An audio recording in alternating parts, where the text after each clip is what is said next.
Good evening. I gave Eric a couple extra minutes here to finish arts and crafts time. So now you can see the fruits of his labor. Check it out. It's pretty impressive. It's his finest work. He spent hours on this. Hours. He was finalizing the last couple of letters when he was finishing up here. So we'll cover a little bit of a variety of a couple of different topics. We'll get into it here and we'll go from there. Paul says, "Hola all. Wondering if this album brought the booby stick that walked in the other day. The one you damaged." I did not damage it. No. It was damaged before I touched it. Oh, God damn it! That's right. Exactly. I can't afford that, man. Because even with the broken blade, it's still going to cost like $2,000 to $3,000 or something. It's 100% his. The tape job is absolutely perfect and still on there from '76. Yeah, I can't afford that as much as I'd like to. And if I'm going to be able to afford one, it's probably that one because of the broken blade. But do you think it would help? Do you think it would help if you started accumulating some funds from the new upcoming ad campaign you're starring in? Just do it. So Eric is taking on a new promotional venture. I think this is some fine work here. I think it's wonderful. Like look at it. It's glorious. It's magnificent. It's really it's pretty fantastic. I'm not gonna lie. I just didn't think you could get a mayo jar that big and one with your name on it. That's the best part. There's a lot of very interesting things going on here. Let me tell you, AI is not your friend, Eric. Not your friend at all. No, and people with Photoshop. People with Photoshop. No, I said like 2 weeks ago or something when you guys discovered how to AI, and I said quick that this isn't going to be good for me. Mm-hmm. And that's a combination. In fairness, that's a combination of AI in combination with the photoshopping skills of the Burrell. Credit goes to the Burrell on that one. More fun to be had later on. All right. So first, Michael Ham here. Nobody cares about the Spring Expo. Lies. Talk about Kirky Poo. We will for a couple of minutes, but I'll be honest, I don't really care. It's not a particularly interesting topic for me, and I will tell you why. Because really nothing happened. But we'll go into it here in a bit. I got plenty to say about it. I bet you do. Bobby, if you're good, let me know. Speaking of, Bobby, I don't know if you caught it. I showed the Mayo picture just a moment ago. Oh, damn. It was a wonderful moment. And we gave proper credit and proper deference to the Burrell. Eric was thrilled. He was very excited. He was very excited. Boy, see, he's working in the factory there. He's got his hairnet on. Yeah. Magnificent. Yep. And absolutely. He said he doesn't, and it says even Eric's mailed up. Oh my God. That's pretty impressive. Look, thou doth protest too much, is what I'm saying. Yeah. That's International Borders also noted the hairnet. That's right. All right, so we'll touch on here in a second. I'll read a couple of these other comments and we'll get into it. Philly Joe says, "Good evening, Carlos and gang. Happy Friday. Happy Friday to you." Dufex says, "Happy Knife Day. I mean Friday." That's right. You know, Dufex. You know. Because he says, "Hello, Carlos and Eric," and Bobby now too. That's right. Paul says, "Good evening, all," and Eric. That's right. And Bobby. Perfect. Yep, you nailed it. All right, all caught up. So Ham wants to talk about the Kirk's card care thing because it excites him. It makes him all tingly all over. Okay. So let's talk about this one because Bobbles definitely got excited about it. So from that perspective, but let me summarize a couple of things. So first of all, I want to credit everybody who commented on it because the passion of the Bobbles was only matched by the passion of the comment section. I enjoyed it very much. I loved it. It drives the algorithm too. It does. And Bobbles was very much not a man of peace at that time. What are we going to do? It happens. But it was very entertaining. And when we did the pre-show, I go as soon as we were talking for Eric, we were talking for like half an hour in the pre-show, weren't we? It was like a half an hour conversation, and he was like going off on this thing. And I'm sitting there like, you should have taped it. I said Eric, that, Bobby. Like literally, the moment like as this is going on, I'm sitting there like, I may as well just hit record now because we're. And by the way, we're circling back to it now that I know it clearly strikes a nerve. We're gonna bring it up. Yep. That's why I had the whole preamble. It's like I apologize in advance. Just letting everybody know. Want to get that out of the way. It was nice. Right. It was nice having AMG as supporters of the program, but AMG. Are you talking about AMG and AMG Collectibles.ca and the AMG Collectibles YouTube channel? And the only place you can get the bobbleheads. That's right. Hey, speaking of passion, I took the video of the Trailer Park Boys, the Funko Pop one that was actually the Trailer Park Boys. By the way, the video took off a little bit, which is nice. Sure. That was the idea, and it was nice that they had that as part of it. And by the way, they had the AMG in the bottom of the screen. Another 10. Right. Great. Apparently, somebody in the comment section really didn't like the Trailer Park Boys. Yeah. Yeah, like genuinely was like hating on it, and then another guy was like arguing with them, and I gotta go take a look and see how that's gone. But they were like arguing with each other. I'm sitting there like, it's just a Trailer Park Boys commercial, like a 2-minute video. Bobby, proving once and for all, people need something to complain about.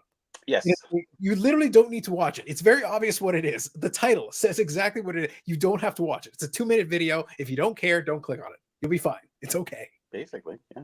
Yeah, I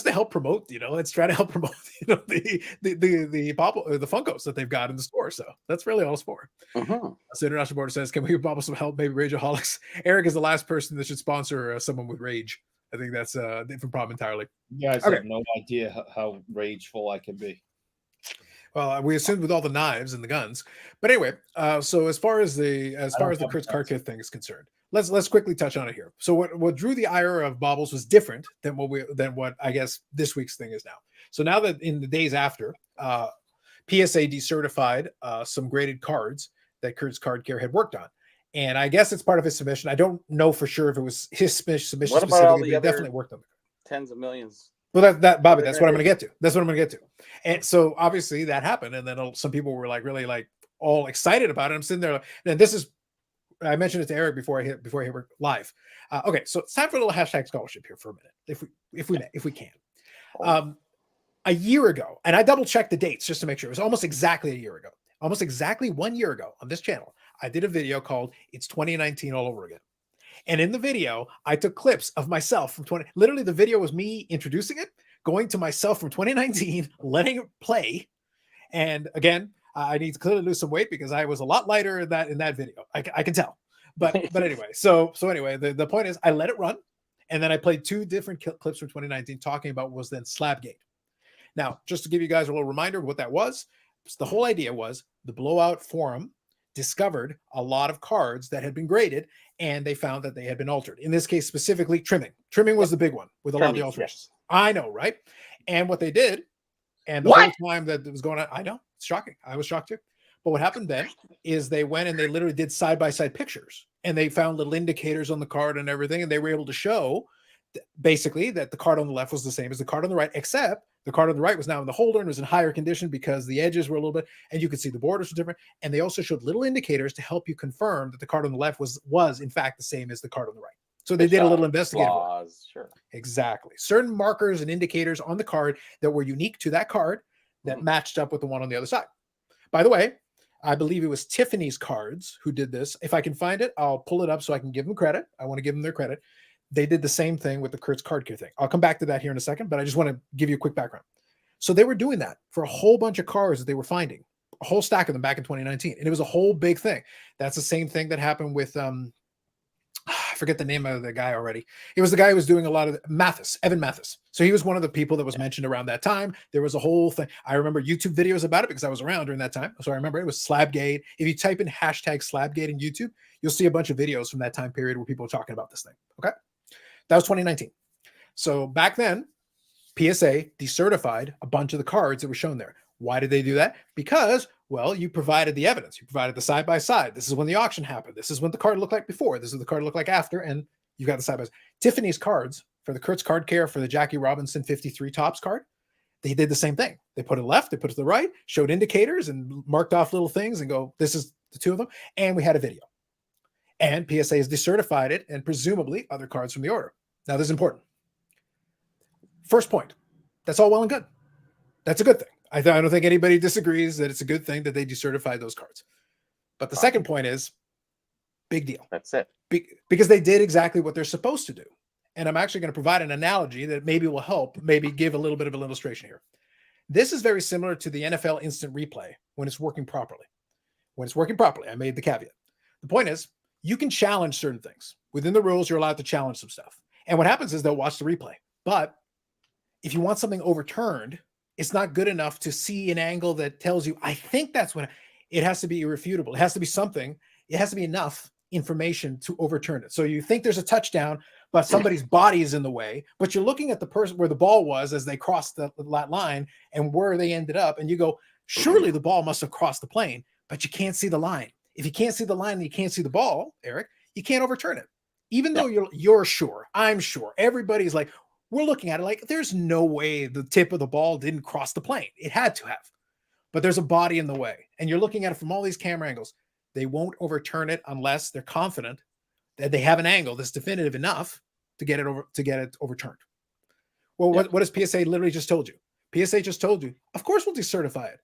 If you can provide us a side-by-side, we can look at the two cards, see the indicators, and you gave us a video. You gave us a video and you gave us a very clear picture showing the left, right. You built the case for us. We can see it. Okay, that's good. Yep, decertified, no problem. PSA did do what it was supposed to do. And Tiffany's cards, whoever was originally who found it, kudos to them for finding it. But that's all that happened. That's the end. The end. Because we did it in 2019. They decertified a bunch of stuff back then too.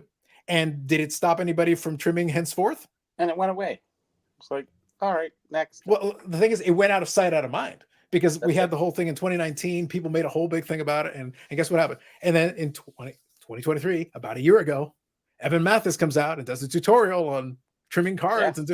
And people were doing it the whole time. And it became a thing again in 2023. And here we are in 2024. We didn't even make it a full year, Eric. We didn't even make it a full year. And we had the Wembayama card. We had that. And now one of the questions that people ask, right? So you decertified these, right? So why don't you decertify the Wemby? Now, maybe PSA will do it down the road, but I can tell you one reason why it doesn't surprise me. Yeah. That's exactly my point. That's why I gave that analogy about the instant replay thing. What was the thing that happened? It's not even money, Eric. It doesn't matter. If you have a video of them doing something, you decertify it just the same.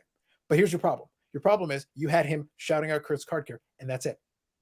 You don't know what he did. You don't know when he did it. You don't know the depths of which it's the instant replay conversation I just had. You can see logic would dictate. I can extrapolate that. I'm pretty sure it crossed the line, but there's a body in the way. I can't actually see what happened, Eric. I can't see the line and I can't see the ball, but I'm sure you did it. I just don't know exactly what you did. And I don't know who did it and exactly what the extent of it was. And because I don't have that certainty, I have a problem. I can't.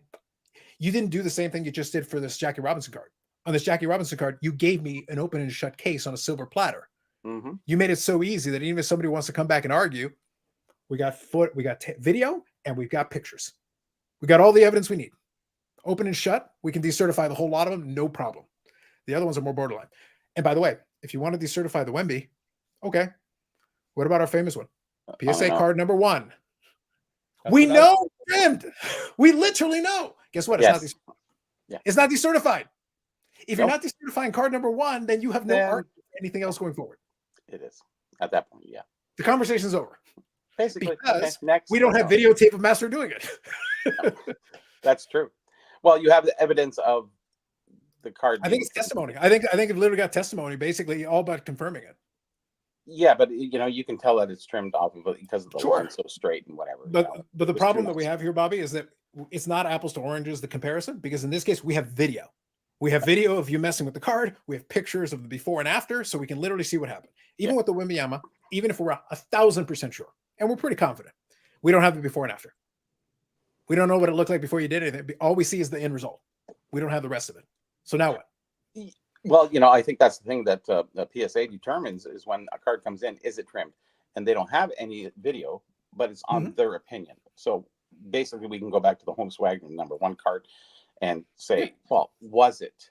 And obviously it was, but they kind of just... That's a situation where we are all confident. We are very confident. But the problem is that, so PSA, this is a multi-million-dollar decision for them.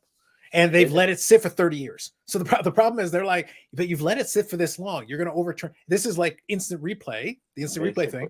Imagine if you did an instant replay. We're going to overturn the call from Super Bowl 25. Yeah. You can't do that now. It's too late. Go back 33 years and no. Eric, it's too late. You can't overturn it now. Like it would be, no, that's not true. Actually, you could. But you'd have a hell of an. You have somebody who paid multi-million-dollars for that card who would be happy to run you to court. Be like, you haven't said a peep of this in 30 years, and now you want to try to reverse engineer the, recategorize the past. And by the way, the evidence has been out there this whole time. The so-called word on the street, everybody knew. Mm-hmm. So at that point, what do you do? And we know that these trimmers have been out there. I knew in the 90s. It was no secret then, and it's actually no secret now. It's just that nobody was smart enough to go public. Yeah, and that's the reason why I gave that preamble is I wanted to make sure we make a distinction between the current situation and the one from the past. And Paul's got a comment here that we'll touch on here in a second, but I want to make sure we just understand the difference. The difference is they were dumb enough to put it on tape. Yeah, that's what happened. What happened was they were dumb enough to put it on tape, and you made PSA's job really easy. There wasn't even a decision. They were like, yeah, absolutely, decertified. Literally, they probably just sat there. It's like, all agreed? Agreed. Opposed? Nay. There's like one guy. It's like, shut up, Larry. Get out of here. Decertify that thing. Yeah. Don't even worry about it. Yeah, I'm because you made it easy for them. I'm happy that they're taking this stance. I'm glad that they're sending that message that they, that this is what they're going to do when they have video evidence that they'll never get again.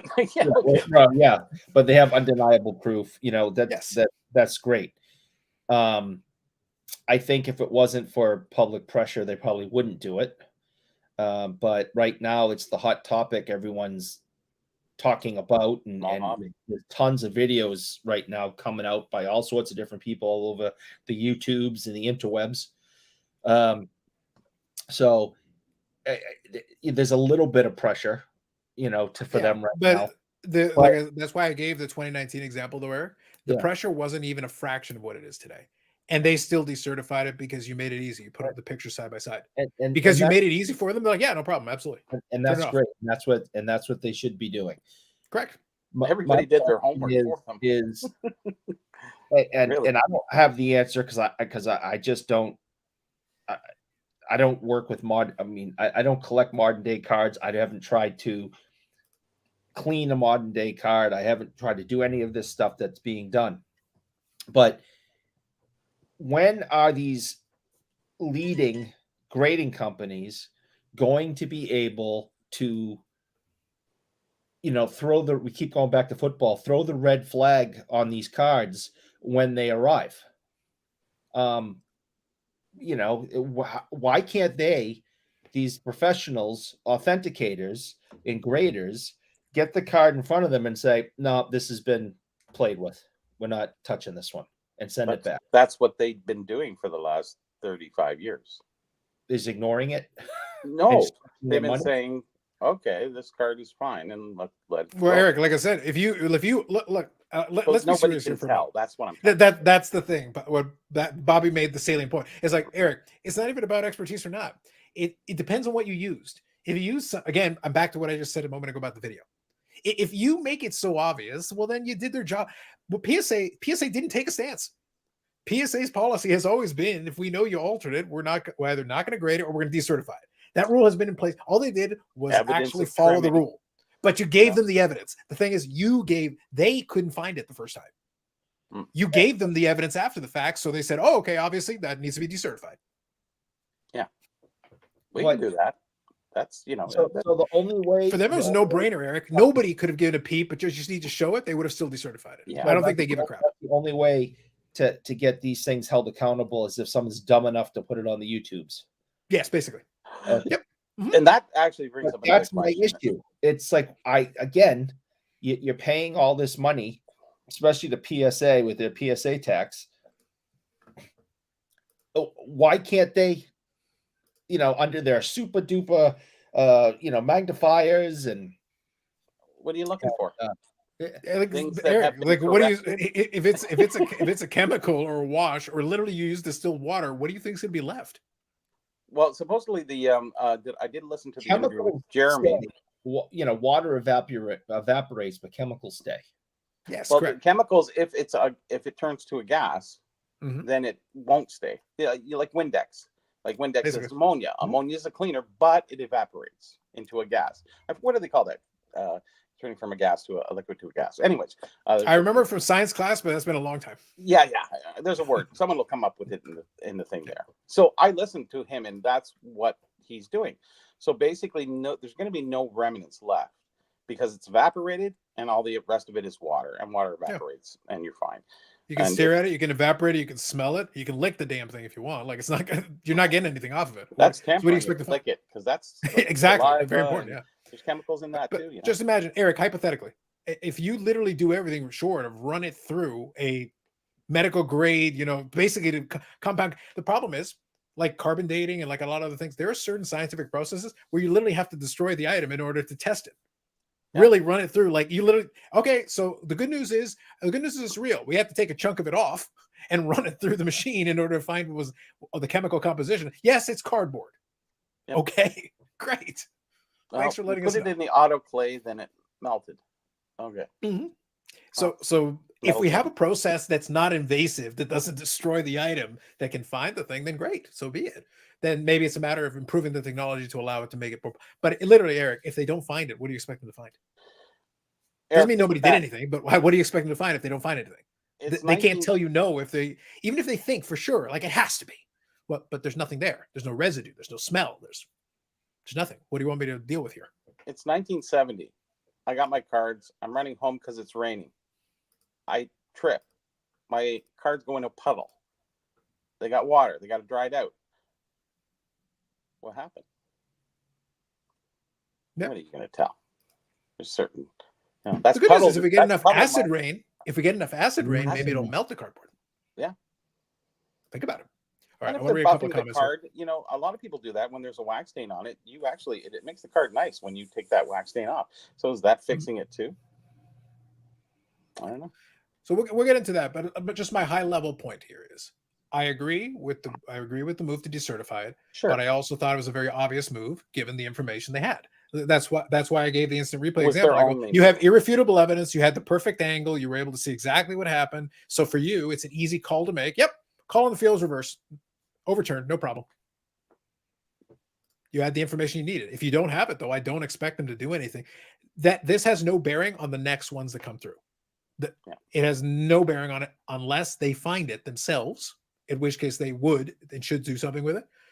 But if not, then it's going to go through. And by the way, there is nothing preventing you. And this is so I want to get back to Sean's question in a second. Paul says, did it stop a crack on and resubmit or submit the other grade? You 100% could take the stupid Jackie Robinson, crack it out of that holder right now, this minute. All you'd have to do is mess with a couple of the identifying indicators, put the damn thing through, and it would go through again. And it go, catch me the second time if you can. Yeah. Oh, this didn't have this, or this. This one had that. They're kind of similar. Okay, let it go. Yeah. You can put an extra scratch on the damn thing. Okay, it's a different card. Yep. The other one didn't have a scratch. Mm-hmm. So it's not that scientific. I'd love to say it is, but it's not. Am I to understand? It's one of these things is not like the other. Okay. Well, am I to understand correctly that PSA will not take submissions from Mr. Kurt any longer? So that's the part I'm not sure about. I know they decertified, and I know that other consecutive ones have also been decertified. So presumably from the same order, conceptually. But I don't know with 100% certainty. I would assume if he submitted himself, then more than likely, if you got that many decertified, usually in the past, for again 2019 for a similar type of issue, then you would get your account banned. But okay, so then submit it through a third party. Yep.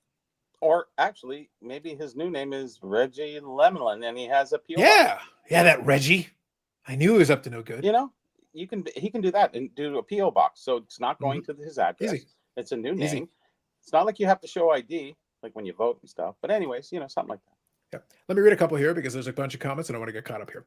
So Sean said, question, baseball is a flagship product or series to buy. Generally, it's top series 1 and 2. That's usually. And there was Philly Joe here did include his 2 cents. He said, update is what I go for, which is a valid call. And again, tops, kind of top space.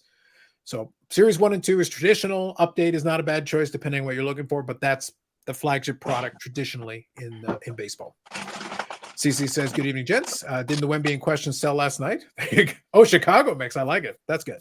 That's for the Expo guys. It's a big one. Nice. Bigger in my head. Nice. There you go. I actually have bought that before. It's actually really good. I bought that before. It's actually really good. So CC says, good evening, gents. Did the Wemby in question sell last night on PWCC for $500K? I actually think it's a different version because there's 2 different prisms. I think it's a shimmer prism and the base. I think the base one was the Kurt's card carrying infamous one. I think this is a different one. I could be mistaken. Somebody correct me if I'm wrong, but I think there's 2 of them, and I think this is the other one. I could be mistaken, though. Please correct me if I'm wrong. But I thought it was a different one. Stuke says, good evening from the card wash. That's right, Stuke. You show them. Oh, and by the way, I did reach out to Andy regarding Strongsville. I know Strongsville is happening this weekend, so hopefully I'll get a chance to chat with him a little bit about it. But just letting y'all know. So Paul here says, Wagner #1 isn't going to end up in the hands of someone unsuspecting. That's true. Yeah, if you're paying millions, you at least have some knowledge about. Someone will tell you.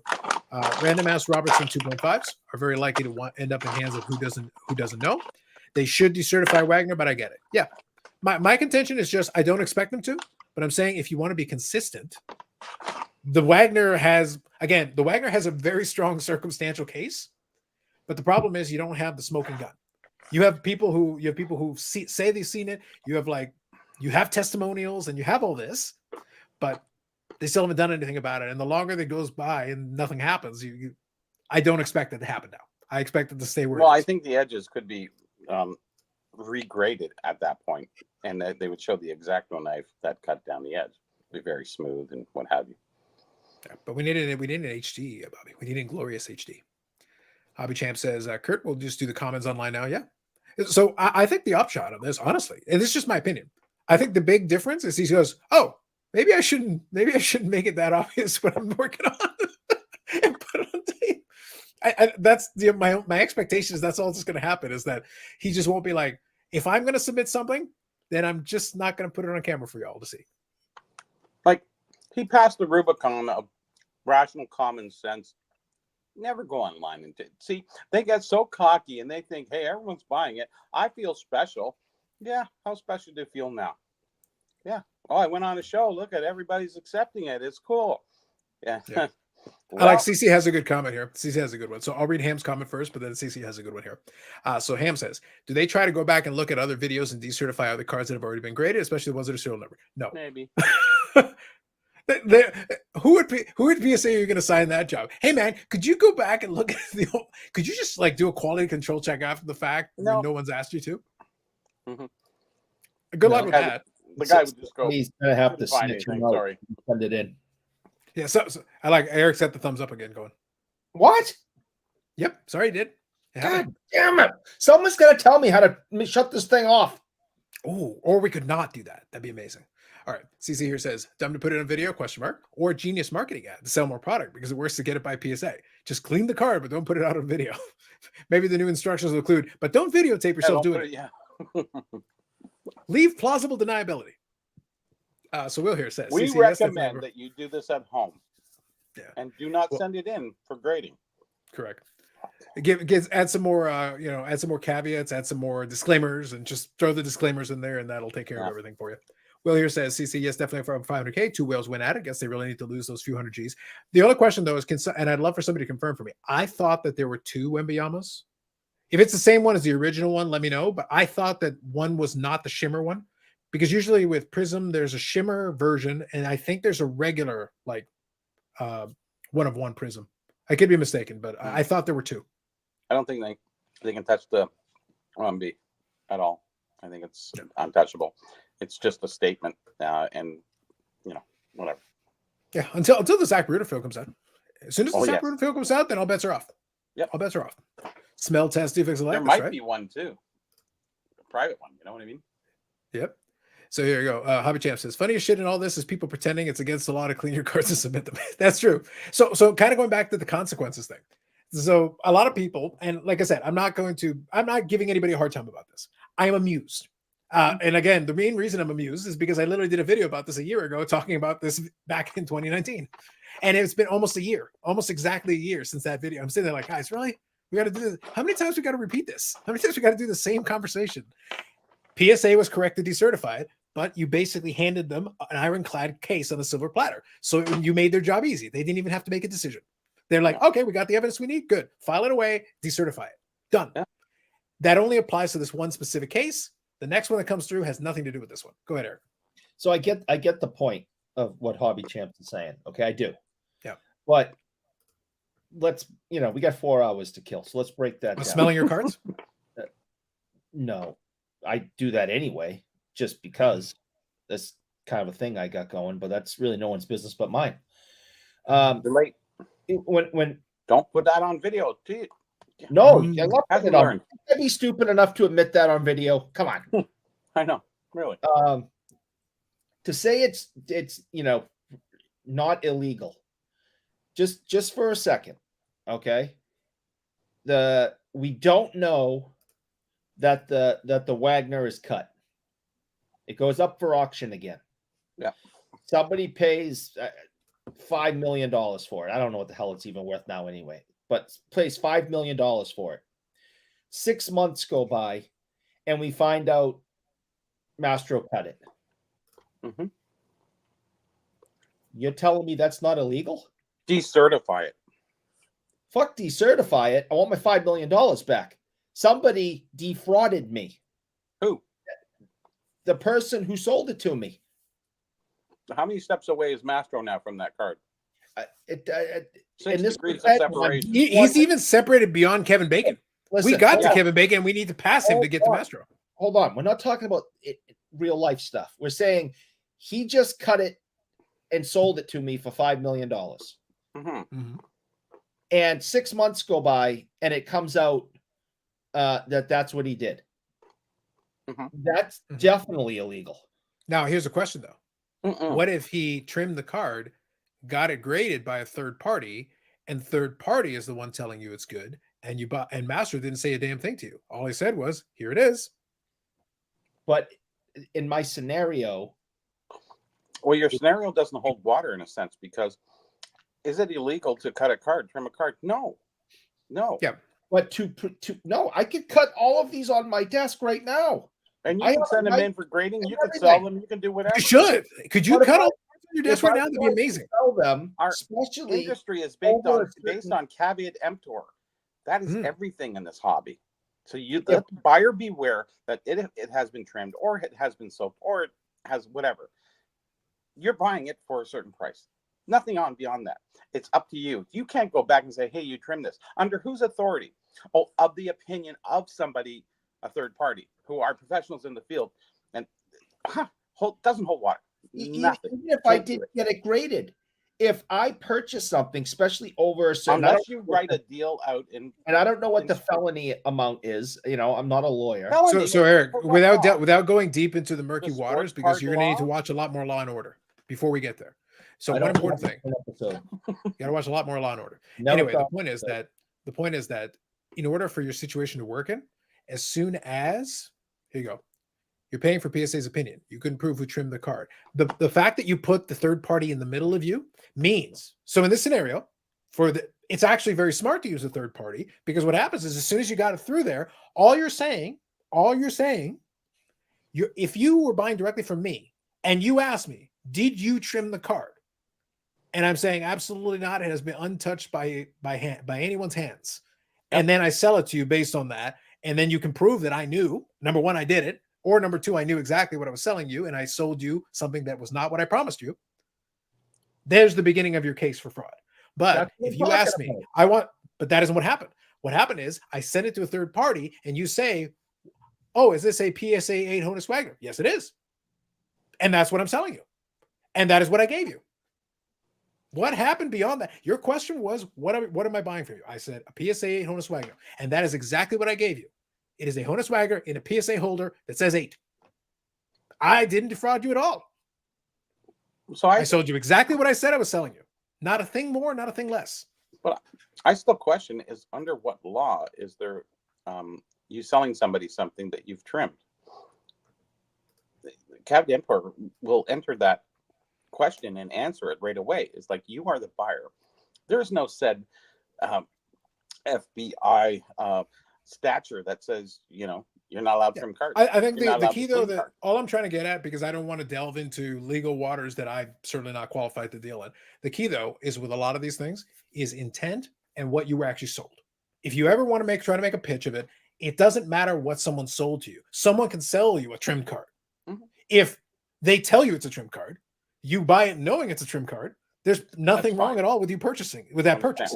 It is as soon as you ask me if it's been unaltered, I say no, but I know that's not true. Then there's the beginning of a problem. But what if I say no, it's not true, but I don't know, and I'm not the one who did it? That's right. I bought it from somebody else who did it. That's where it becomes murky and it becomes tricky. Yeah, and that's the murkiness, is who's honest enough to say, I trimmed it. But I had a specific scenario, and somehow we went other places. I said, someone trims it. We find out that person trimmed it, and I paid $5 million for something that I believed was not trimmed. There has to be some kind of legalities there. Did they tell you it wasn't trimmed? No. Again, I'm not a lawyer about all that. I'm just saying I paid $5 million thinking this thing is in perfect shape. This person altered it, tricked me by altering it, and got more money when it was only worth $1 million. I paid $5 million instead. There has to be some kind of legality there. Yeah, and any lawyer worth their salt will be like, so you didn't ask any questions? You spent $5 million and you didn't think to ask? Yep. Well, you got a chance to look at it. Right now, who spent 3.7 and didn't ask any questions? Like, do I even want this? And this is the world we live in. All right, let me read a couple of these comments because I want to get caught. Welcome to the hobby. I'll be right back. Yeah, exactly. Strad says top loader binders. Thoughts on them for storing, displaying cards? I actually do like them. They are a little bit expensive and they are very large and bulky. What's the best one to use? I couldn't give you a brand. I have bought some in the past, and I think they're very neat, but they do take up a lot of space. They're very large. So just bear that in mind, especially when you're filling up with cards and top loaders. It will get very heavy. They're very large, even compared to regular Z-Foldios. But they're cool. I find them nice depending on what you're trying to collect. So here, Webo2 says, Kurt's dessert is a drop in the bucket. Yes, in relative terms it is. He estimates 20 or 30 cards submitted per month that were claimed as product by his customers. Probably over the course of years now. So definitely that. T206 kids here. Good evening. I feel the cat is out of the bag with all the stuff. Kurt isn't the only one out there doctoring cards. Yeah. And other ones are going to continue. This isn't even going to slow them down. You're right, T206. Half of every card in a PSA slab is at least cleaned. Possible. I can't say definitively no.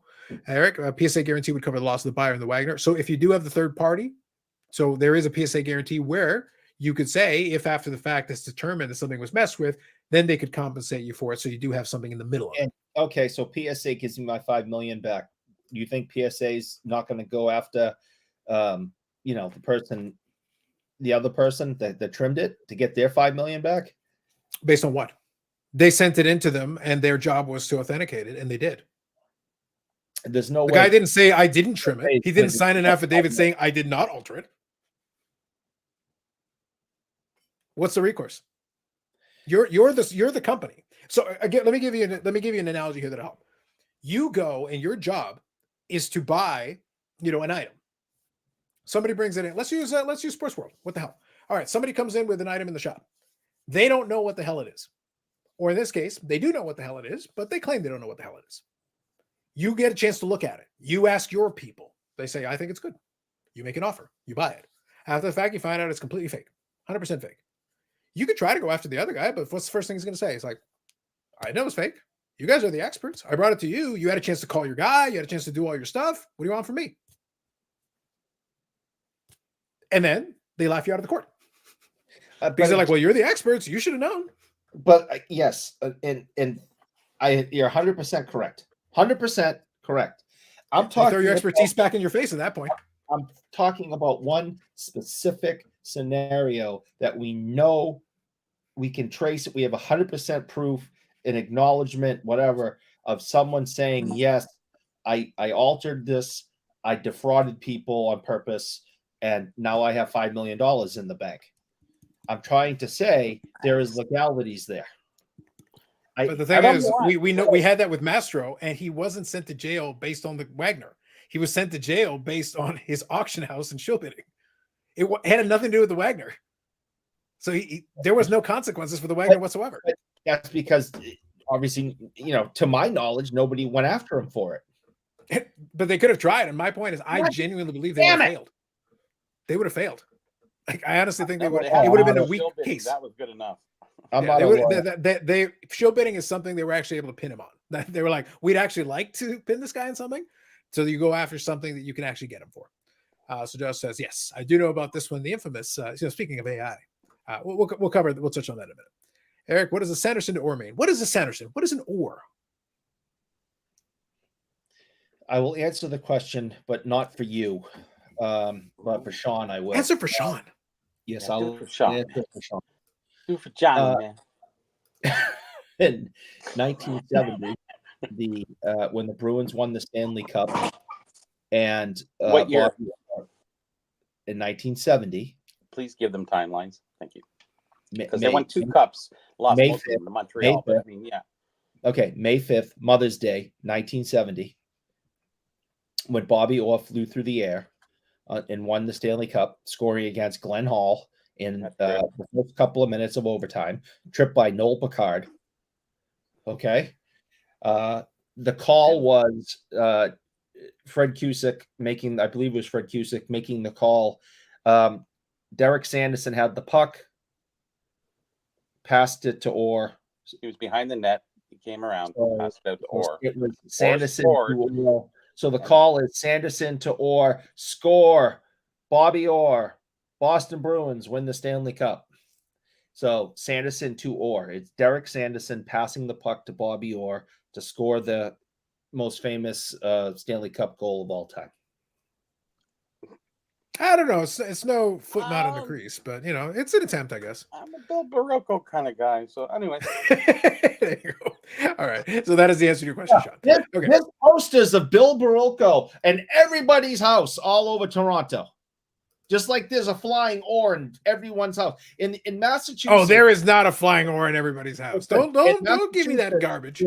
There's two pictures in everybody's house. John F. Kennedy and Bobby Orr flying through the air. In every single house. It is a must. It has to be there, or you get kicked out of the state. 2 pictures. We have Tim Hortons and the Tim Horton Donut Shop.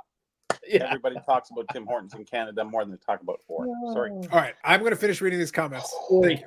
Hobby Champ says, Eric, if it's illegal, why has literally no one ever been tried to convict him for trimming cards? Yes. Curtis, you're right. Last night was a simmer. Thank you. Yeah, I thought so. So there are like 2 of them. So we're waiting for that other Wemby to show up. That's what I'm curious about. So definitely want to see some more about that. The Card Story bought a reprint Hank Aaron in a CGC slab, created as a real Hank Aaron. CGC refunded him the eBay price and the seller didn't. Yeah. So in those companies, a lot of them will, because the company itself, by being the third party, is the one certifying it for you. That you're buying, the holder, saying, based on this, you are telling me this is legitimate. So now I'm holding you, the third party, responsible because you presumably done your diligence. And in a lot of cases, PSA, CGC, and those companies in that scenario, they're the ones who have to compensate you. Because, again, the person who submitted it has the out of being like, but I'm not the expert. So how would I have known? They always have that caveat to like hide behind if they want to. That's a funny question. Would we be talking about the card alterations if somebody wasn't on somebody's show? If this guy didn't have the bravado to go on and say, yeah, I'm doing it, I'm loving it. The just unbelievable amount of recognition that he got from that. It's going to be unbelievable, the turnaround back.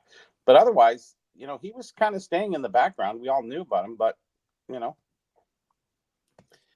I think all I can say is that hubris is a hell of a drug. I think so. I think the Wemby thing is what blew it all up. It started to, yes. I mean, it wasn't as big as the show and the after show. The after the show. People were like, "What did he say? Who's he thanking? What? Mm-hmm. Well, what's the Kurt's card care? Oh, wait a minute. He did stuff to the card. Wait a minute, that doesn't seem right." Or some other people were like, "Hey, nothing happened. Where do I do that to get my cards done?" So people started understanding it, and then he went on the publicity tour, and it seemed to bit him in the ass. It did, yeah. I'm not putting the blame on anybody who had the show, but the guy going on the show was just total bravado, just like, no, I'm untouchable, man. Listen, I don't. You know how good I am? It's like, come on, man. I don't think. Hey, if the guy wants to come on our show right now, I'd say let's have him, but we're gonna go up one side and down the other. So the point is, I don't have a problem. Are you sure he's going to come by after you've been flashing all your knives and, he's like willy-nilly. Well, I was going to say this earlier. He's in the chat, Kurt. And I'll tell you which, I know exactly which member of the chat is Kurt from Kurt's Card Care. I assumed there was 540 flips. No, that son of a bitch. It doesn't have the brains to have his own company like that. Well, that guy goes around and buys like 5,000 kilts at a yard sale. The guy's a total dumbass. All right. But we're talking about somebody who could get up, start their own business, and make a success out of themselves. Not 540 flips. Come on. But just to let everyone know that if you're looking in the chat, if you find Webato, that is actually Kurt from Kurt's Card Care. Cool. That took an incredibly long time for a really weak punchline. All right, moving on. Hobby Champ says that PSA can't prove that a submitter altered a card unless they're putting it online like Kurt. Yes, that's so my overarching point was just this. Again, I'll repeat this because apparently you have to repeat this or else people lose their minds. I agree with the decertification of the cards. That was 100% the correct thing to do. I also believe it was done because they provided all the evidence they wanted. They gave them everything they needed so that they were comfortable to be like, yeah, absolutely, decertify it. Decertify them all, no problem. Ban his account, no problem. You gave us all the evidence was there. But what the person did, again, credit to the person who did it. Again, I think it was Tiffany's cards. I could be mistaken. I'm pretty sure it was, but I'll see if I can find the post. The point is, they gave them everything they needed. They compiled the package. They put the images. They compiled it with the video and all the rest of it. That's it. That was great because it gave them what you needed to really be 100%, to be comfortable and confident, to be able to say, yes, this is the same card that was altered. It looked like this before. Now it looks like this. It has been messed with. Decertify it. But that's a one-off. It's like you gave, unless everybody videotapes themselves, it goes back to the 2019 thing. There were decertifications back then too. And people are like, oh, this is going to stop the trimmers. It's like, no, it's not. It doesn't stop the trimmers at all. They just became a lot sneakier and just like, don't make it so obvious. They just went, dark web. That's it. Yeah. They just went underground and just stayed quieter about it. That's it. And that's what's going to happen here too.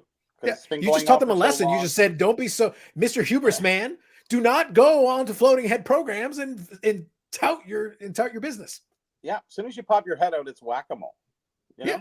And then you go, oh shit. Get back in your hole. That's it. Too late. That's not too late. It's not too late.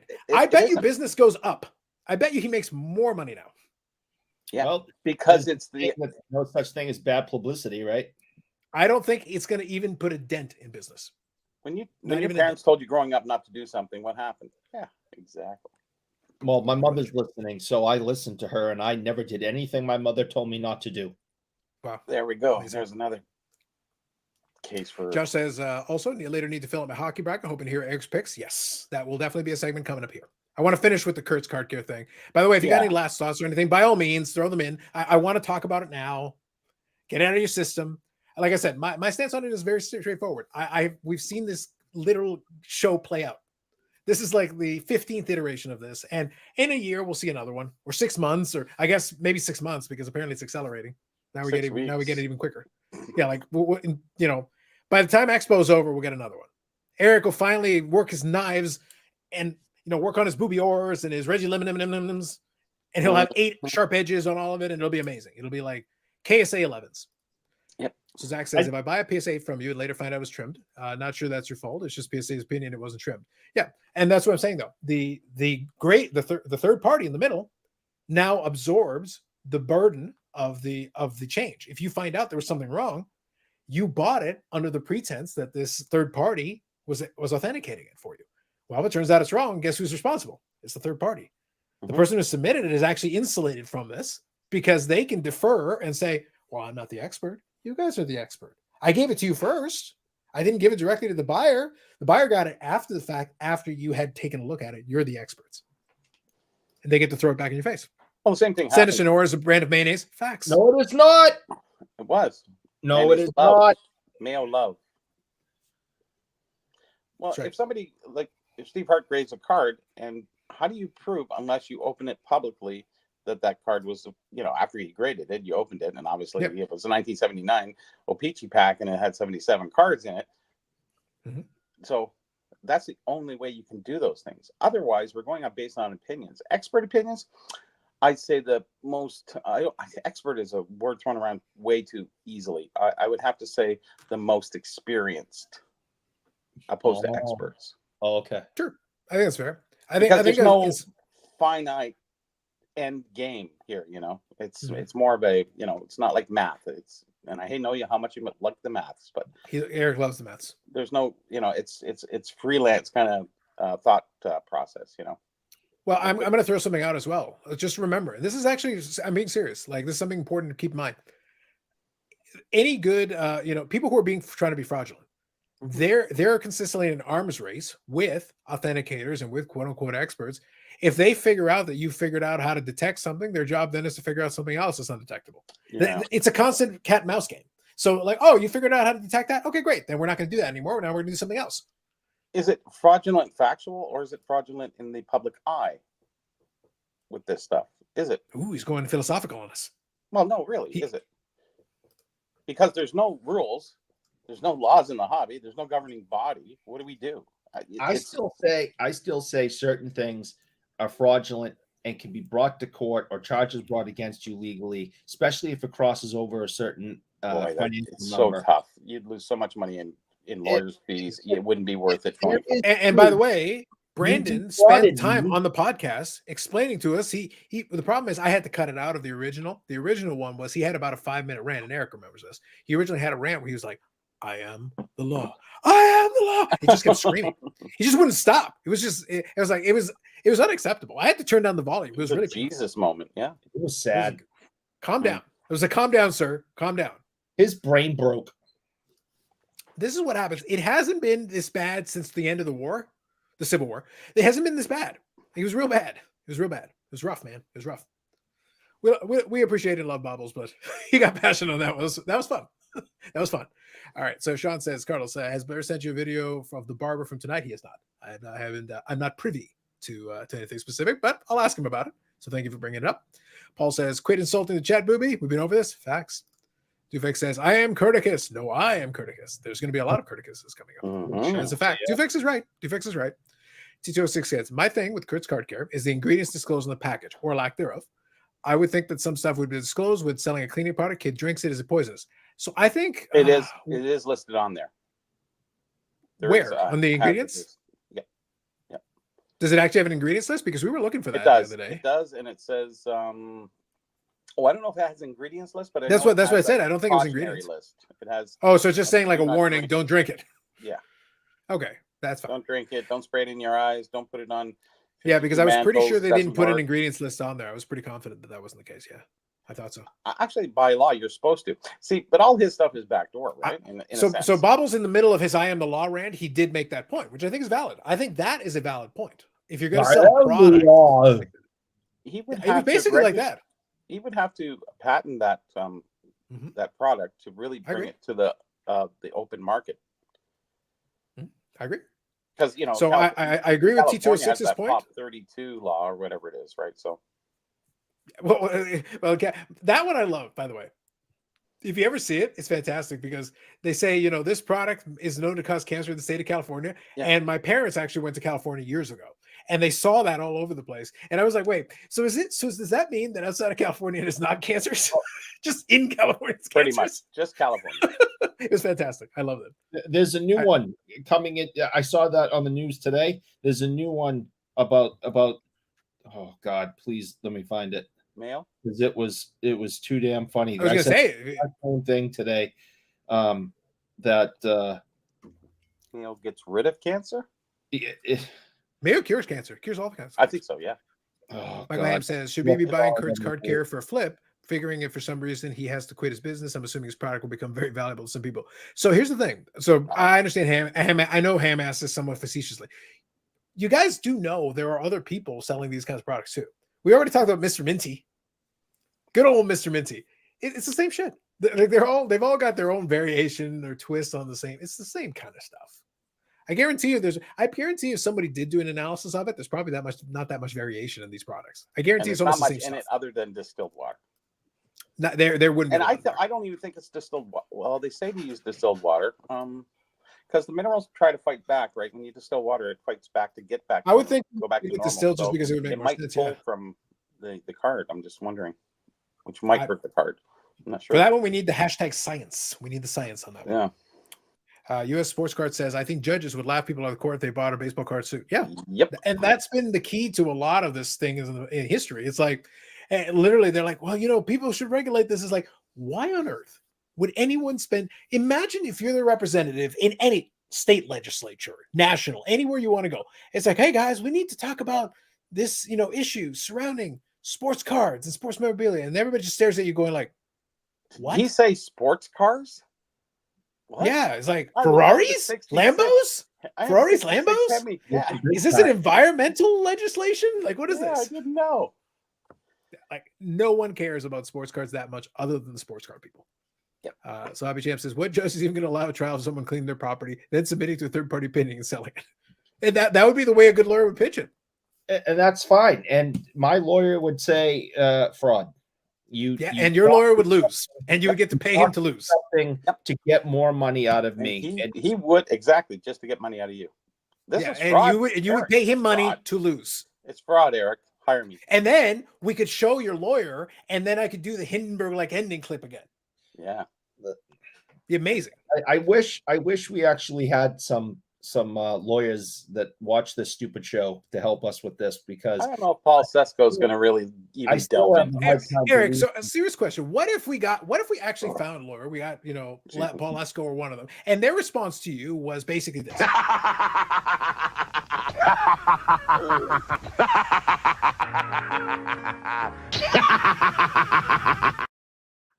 Then I would go sit sullen in a corner and think about my life.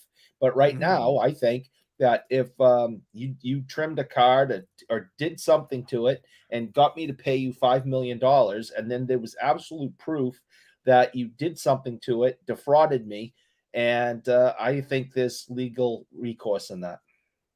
Every single one of those cards, Eric, has been graded through a third party, which insulates the person who submitted. Again, none of us are lawyers. So you can say that, and I respect your opinion on it. You're an intelligent guy most days. Some days, not so much. It literally is. There's a guarantee in the middle. That's the thing about the third party. They actually created the buffer for you.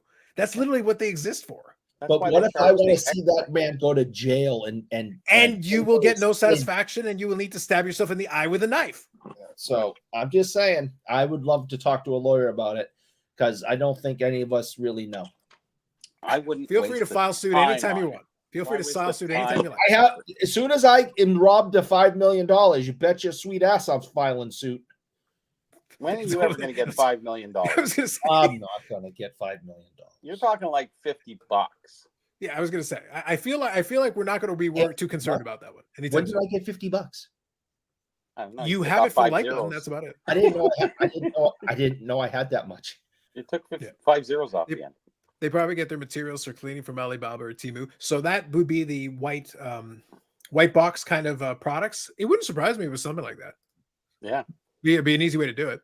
Eric, you could sharpen a knife sharp enough to be able to trim the edge of a card and not notice it was trimmed. Asking for a friend. Yeah. Yeah, I can. Did you see how he cut the paper? That's evidence right there. I really don't get this. Cut somebody, Eric, not a piece of paper.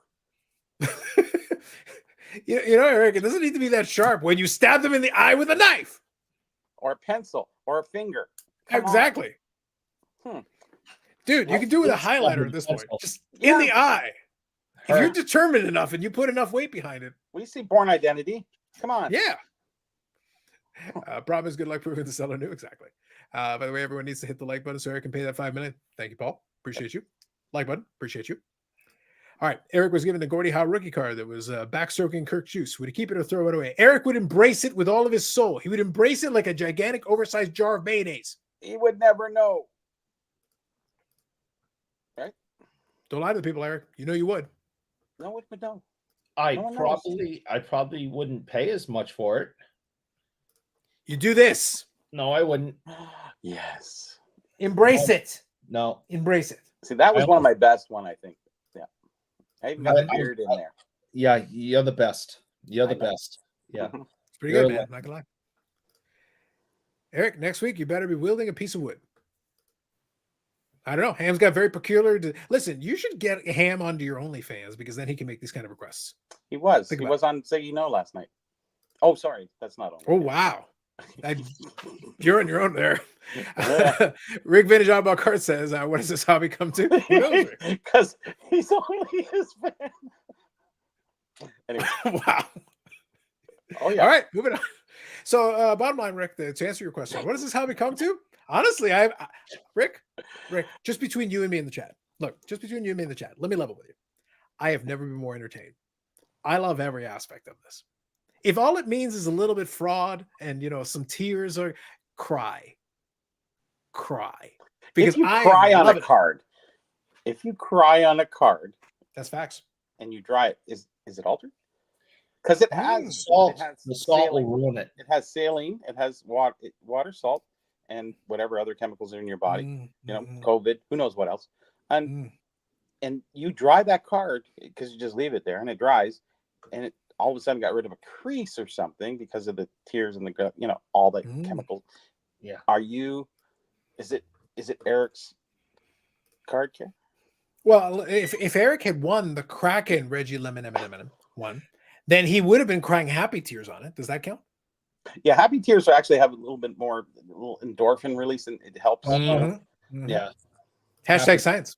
Yep. Can we get some likes? Facts. For 5% less stabby Eric, we can only hope. We can only hope. That's Michael Ham says. Okay, let's change the subject. Have you all seen on Monday? Ham says, let's change the subject. Have you all seen the through the mail autographs on Gretzky popping up everywhere? It doesn't look like an auto pen. I haven't seen that. I gotta be honest. The doorman in the background is freaking me out. Be freaked out. That's what he has the knives for.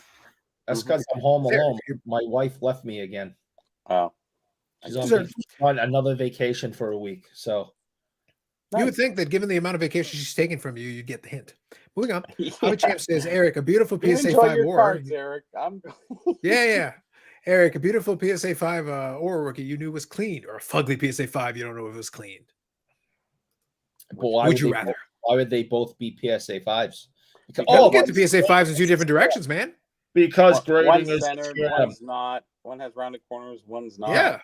Yeah. Okay. One of them has has ugly looking, a little bit of staining, and the other one doesn't. One has French, one has English. Yeah. Eric, before the existence of third-party grading, that was still true. What? That you've got condition ranges. An excellent condition card could 100% have a range where one of them could be a little dirty, the other one could be a little nicer, has nicer edges, nicer corners. The dirty one, they both end up at the same grade. Yeah. Yeah, makes tons of sense. I love it. But now that existed before third-party grading, Eric. That had nothing to do with third-party grading. That was true back then. It's true now. And we can fix it. What else is true now? You're stupid and I hate you. Right? And you know what else is true? Hey guys, happy Friday. Thank you, Nate. I don't even get me started on him. I have a boatload of things to complain about him about. I could go on for another half an hour about that fool. So Ham's asking the important question. Is she in Florida? No. Ham. Oh, Ham. No. He's tempting Stabby McStabberson. Yeah. Ham. Not this time. I'm not telling you where she is because you'll fly there because he's in flying distance a little further south. South in Florida? Yeah. Cuba? Bahama. I don't know. Bermuda, anyway, Bahama, so Rick is what does hobby come to? We have a guy named Minty cleaning car. Mr. Minty, Rick. You show that man some respect. Yeah, that's a capital M. Listen. If I have been told, and for the record, if I have been told that I'm supposed to call, Jimbo Beckett over there, if he's supposed to be a doctor, and he's not a doctor, he's never been a doctor. If I'm supposed to call Jimbo a doctor, then you will show some goddamn respect to Mr. Minty. You will put some respect on Mr. Minty. Is Mr. Minty. That's right. If Dr. Beckett is a doctor, then Mr. Minty is Mr. Minty. That's right. Capital M. Show some respect. Show some respect, sir. I'm pretty sure he's going to be at the Expo. Maybe. You're not going to be at the Expo, but you should. I can't. You can. I can't. You just choose not to. Yeah. I can't. Justin? I can't afford on all these vacations south of Florida, and I can't go to Toronto. It's just gas money. You're saying you're spending all your gas, all your like button money. This is terrible, man. Eric, you sure you're alone? I can go to Jamaica, but you can't go to the Toronto show. Hello? Who's there? Where's your knife? Ham here says, should be the chat soon. Key West, great fishing. There you go. All right. So thanks for the help on the Lucky Premiums, Bobby. I was thinking of a cool project one day would be to find a pair of the junior gloves to pair with some Saskamoose premium back. Nice. There's a question about the 54 Parkers from the 54 Parkers. Yeah. As soon as you say the premium, I know it's the 54. Yeah. Listen, but if you can identify the real product. Mhm. And I'm saying, well, Right. they probably use Rawlings or, see, Mhm. it's rather generic. They didn't have a big enough supply to do their own sort of gloves or, Sure. skates or whatever they did. So That anyway, was good. but we never found a price list, which is interesting. Name, Fair. how I do get you expect to make your big, great, phenomenal, unbelievable basketball comeback if you're spending Friday nights in a chat on the YouTubes? You should be in the gym hitting like 500 free throws. Do you guys know that name is like the greatest basketball player in Canada history, and he's making a comeback. Wow. Making a comeback. Okay. Listen. So I know all you Canadians have been like, so down over the last few years, but he's making a comeback. He's going to lift your nation up on his shoulders. Making a comeback. Bobby, I'm worried about Eric. Yeah, He's saying you Canadians like he's not in a Canadian protectorate state. I know. Didn't I get Don Cherry? It's kind of sad. It would be like the folks in Alaska going, "Yeah, people. we're real Canadians." No, unfortunately, no, Alaska, you are part of the United States technically. Yeah. Even though it doesn't make sense geographically, but you are. I know. It's kind of weird. You got to go through Canada to get to bizarre. Yeah, the it's United weird. States. That's weird. I heard you can see Russia from Alaska though. You can very much. I heard that one. Yeah. Yeah. Well, we bought it from them. It's Siberia. You can see, but I mean, hey, it's still Russia, right? So Rick says, "Sorry, Mr. Minty." Facts. That's right, Rick. You show respect to Mr. Minty. Put some respect on that man's name. All right. So Tom here says, "Has anyone sent the cleaning wax to a lab to see what it is?" We have not. And then ask someone who knows who's going to pay for that. Who's paying? Go ahead, please do. I would. We'd love to get report back your findings. Long-term issues that may exist with them wiping a plastic cardboard. That's the thing. I would like to see. Look, the product exists. If somebody wants for science, if someone wants to buy it and send it to a lab to have exam, please. I'm not going to do it because frankly, I don't care. Who's that? But if you want to, who's the other guy? Cards and Comics guy. Neo. No, the other one. You're talking about Jason? Yes, Jason. Jason Cards and Comics. Yep. So he's a scientist. I believe yes. I don't know. I don't know if he had access to that type of equipment. It might be worth asking. I'll inquire. I will inquire. Who knows? Yep. I'd be curious. Well, he does food science, I think. So he's. I believe so. Yes. I think that's right. Tom here says, "I hit the like button. Thank you. Appreciate it." Eric will pay. Correct. Times Fair. 2. My girlfriend's daughter said hi, everybody. Good side. Hi to you. Hi, Claire. The moment I met you, I swear. No. I think if collectors want as real as it gets, cards that are graded high, they have to really source the ones that have hit the market recently in these addicts, like it's fine. By the way, if you go with like lower grade cards that just have nice eye appeal, you're probably gonna be okay. That's the reason. Like a lot of a collector types, like most of us, like don't care. Mike's got a good question there. Okay, hold on. Okay, next. Hold on. I'm moving down here. Could be next. What the hell is he talking about? Who knows? No. I just got back from the gym, picked up my kids from there. There you go. Lamine James should pay for it. Yes. Headband. Can we ask Al what's in Kurt's card care? He probably already knows. Oh, AI. What's in Kurt's card care? Probably already knows. Yes. Who's Al? Weird Al Yankovic. You know. Well, the thing is, it still looks like Al Canadian. Here. Hey, listen, man, works out. You guys chat beat GPT. Maybe. Good. I know someone sent off the cleaner. Apparently 75% distilled water, 25% isopropyl alcohol. It wouldn't surprise me if it's something like that. Well, it evaporates. There you go. Yeah, that's amazing. It would, but Bobby, it kind of goes back to our original discussion point. Like, it would have to be something really basic that would honestly be like that. It would evaporate. It would have to be like, I would be very shocked if it left any kind of a residue. But again, I'll defer to someone who wants to take the time to do that bit of extra legwork. Yeah. But yeah, if you did some mix in that thing where it evaporated, it's like, what are you expecting to find after the fact? I don't know. And does it clean it beyond regular saline water? I mean, well, any water, I guess. Distilled saline, whatever. I wouldn't think it'd be anything special. I think no difference. Yeah. I don't think there's, unless you scrub, I would say, then you could activate it. It's sort of like Ajax. You can put it on something, but unless you scrub it, it's not coming back. Comet, whatever you want to call it. That kind of thing. I don't think it really just goes in and lifts everything out automatically. It's not like you're dropping 2 Alka-Seltzer in a jar and it goes fizz and activates. It's just that actually be pretty sweet. It'd be cool looking. Yeah, that'd be actually Bobby's pretty cool. Yeah, that'll do it. Yeah, plop, plop. Hey, listen. If Billy Mays, is it Billy Mays who's the other pitchman, like the Chamois guy? Billy Mays, right? Mm-hmm. If we got Billy Mays to sell that shit, I'm sure we could sell a crap ton of that. We'd be in and out. Done. Yep. So what happened? It's like, why did your company only lasted 6 months? We made $458 million. It was time to walk. All the monies. Defect says Al Bundy scored 4 touchdowns in Polk High. That's right. In one game. That's in one game. Not his whole career. That's one game. He is the greatest high school football player in the history of the game. Mm-hmm. Facts. Tom here says $60 USD for 8 ounces. Yes. Is one of the look, if you want to talk about scam, Eric's talking about, his Beckett grading scams. Beckett grade scams. He's talking about all that stuff. Dude, selling 8 ounces of effectively water for $60. That's gotta be right up there. That's pretty good. So how many ounces in a pound? 16. That's $120 a pound. See, and if 80% is distilled water, knock it off. You're mathing. Knock it off. He's mathing. I'm good at mathing. All right. No, all right. Don't do that here. So let me ask a question. Compensate. Let me ask a question. Is there anything else? Because I feel like we've made our general points on this already. I feel like I think we've covered the main things. Are we satisfied that we have? Have we beaten the horse dead? Yeah, like is it glue now? Like are we fully at glue? I look forward to our correspondence again in like 3 months when somebody else does some random shit. I guess I'm supposed to carry that again. Let the other people, let Ziggy work on it from now. Wow. He agrees with it anyways, I think, doesn't he? Not sure. I don't know, man. Look, I try not to be. Listen, Bobbles is not a man of peace. I'm here subscribing man of peace them. Where is he tonight? Well, chill, man. It's fine.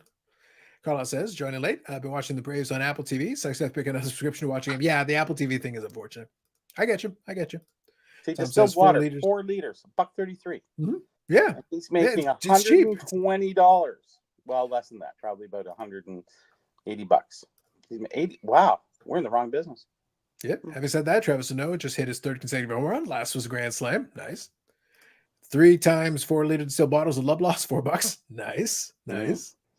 There you go. Remember, Beckett's PhD is a Mickey Mouse winning statistics too. Dang. Oh.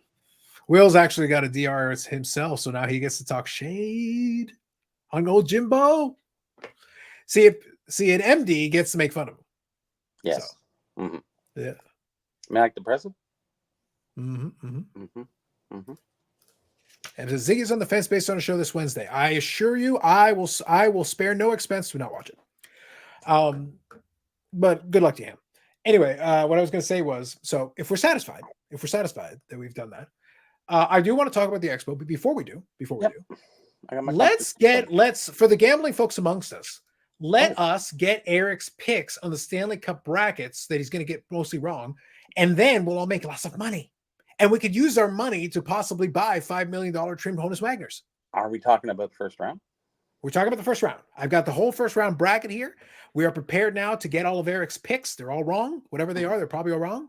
Bet the opposite and you'll win pro line. Yeah, probably. This is right now an opportunity to make a sweet cash prize. And by the way, if you guys, it's always here just in case, in the background, just in case we need it. Boy, that is all right. Yeah, it's pretty solid, man. All right. So let me hide the sidebar here to make this a little bit more clear cut. Okay. First round bracket. All right.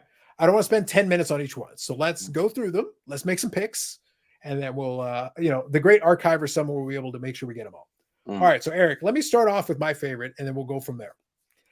Boston and Toronto, your 2 favorite teams. 2 teams that you have supported in the past. Well, now, by the way, Bobby, I got to double check if this is true. I heard that Toronto hasn't beaten Boston in a playoff series since my parents were basically small children. Yeah, since I was a small child too. Yeah. Was it 1959? Something like that? I wasn't born then, but yeah. Yeah, that's what I mean. I heard it was something like that. So let me see. I'll see if I can find it. But anyway, all right, Boston, Toronto. Eric, make a pick. Boston for this one. I think Boston can outplay Toronto. I think it's going to go 7 games. I think whoever we have in goal. By the way, we don't even know who our starting goalie is. That's games tomorrow. We'd have no idea who's going to be in net. But we're very confident in our goaltending. And I think that will win us the 7-game series against Toronto. There you go. All right. So just to correct, it is I'm not correct, but to validate here, Toronto's last win against Boston in the playoffs came all the way back in 1959. Yeah. Both of my parents were 5. They almost beat Boston several years ago, and they were up 3 games. They did all like beat Boston. That's none. And then Boston came back and beat them 4 straight. So yes. So Bobby, you want to make a prediction on that one? You want to make a prediction on that one? Boston's going to win. I'll go with the Leafs just to be different on this one. Okay. But just so somebody picks them. Like I expect it to continue as was the case before. But for the hell of it, I'll make the pick going the other way. They don't have enough defense to do anything or Bobby, like I'm just going based on the randomness of the first round sometimes. You never know. Yeah, just true. Spin the wheel, you never know. Something weird can happen. Okay. So let me start off on the left side. I'll go Western Conference and I'll go back to these. I want to do that one first because that was fun. All right. We got Dallas taking on Las Vegas, the Golden Knights. The Knights are going to win. Ooh. Eric, what do you got? I'm going with Dallas for that one. They've been playing really well. Yeah. I'll be a homer. I'll go with Dallas for the first round, but nothing would shock me. But I'll just go with them in the first round. Are we writing all this stuff down? Because I'm not going to. He's tracking it. He's got it written. Well, right now, the reason I'm doing it in this segment is that we'll have one segment with all the picks, so we'll be able to jot that down. So we'll continue. All right. Okay. We got Winnipeg taking on Colorado. Okay, so that's nobody cares. Can we put a dash or a slash there? That's going to be a 4-game sweep with the Avalanche. Okay. Yeah. There you go. Brandon, if you want, just give me a thumbs up if you're good. All right, Brandon, real quick, since you're getting caught up, we'll get caught up with you in a minute. But before we do, let me quickly get your picks. Boston, Toronto. Hold on. Just the teams, no commentary. Toronto. All right. Dallas, Las Vegas. Dallas. Over pick. All right. Winnipeg, Colorado.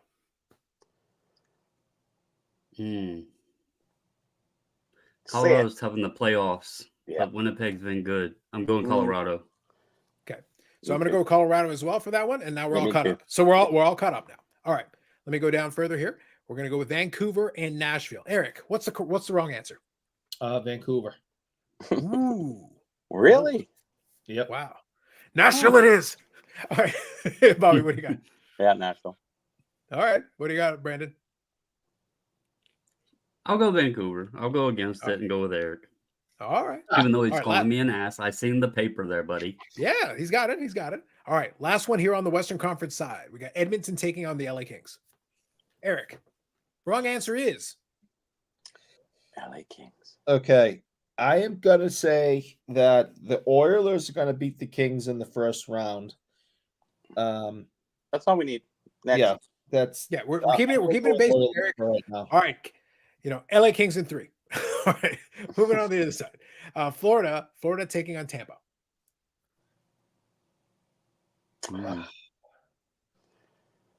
I'd say Tampa. Yeah, I'm going to go with Tampa, but that's going to be a hell of a series. I'm going with Tampa just because they have Kucherov was really good this past season. Really good.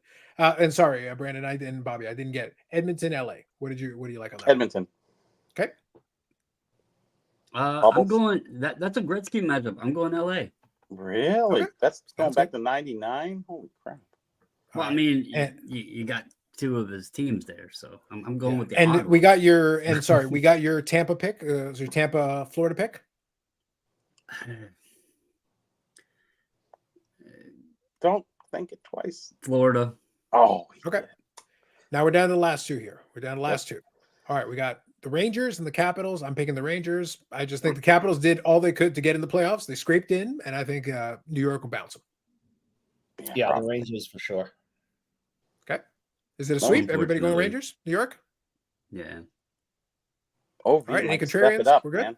All right. You never know. All right. Carolina and the Island. It would be a big upset. I would agree with that. Hey, listen, it'd be a feather in Ovi's cap if he was able to do something nice in that series. I'm just saying because no one's expecting anything. No one is expecting anything from those guys. So Carolina and the Islanders to finish off the first round. Yep. What say you, Eric? I'm going to go with Rod the Bod. I'm going to go with Carolina. All right, Mr. Burrell. Oh, Carolina, don't you know? Brandon, finish it off. What do we got? I'm going Islanders. Let's have the New York matchup in the second round. All right. I'll go with Carolina. That'll be our pick. All right. So we've got the segment. We wanted to get the segment through it, and we've got it encapsulated there. So I'll jot down all the results after the fact, and we'll see what happens at the end of the first round, and see if Eric somehow manages to keep his perfect record of no. Mm-hmm. I don't know how as someone who is so passionate about hockey, how I did what I did last year. It's impossible. I don't think it really happened. Yeah, you did it. Like self-abuse. Got an email, Reed Charles from BGS, the main buyer you see at the Expo, is no longer at the company after 14 years. Damn it, Eric. Did you have to fire him? Who's that? Charles from BGS. I don't know. I don't know. The name doesn't ring a bell to me. I have no idea. Well, I needed Charles. Really? The Charles? Man, I love Charles. He was the best. Who was Charles? One of the three guys back there? Yes, so. I don't know. I needed Charles to be in charge, and he wasn't. I want him and back. He wasn't taking charge. So I didn't step up enough for you? No. All right. Fair enough. He didn't write fast. Name enjoyed the photo with the mail. Who cares what he liked? And because I'm Carlos Parlays for the first round, I'll cook up something. I wanted to make sure I covered that segment so that we got Eric's all-important playoff picks. It was critically important, especially after last year's fiasco, that we covered all his playoff picks. So, y'all, you now know Eric's picks in the first round. Go with him, go against him, go with God, do whatever you need to do. If you sub cards, he was the bald, shorter guy with the stern look, sometimes smile when you were into the booth. Well, in fairness, I didn't go to their booth too much, but I appreciate the descriptor, which does help narrow it down a little bit. So I do appreciate it. A lot of people at the Expo like that. Hey, got to give Beckett credit, man. They were the second most busy at the Expo in November. They had like 6 people. Yeah. All right. 6,006. Yeah. I think KSA had 3. Tag had goalie and net. That's all I saw. Man. Yeah, that's all I saw. And don't forget Mint. Yeah, Mint in the hallway, and KSA with the young lady playing on her phone the entire time. Yeah, hey, she got paid good money for that. Hey, and she said she worked hard. Man. Yep. Tom says he was the East Coast sales account manager for BGS. All right, good to know. Thank you, Tom. Appreciate the update there. So real quick, I'll touch on it real quick because it amuses me. So I did understand what Josh was talking about. Josh was talking about apparently it was mentioned in the Discord. Apparently Tag is opening up a Canadian office.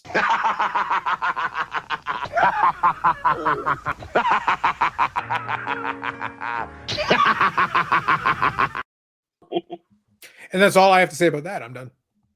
Anyone else gonna say? I appreciate that they went to a whole nother country to stay bottom of the list because they were trashing their own. It's called. You guys could at least try really making goals. It's called. They're still going to have the bulk.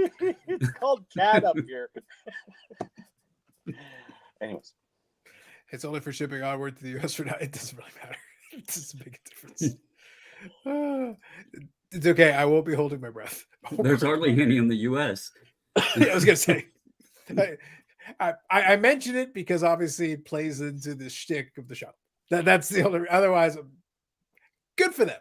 I'd rather hear about the updates of M&T. Thank you.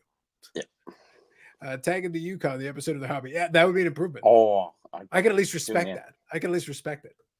Yeah, but I figured I would touch on it briefly. Okay, so real quick before we proceed. So Brandon, good evening. Thank you for joining us. Hopefully you weren't too tired from screaming at kids that were in your lawn. So how was this week treating you? What do you mean screaming at kids in my lawn? I'm confused. I'm lost. Tell the kids to get off your lawn. You got to tell the kids to get off your lawn. I haven't even been home. I'll be honest. I only popped on because, and I'm not going to stay on the full length or whatever, but I came up to get my bag ready for tomorrow and batteries charged for the GoPro and all that stuff, and cut the show on and happened to see Eric's little sign. Mm-hmm. And so I was like, I haven't even said anything. So I must make at least my presence. And I heard Bobby say, where is he? So here I am. I I had it on for maybe 5 minutes, and I seen Eric, very well done. Brandon, Eric spent hours working on it. He slaved away. This is like the extent of his artistic skills. Yep. I like the S's look for at the kiss. I like it. Yes. Yep. Like the man, this is the most work he's done in like 15 years. Yeah, So I'll tell you though, kiss I'm ass. impressed because the S's, they're very symmetrical. I am impressed by that. They're very well done. I mean, look at that. The spacing, everything. He did a good job. I'm giving him credit. Like kiss ass. Still an ass. He slaved away. It's a kiss ass. Wait, I was told that if I see or read something on the interwebs, it's always true. And I read that you're an ass. Well, I mean, in the title of my video, I literally put, yes, I am. There you go. Therefore, hey, I'm going to own up to it. I'm an ass, whatever. It is what it is. Green eggs and ham, ass I am. Yeah, it's all the same. Wow. Move on. I can't relate. No, I actually, I've been gone pretty much all day. Was very busy, and I didn't like. I seen the Discord, the chatter in there, and the conversations that have been going on. There was a bunch of texts amongst you fellas. I seen that, but I was driving and I wasn't responding and stuff. So I haven't caught up on everything yet. I'm sure it's banter of the most, recent comings of this wonderful world of hobbiness. But maybe goings. Yeah, but it's at least 5% less mature than the live stream. Yeah, I'd say. Yeah, I haven't swore yet. That's weird. Hey, that's cool. Yeah. There's strange, yeah.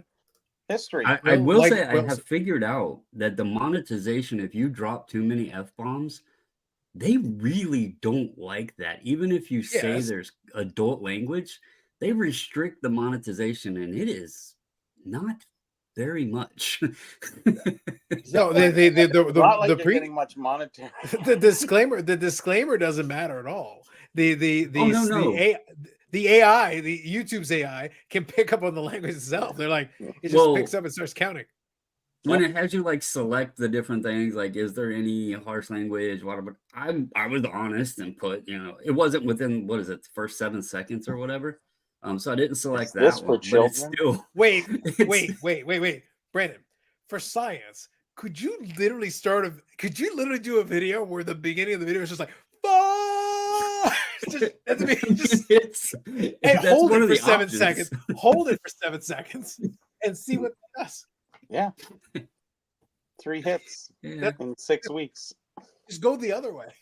Lean in. Somebody said if that was me, I wouldn't have even put the disclaimer. I would have rolled with it. And I was like, in the past I have done that, but I do realize there is people that watch and or listen, and there's children around.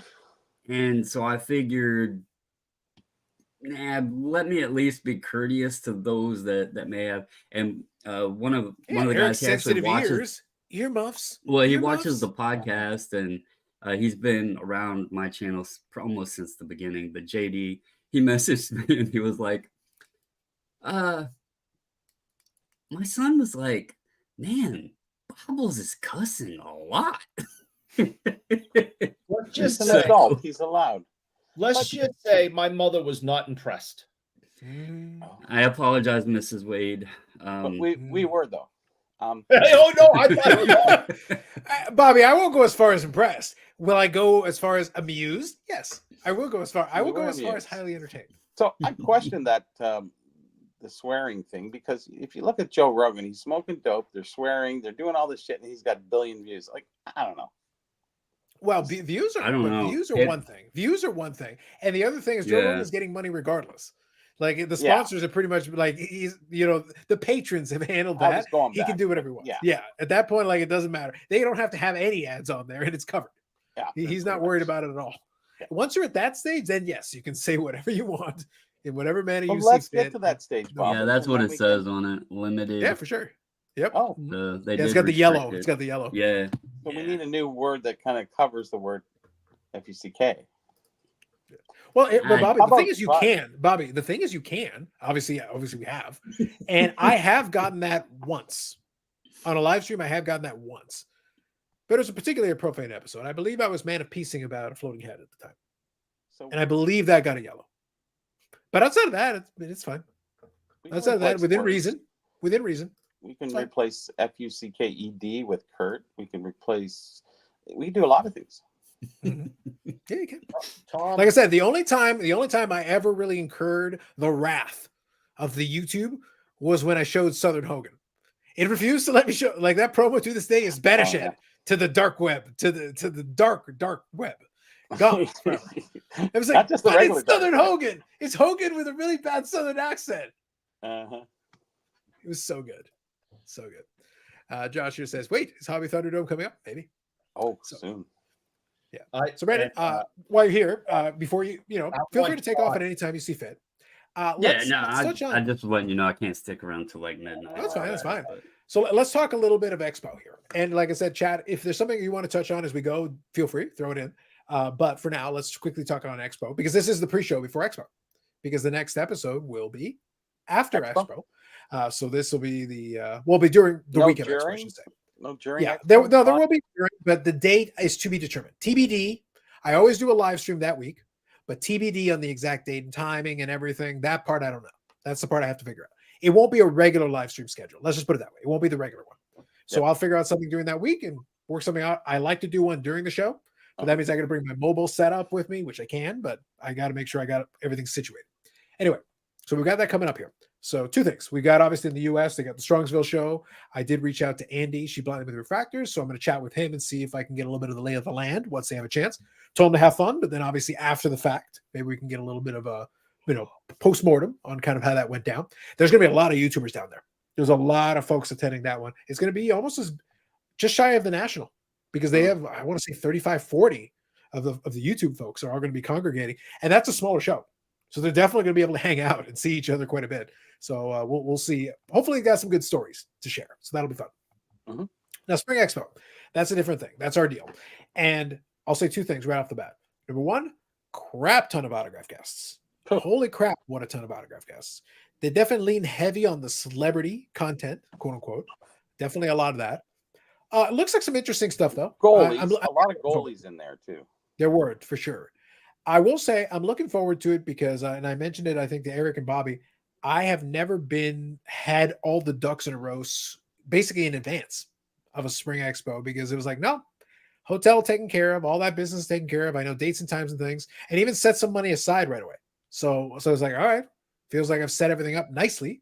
So we're in good shape. I got a decent budget. I'm going to make a video this upcoming week talking about kind of my overall plans, but high level, I've got a few targets that I'm shooting for, but that's why I wanted to bring the budget. I wanted to have a little bit of column A stuff I'm looking for PC wise, but column B, if I can find something that might be worthwhile to pick up to potentially flip, I'm not morally opposed. I wanted to have the funding available to me should an opportunity arise. So I figured I would do that. Opportunities. Hey, Bobby, you never know. Like I found things at the CSC show when I'm barely looking. Now imagine obviously a much more scaled up version where there's going to be stuff around. It depends on what you're looking for and what you want to do. So Dr. Scooby here says, how strong do you guys think the Bedard buzz will be at the show? I think there'll be a lot of cracking open of the boxes. I think there'll definitely be a strong representation. And they've also got the pack giveaways. Like if you're going to do it anyway, then take advantage of the extra giveaways, the extra packs that you can get, autographs and stuff. Like take whatever you can get. That bonus makes it worth more your while, because it's not going to be cheap. That wax is not going to be cheap because there's still value in that, even though it's dropped a little bit. And this is the reason why. The Bedard 101, to our knowledge, has not been pulled yet. Now, obviously, those of you who watch the live stream already know the fix is in. So Heartland is going to have to get the choppa. So after I go pull the card, then we get to the choppa. Where do we go from there? Then I go get a big novelty check, Bobby. Oh, yeah. That's the next step. And then from there, content. And then from there, then evil. Vegas. Then basically I will buy the world's, amongst other things I will purchase the world's largest mayonnaise cannon, like a potato cannon, but it shoots mayonnaise. And I have a target I don't want to spoil this, but Brandon, I have an idea for an industrial size mayonnaise cannon. I think I know where I could fire it. Oh my! I have thoughts. Base. That is so disgusting. Valley Forge Cannon. That is disgusting. Oh my God! Jolly Rogers. That's up I'm one, really man. delving back, Valley Forge. I said it all. Did you guys see the Golden Touch was nominated for a daytime Emmy? I did see like a graphic that looked like that. I'm like, what a world! Is anything that Ken does actually in the daytime? Yeah. I got nothing, man. It's a Netflix series. It's not daytime or nighttime anyway. Bizarre. The whole thing is Anytime. weird. I will say the only time I ever have associated daytime Emmys is with soap operas, so it kind of fits the bill. Oh, 100%. Yeah, totally. So I don't know, man. I don't know what to tell you. Bob Jackson here. Good evening, Bob Jackson. Eric, have you had your daily dose of mayo? Have you wrenched this week? Have you watched Psycho Cross this month? Yeah, cyclocross. Qu'est-ce que c'est? The cyclocross season is over. I don't know what cyclocross is. Into mountain bike season. Last week was the first UCI World Cup race. Mom and I had a wonderful time last weekend watching all the races. We already looked up when the races are going to start tomorrow. And Mom and I have a date at 3 p.m. tomorrow to watch the women's short track cross country race. So does she really enjoy it, or do you steal the TV from her? I tie her to her chair and put on the Clockwork Orange. I literally was going to say, this is a Clockwork Orange situation, isn't it? Yeah. And and I make her watch it with me. Wow. And also, I noticed you have a United States Postal Service hat on. Yes, I do. Is that to pretend that you are like some sort of mail carrier? No. Bedroll. I'm glad you brought that up. No, this is a hat that I'm wearing. Because yes, we got that. The people that that participate in this show, several of them somehow think that I am the United States Postal Service. Okay. Oh. Yeah, you're inefficient and downright contemptible. Yes, we agree. Yes. I get more mail at my house now for other people than I do for myself.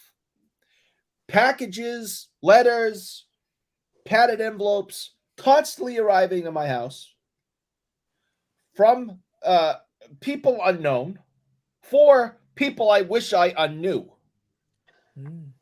And you know what I'm hearing, Eric? And I just, I don't know if your mom's watching. She is. That's a good qualifier. So you've always talked about your allowance, but now if there's so many packages coming in, yes. I mean, your They're wife not really mine. wouldn't know if they're for you or for other. See, and even the screen cover, the screen understands. It's like, sounds like a good idea. Yeah, they're not for me. This is for Eric. Yeah. So is this intentional? Did you tell the guys, hey, just send your shit here, and then that can free up my and not only do I have to receive it, I got to ship it. Okay. Well, that's the whole idea. It is utterly ridiculous how much mail I've sent out to these people. All right. I'm going to start my own U.S. Postal Service branch right here at my house. Ship my cards. Okay. And this week I am not joking. In 1 week's time, I got mail for Yannick, mail for Brad, mail for Bobby. One time. Okay. And not only, listen to this bullshit. You want to hear some bullshit? Listen to this. No, I'm fired up now. Everyone listen to this. Not only does Bobby have things. Oh, dang. Devastating. This is a shame. Terrible. Well, it was funny. For old time's sake, I had to do it. I literally had to be like, listen, not only does Bobby have things sent to me, he makes me pay for them. Yeah. Okay. He makes me pay for them. And he promises me, if you pay for this, and ship it to me. I will gladly pay you Tuesday for a No, hamburger today. he says, I'll let you look at the app. Right? So I buy the stupid thing. It arrives. I ship it up to him. I'm like, okay, Bobby, I took pictures. I proved everything. I said, all right, here's the receipt. Proof that I did it. Let's take a look at that app. I'm so excited. He go, well, I don't think so. No app. You were so excited. You just couldn't hide it. I am just getting so fed up with these people. Now, Brad has something shipped to me. Doesn't tell me. I call him. Brad, is this yours? What is it doing at my house? Is this yours? Oh yeah, I forgot about that. Yeah, just hold on to it for me. So now I'm a fucking layaway. All right. What you're gonna find out is a good guy, Brad. Brad's a great guy. But you're gonna just hold this for me. And he's like, calling the feds. So it's at the house. Yeah. The package has arrived. Go. The raid. The time is now. Raid. I'm afraid something's like it's stolen. All right. So he's like, no, just hold on to it for me. For how long? I don't know. Maybe I'll until the feds come through the door, like the Kool-Aid man. Oh yeah. No answer at all of when I'm supposed to get this to him. So I have to go. Like, there's a guy signing that somebody's collecting something for signing. So I get asked, hey, can you go to this show and get this guy to sign something for me? He doesn't have the thing that he's collecting to sign, so I have to buy one of those and then go to a show out of my way because I live in Scarborough. They think Scarborough's like a small district. It's huge. So I drive to the other end of Scarborough, drop it off because I had to go drop my wife at work. And then I got the guy to finally meet me and then get it back. And then I had to ship it to him. And so we're complaining about he gets one package and it's FedEx. It's not even postal. And all that running, you bring the car of knowledge back into the garage of knowledge, and it gets the garage of knowledge all hot, and so it's uncomfortable when you go out there and sit. And Jesus, Eric, listen, how he stood in line, so insincere. Okay? Yeah, he used his magical Burrell Canadian powers and just said, "Hey, Jimmy Doodads, why don't you get this signed for me?" The Jimmy Doodads, right? He didn't. It was like he stood in line for 3 hours. No, he stood it wouldn't have happened. And said, "Hey, get this done for me." You're lucky I have connections. Well, I hope you use them. I snuck 3 cards in that box. I hope you use your connections again because I need 3 autos from my 6970 collection. Between you and Yada, get it done. Oh, demands. Get it done. Whoa, hold on. I'm muting this son of a bitch. All right. Bob Jackson says Kurt's car care juice all over. Yeah, he's getting a lot of stuff. He's getting a lot of things happening over there. Bob Jackson says instead of need him, Eric, this guy says eat it. Yeah, it's like it won't be. Don't worry. It's like what happens? It's like, Bobby, you give him his autograph, but it's like, hey Eric, you take video. Hey Eric, it's like, here's your autograph. What's that? Oh yes. Lather, both sides. It's a preservative. It'll help preserve the car. What would happen if you soaked it in it? That'd be interesting. I think that's a valid question. Science demands we find out. Yeah. So we got egg yolk. So we don't have anything acidic. Oh, we have some vinegar in there. Yeah. So it might clean the cards. Yep. Never thought of that. Eric's really the father of the show. Eric is just jealous. He knows Jimmy Doodads. You know Jimmy Big Head or whatever his head name. Timmy Two Hats. Yeah. Yep. Is Timmy coming to the show? Probably not. No, he wasn't going to. Good evening, Kathy. And then all of a sudden he decided to. So I don't know. Well, so that's the answer is you don't know, but he said he's going to. So I don't know. He's like, I'm not going. Then he puts out that meme or whatever he did. That was funny. We need more money in Canada. Need more money. And then somehow I'm in there going, that's not how That's the best one. I loved it. And all of a sudden, so it writes in his Instagram page, I can't wait to see all my friends next week. Did you see that video, Carlos? Yeah, I did. Yeah. Listen, I felt like it was some solid work by him. The important thing I feel is that I do need more money. Like that part is accurate. Like it's not wrong. I know. I could be in the U.S. though, Eric. It would still be true. These things do not change. These are facts. The and by the way, internet good has evening, money. Kathy. Thank you, Kathy. I took a screenshot of that because of the context of the message. I appreciate it. Absolutely. You know that Thank you, Kathy. she is the one that's calling you a gentleman. I didn't. I called you this. That's okay. That's okay. Okay. Because it's her that said you're a gentleman. I never said that. Well, listen, you're lucky Brandon is too much of a gentleman to literally say it takes one to know one. Oh, snap. Moving on. I know you. So what I've gathered here is Eric works for the Dutch Postal Service. Exactly.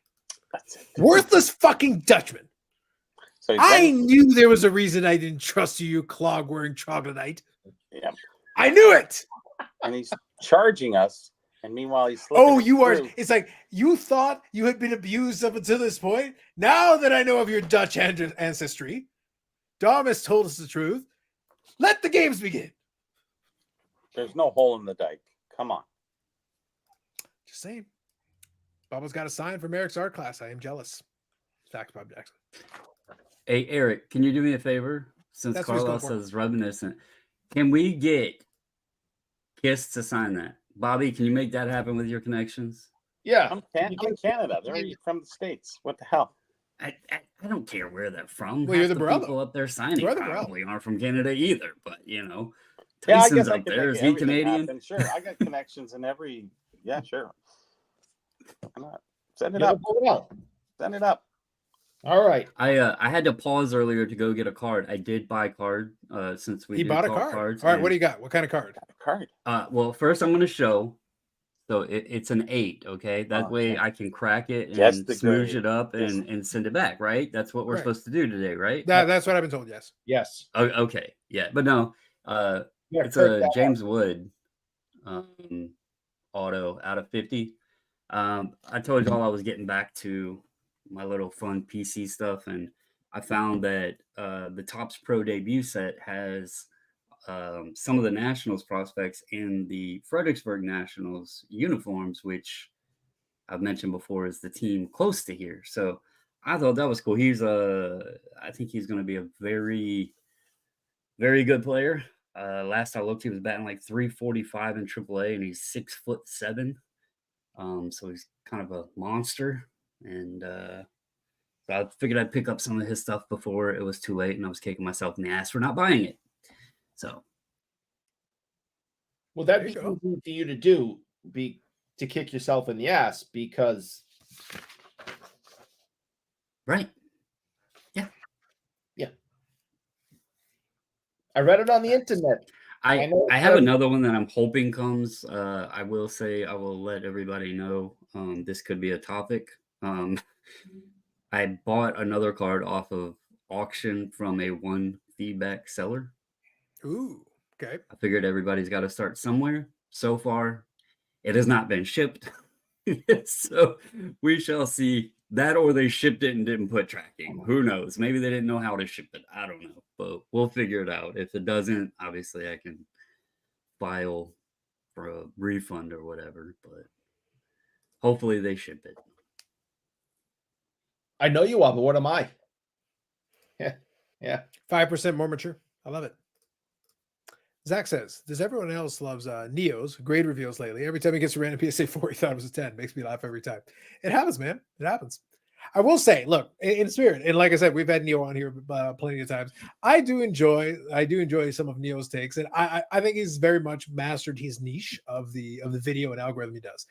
I enjoyed the video he did on the Kurt's card care thing, the decertification and everything. And I literally was sitting there and I was like, I'm looking at it, and the video was 14 minutes. And I'm like, there is no fucking way you got the 14 minutes.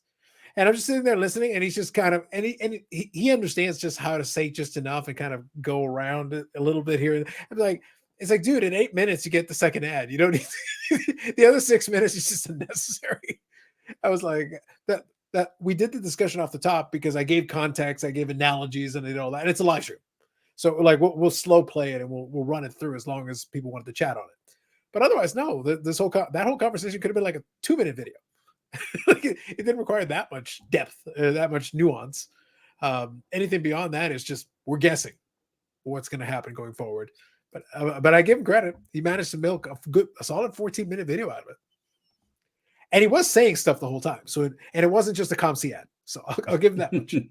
So to his credit, there was in fact content in there, even if I'm like, you're really just stretching, aren't you? Like, but I'll give his props. He managed to. I saw a guy do a card reveal of like 4 cards the other day, and the show was just this anger-filled rage machine for like 30 minutes. And he only showed like 4 cards. It was incredible. I never seen anything like it. Some would dare say 31 minutes. I heard it was 31 minutes through the grapevine. Yeah. 31 minutes. Imagine 31 minutes. Just 31 minutes of rage and 4 cards. Imagine if It you did that all rage. It was. And imagine if you did rage. that after spending 45 minutes in a different venue and generally the same topic. Yes. And that no.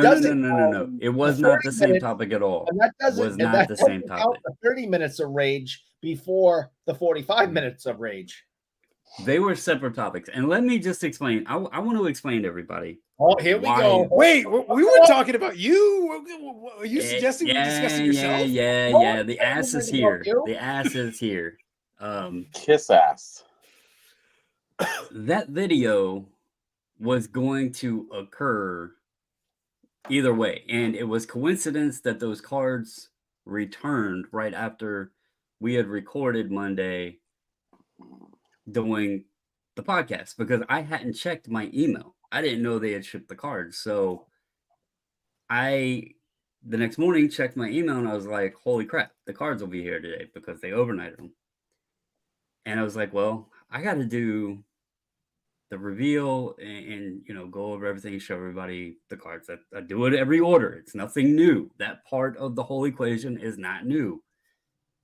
But the comment on the podcast, there was a comment, was what invoked the additional concept of rage, because I felt it funny that someone is going to make their remarks without knowing the entire full story. And so I just wanted to make it clear of the whole situation. Eric's going to get for instigating here. Nope, I'm not going any further. I said he wants you to go. Drop the gloves. There's no reason to go. I said my piece. I said my piece about it, and I am content. I don't understand. I don't understand any of this. As a man of peace, I don't get it. Yeah. Moving on. Bob Jackson says, Eric, no glitter on the sign. Did you eat glue again? Always. Mom says I can't play with glue anymore.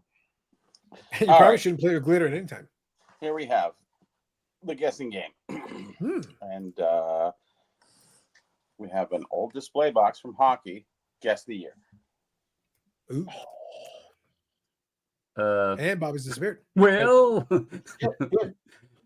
that was a really good game. That was a good game. By the way, I have nothing to do with that. Bobby's not on my screen at all.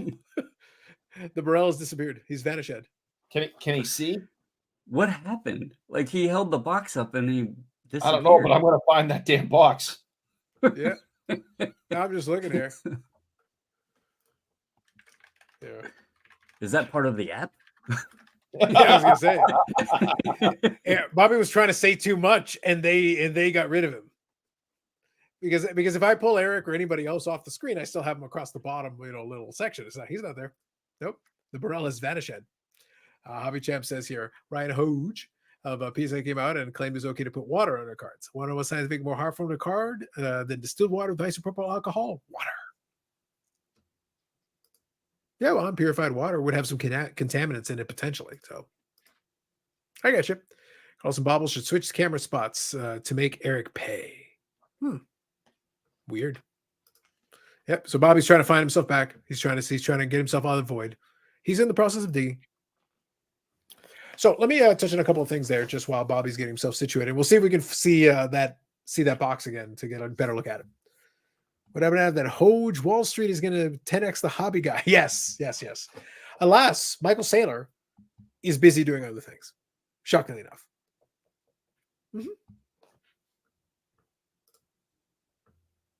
Maybe. Maybe. I only pee on the Canadians cards. So your people.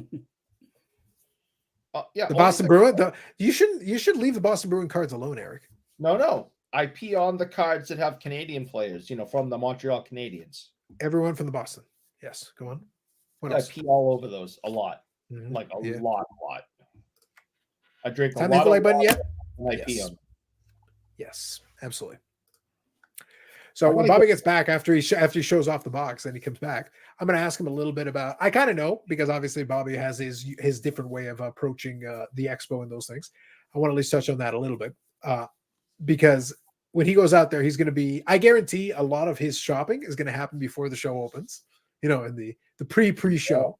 Oh, absolutely. But I'll be curious. I'm kind of curious to see how this one plays out in terms of people. I think there was a question earlier about the Bedard thing. I think there's going to be a lot of interest in people trying to open boxes, trying to pull the Bedards.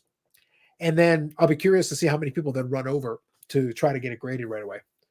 Because there's no on-site grading for PSA, but you can get your stuff submitted and get it sent straight down and try to take advantage of it.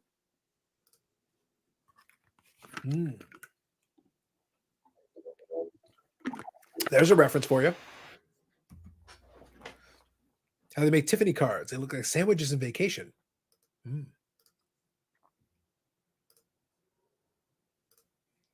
So instead of that, I'm going on here to try to find when he put that box up. Eric's cheating. He's Google lensing. And I'm going to use his own book to beat him at his own game. Nice. Imagine if you had the app. Terrible. I wish. Imagine. Oh, here we go. He's about to do it. Okay. Boom. All right. I can find that. Wow. All right. Okay. 1967, 68 is the answer. He's so proud of himself. Brandon, he's so proud of himself right now. He really is. Thanks to this wonderful book written by Bobby Morrell. 67, when he comes back on, play it straight. So 67, 68. Interesting. MNT is grading Bedard Young Guns at the show for free. Still might not be worth it. I don't know if that's a real promo, but if it is, that's kind of at least interesting. I'll give him credit for that. That's at least a different take on it.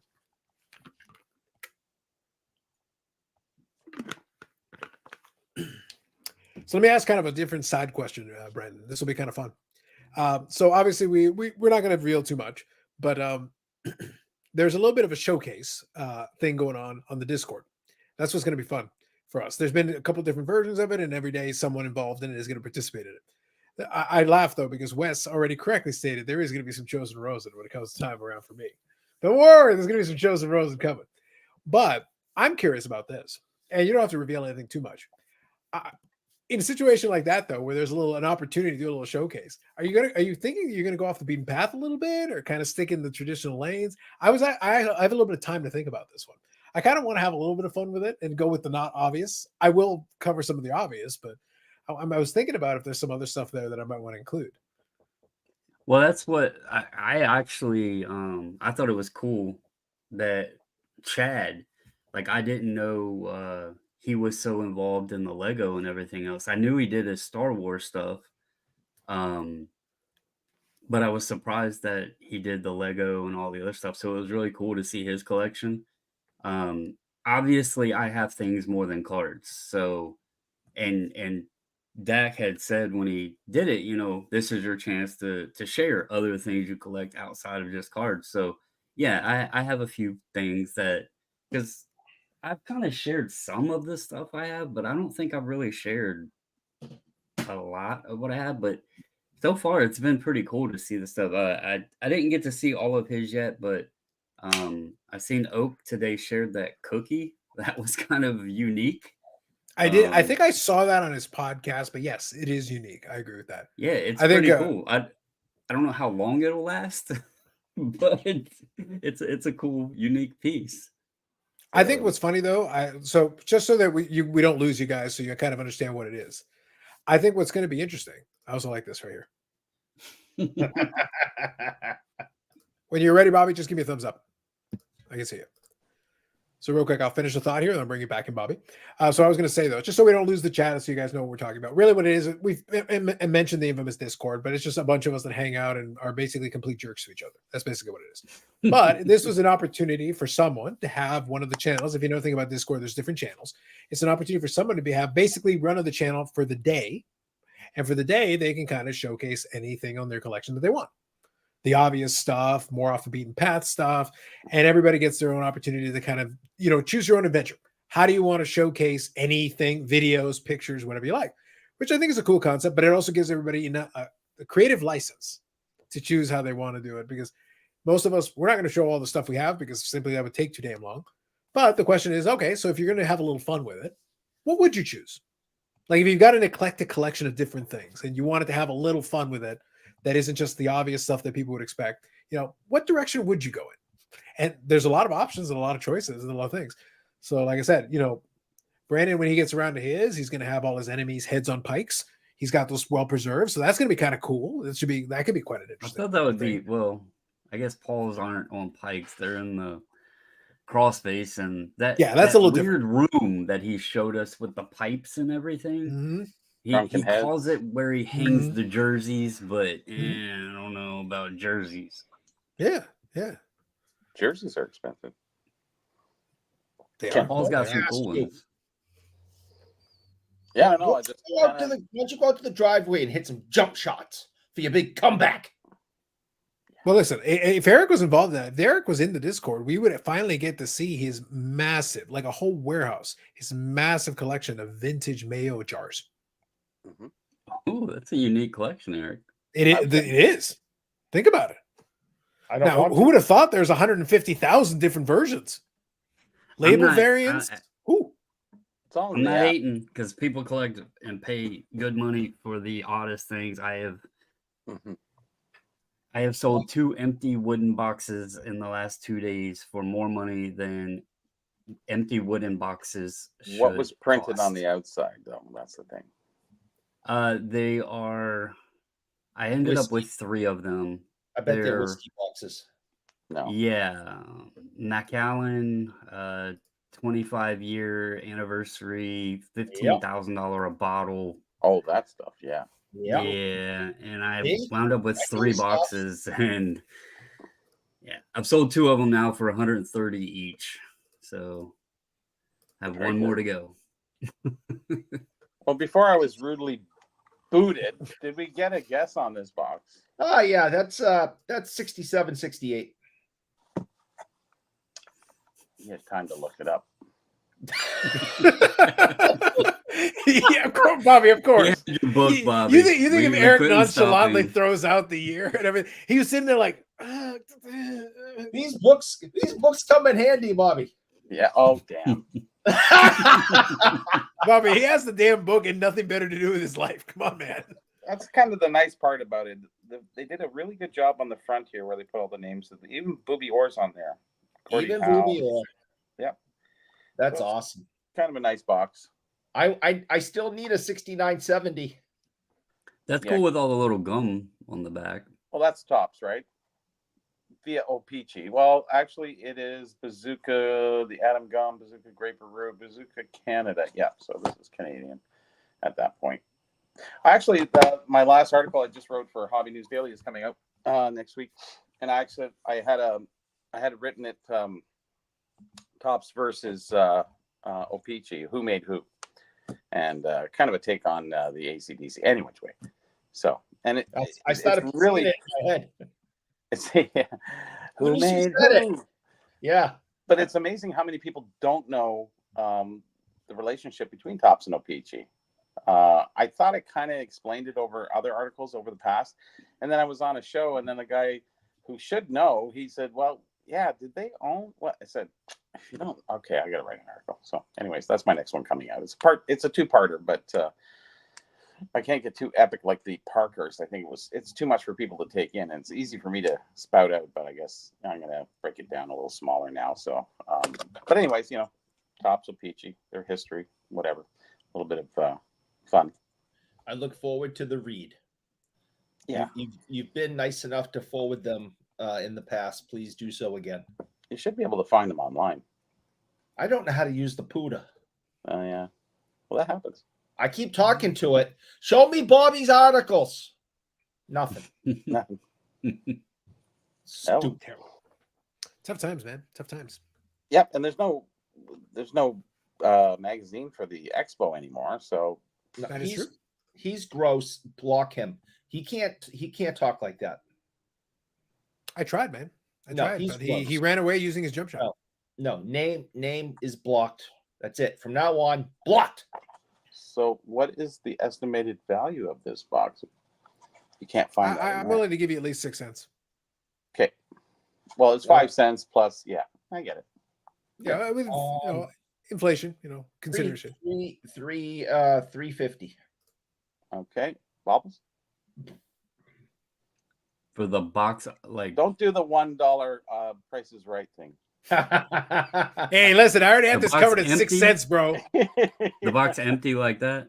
Yeah, It is an empty display box, yes. $350. If it was full, it would probably be worth about $100,000. By the way, Bobby, are we taking into account as it is in your hand right now, or is it prettied up, like wrapped up or anything? no, I Like, haven't wrapped it yet. It's Okay. it will be wrapped, but as it is, we're talking about right now, as it is. it doesn't actually increase the value. $4.29 Canadian. How much? $4.29 Canadian. $4.29 Canadian. And you said 350. 6 cents. That was US 6 or cents. Canadian? And 3 Oh, I'll make it US just to make it fun. Yeah, 6 cents. US. Oh, okay. Big money. Big money. All right.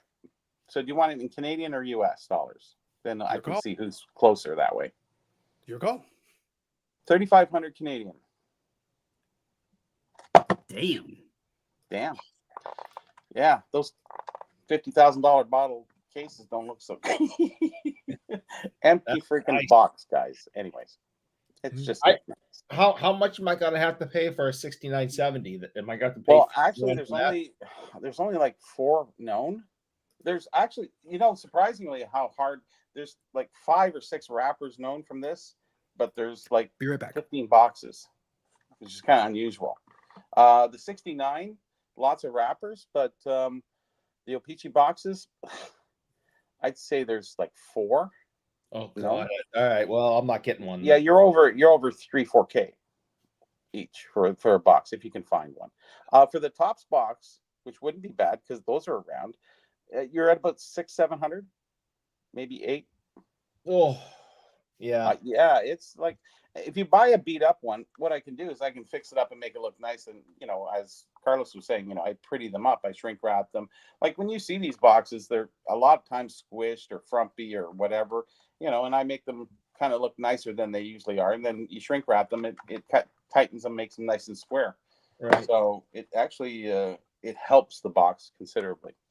Sure. Opposed to selling it as is, but yeah, empty display boxes are a really high priority.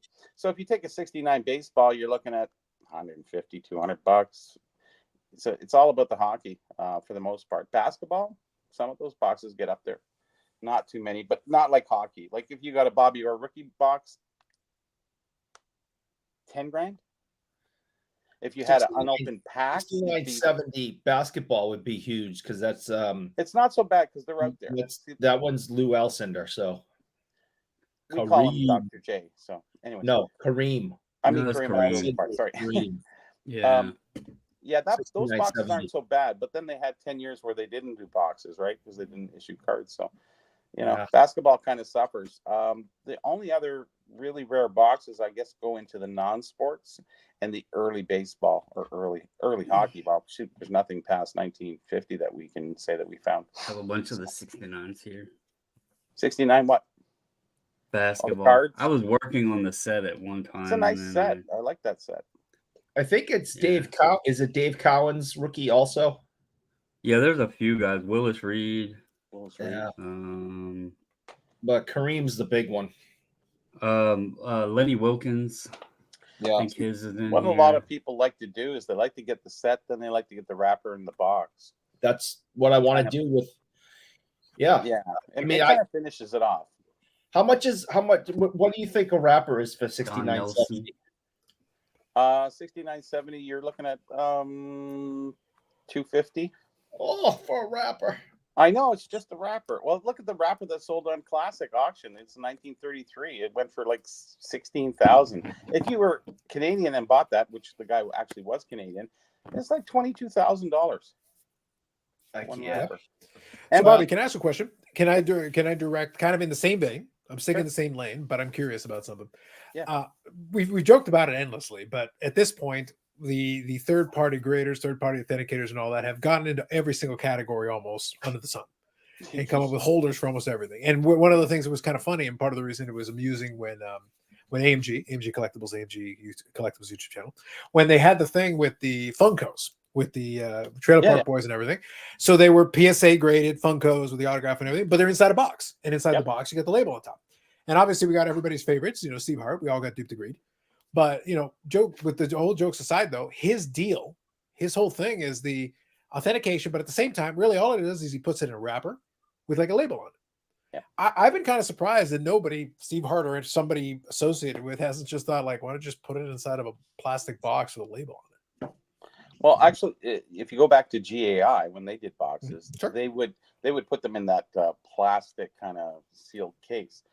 The weirdest part is if it was one kind of standard size, so if it shook around, they were putting like green pieces of foam, yellow pieces of foam in there to keep it from bouncing around in there. I'm going, oh my God, how unprofessional it was. Do you think part of the reason he doesn't do the box thing is because some people actually buy them wrapped just for the authentication part, but then they actually open them, and it would be a pain in the ass to try to crack one of them big acrylic cases out? Well, I don't think you even have to do that. I'll throw something at you. Cracking them the way you think. No, I think even just for the sake of argument, though, Brandon, just for the sake of argument, I think you could probably do a case, not dissimilar to what happens with the comic book thing, because you can basically open it. Then the seal's broken. You can't reseal it. Like at that point, it's supposed to be opened. But if you did something like that, where like, look, you want to open it. As soon as you open it, you've compromised the seal. It is not resealed, but you still have the option. You don't have to go at it with a hammer or something and break it. You can just be like, look, man, you open it. Yeah, like a foil seal or something. Yeah, something where it's tamper-proof. That would make sense, Yeah. And that could give you a little best of both worlds. Have it for display purposes if you want to. Or if you really have your heart set on opening it, hey. But as soon as you do that, it's a tamper-proof seal. You can put it back in the box. It's just not going to be sealed again. Yeah, I guess the one thing you run into is the different sizes of boxes. Mm-hmm. So you would have multiple extruding costs on your hand there, just designing it. Because, like Topps did boxes of 24 count. O-Pee-Chee did boxes at 36 count up to 1974. Then Topps went to 36 count and O-Pee-Chee went to 48 count. And then we talk about the 90s. Good luck. Now, could you do a thing where similar to, because WADA in the video games thing, and VGA also kind of has that same issue, because you can take like, the Nintendo box has a certain size, the Super Nintendo box has a certain size, the Genesis clamshells are a different size, and the Japanese ones are a different size. So like you've got all these variants, but you're still shorter. You're not gonna have 57,000 different versions of the whole. You could have different inserts though. That kind of hold it in place. That's the thing. Yeah, I guess the inserts are one thing, but then you're talking about something that doesn't have much weight, where these have a fairly decent amount of weight. I get it. So it's harder to, do that than it is just a little sleeve insert that's lightweight plastic that'll hold it in place kind of thing. Yeah, opposed to this would be definitely different. Like these weigh nothing, but you fill them with packs. Like if you found a pack from here, I'd say 20 grand, one pack. Like, because it's just, they're unknown. I just posed the question because at this point they've tried so many versions of it, again with the vinyl grading and with the VHS grading and the whole stuff, all kinds of stuff. Steve does he grades the unopened boxes too. Mm-hmm. So, but he crushes them because he doesn't put any supports in them as well as I do. So, and even when he does his shrink wrap boxes, there is some space on the top, right? But when they do that shrink wrap, it's crimping it. So it's really kind of squishing the box and damaging it more than anything. Like I always said, with the graded packs, like they've ruined more packs than they have saved more packs. How's that? Imagine what they did to those poor G.I. Joe cards. Those were foils, so different story. But yeah, you're right. Yeah. It's pretty rough, man. Not going to lie. No. He should have known. And he should have known, and knowing was half the battle. That's true. Yeah. These are facts. Think about it. But no, I get it. So, Bobby, I was going to ask you a question before you vanish into the dark abyss.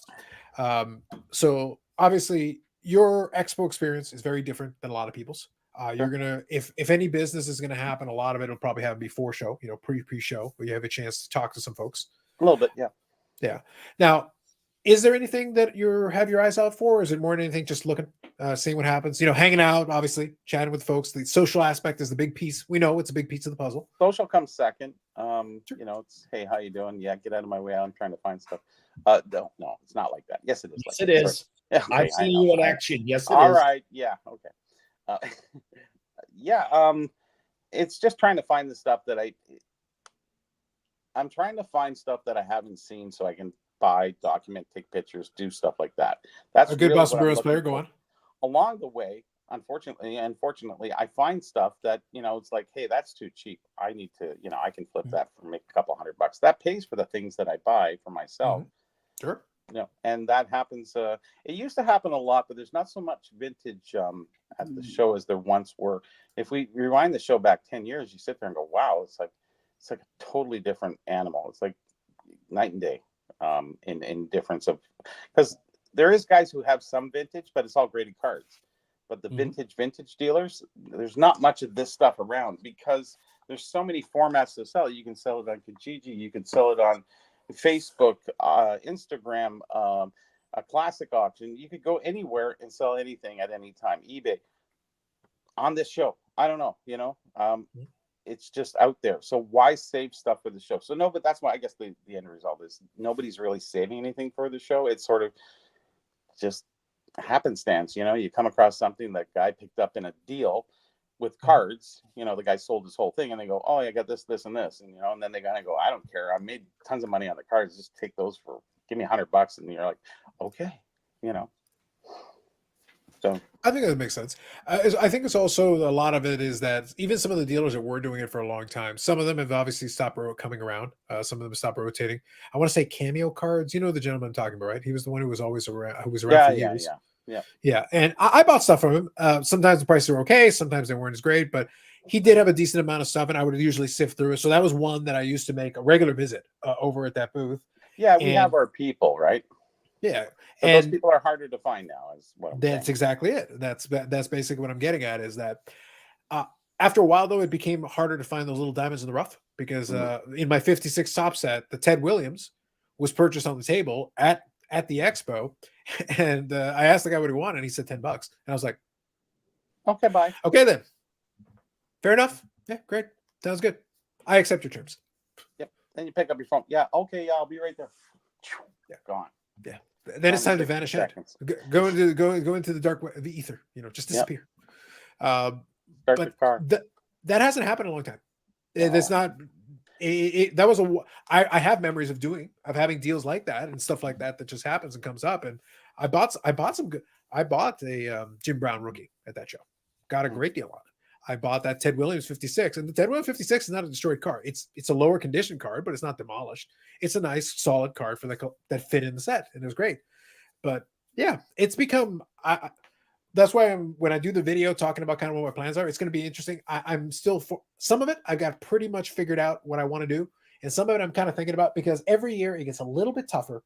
Not because I can't find things, but because if I'm not going to go there to just buy something, I can literally just snap buy on eBay anytime I want. Yeah. Who cares about that? What's the point? I may as well just buy it on eBay then.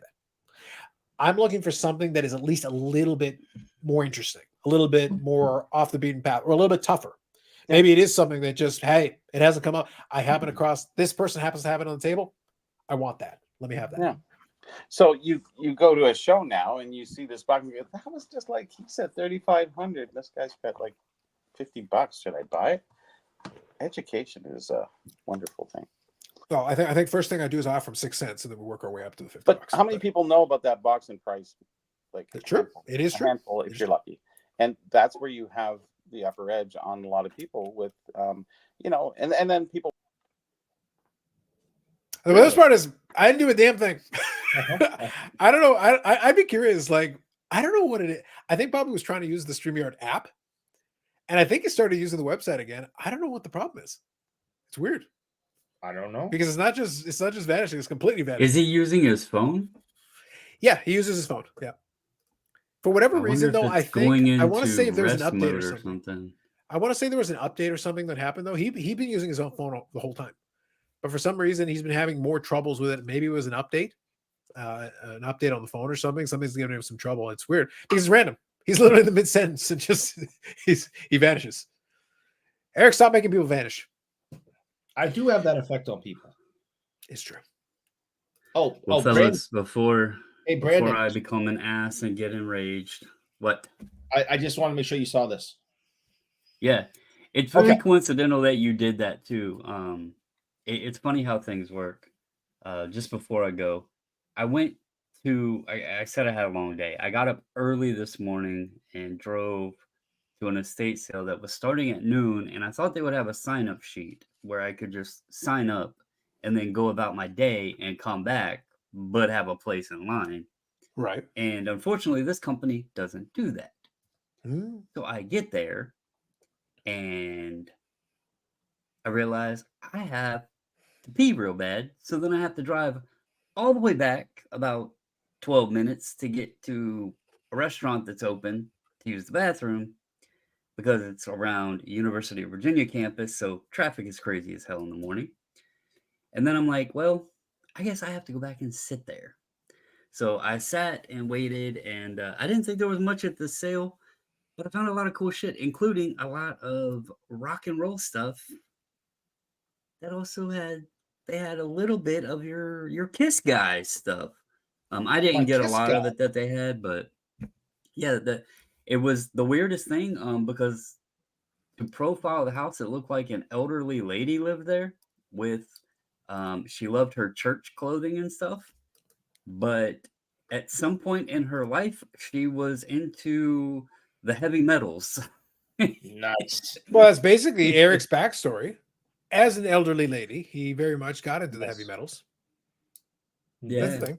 So no judgment. She only had 2 that I found, but Carlos would even be impressed.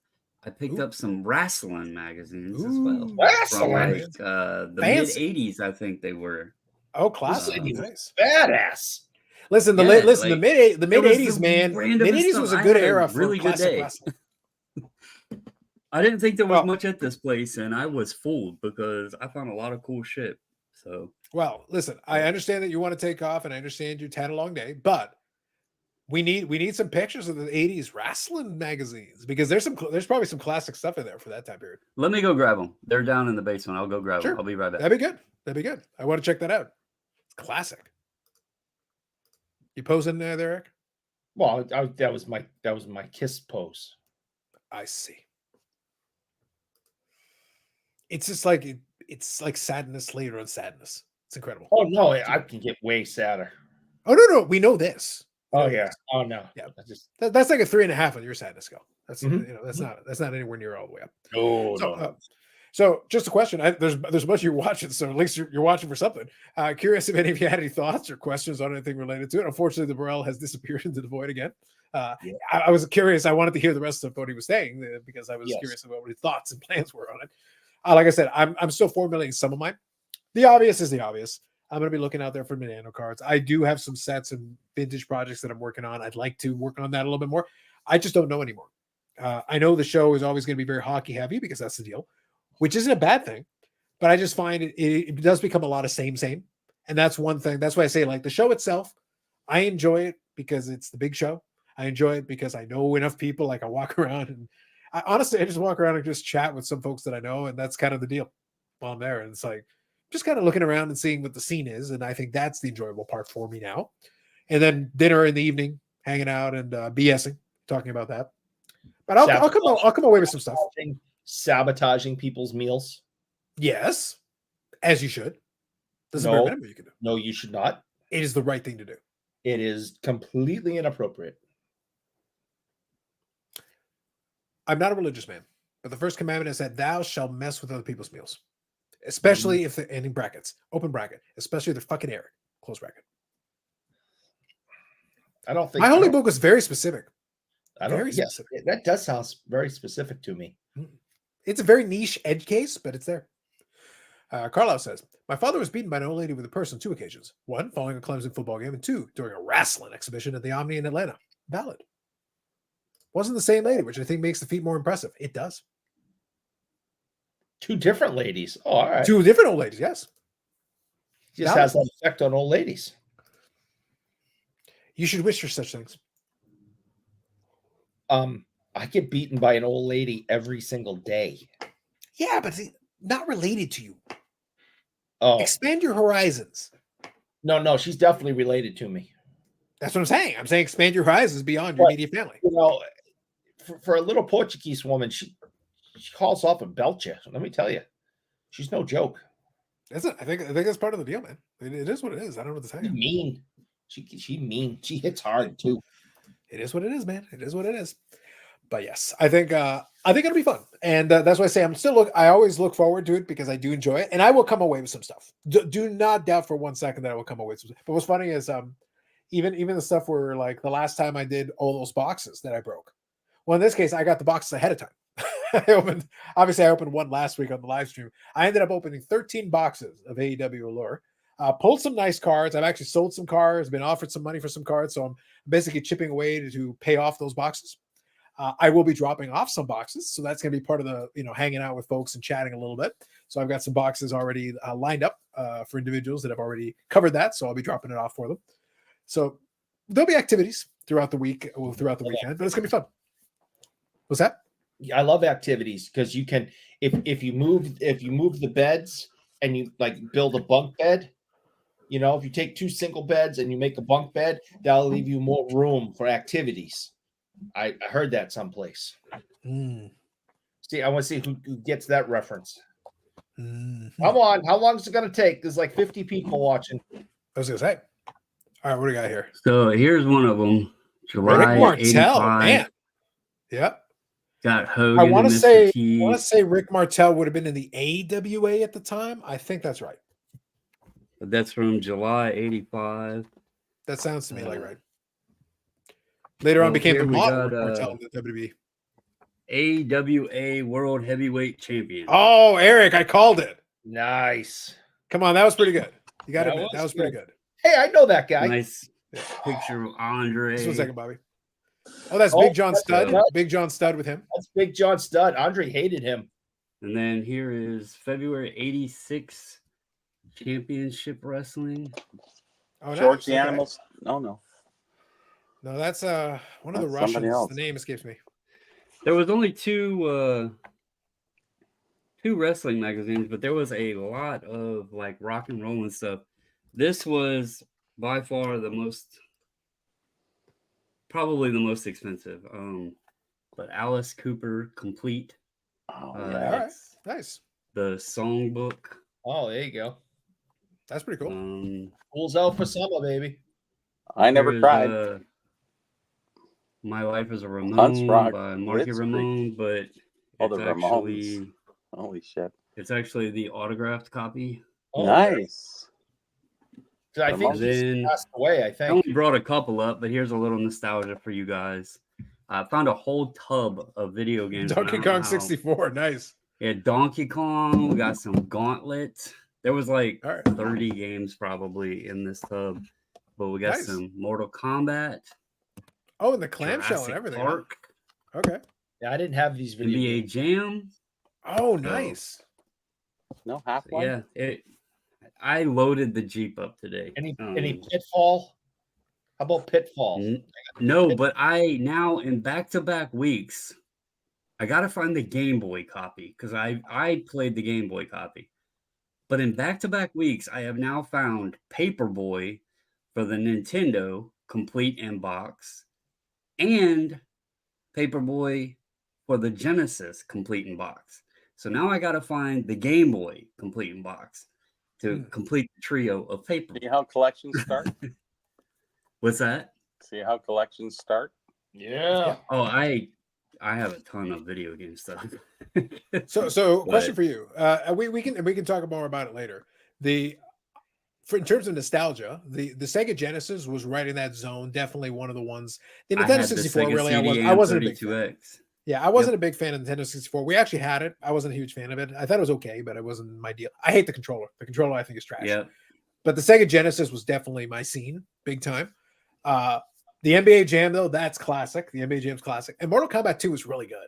I thought those were really good. I just brought a few of them up. There was literally, it was a big plastic tote, and it was weird. I went in the upstairs at the sale because I could tell by the pictures that I got a bunch of rock and roll magazines, like a bunch of them. There was only the 2 wrestling, and then obviously that Alice Cooper. I paid $35 for all the magazines I got. That Cooper is like $50-$60 by itself. So all the other ones are basically free. And where's the Kiss stuff? Just ran downstairs to get stuff. I was expecting you to bring up the Kiss behind.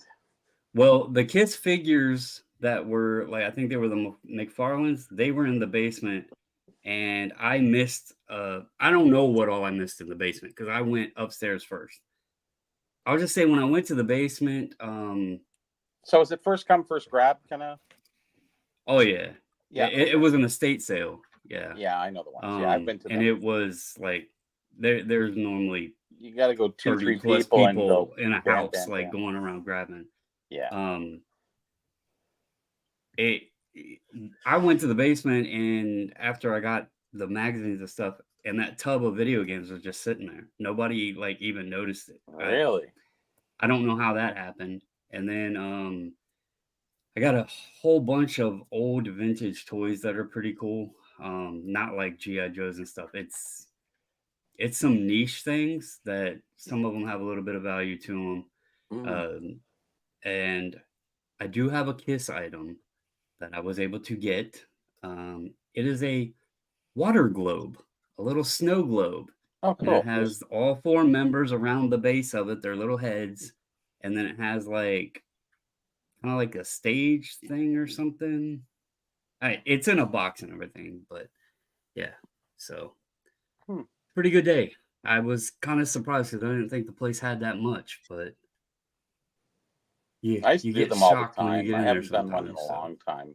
That little old lady was a badass.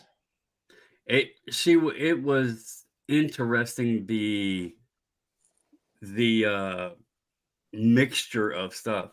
And Michael Ham asked about grading the games. I have one game that I got last week from a sale that I am contemplating. It is Castlevania 2 for the Nintendo.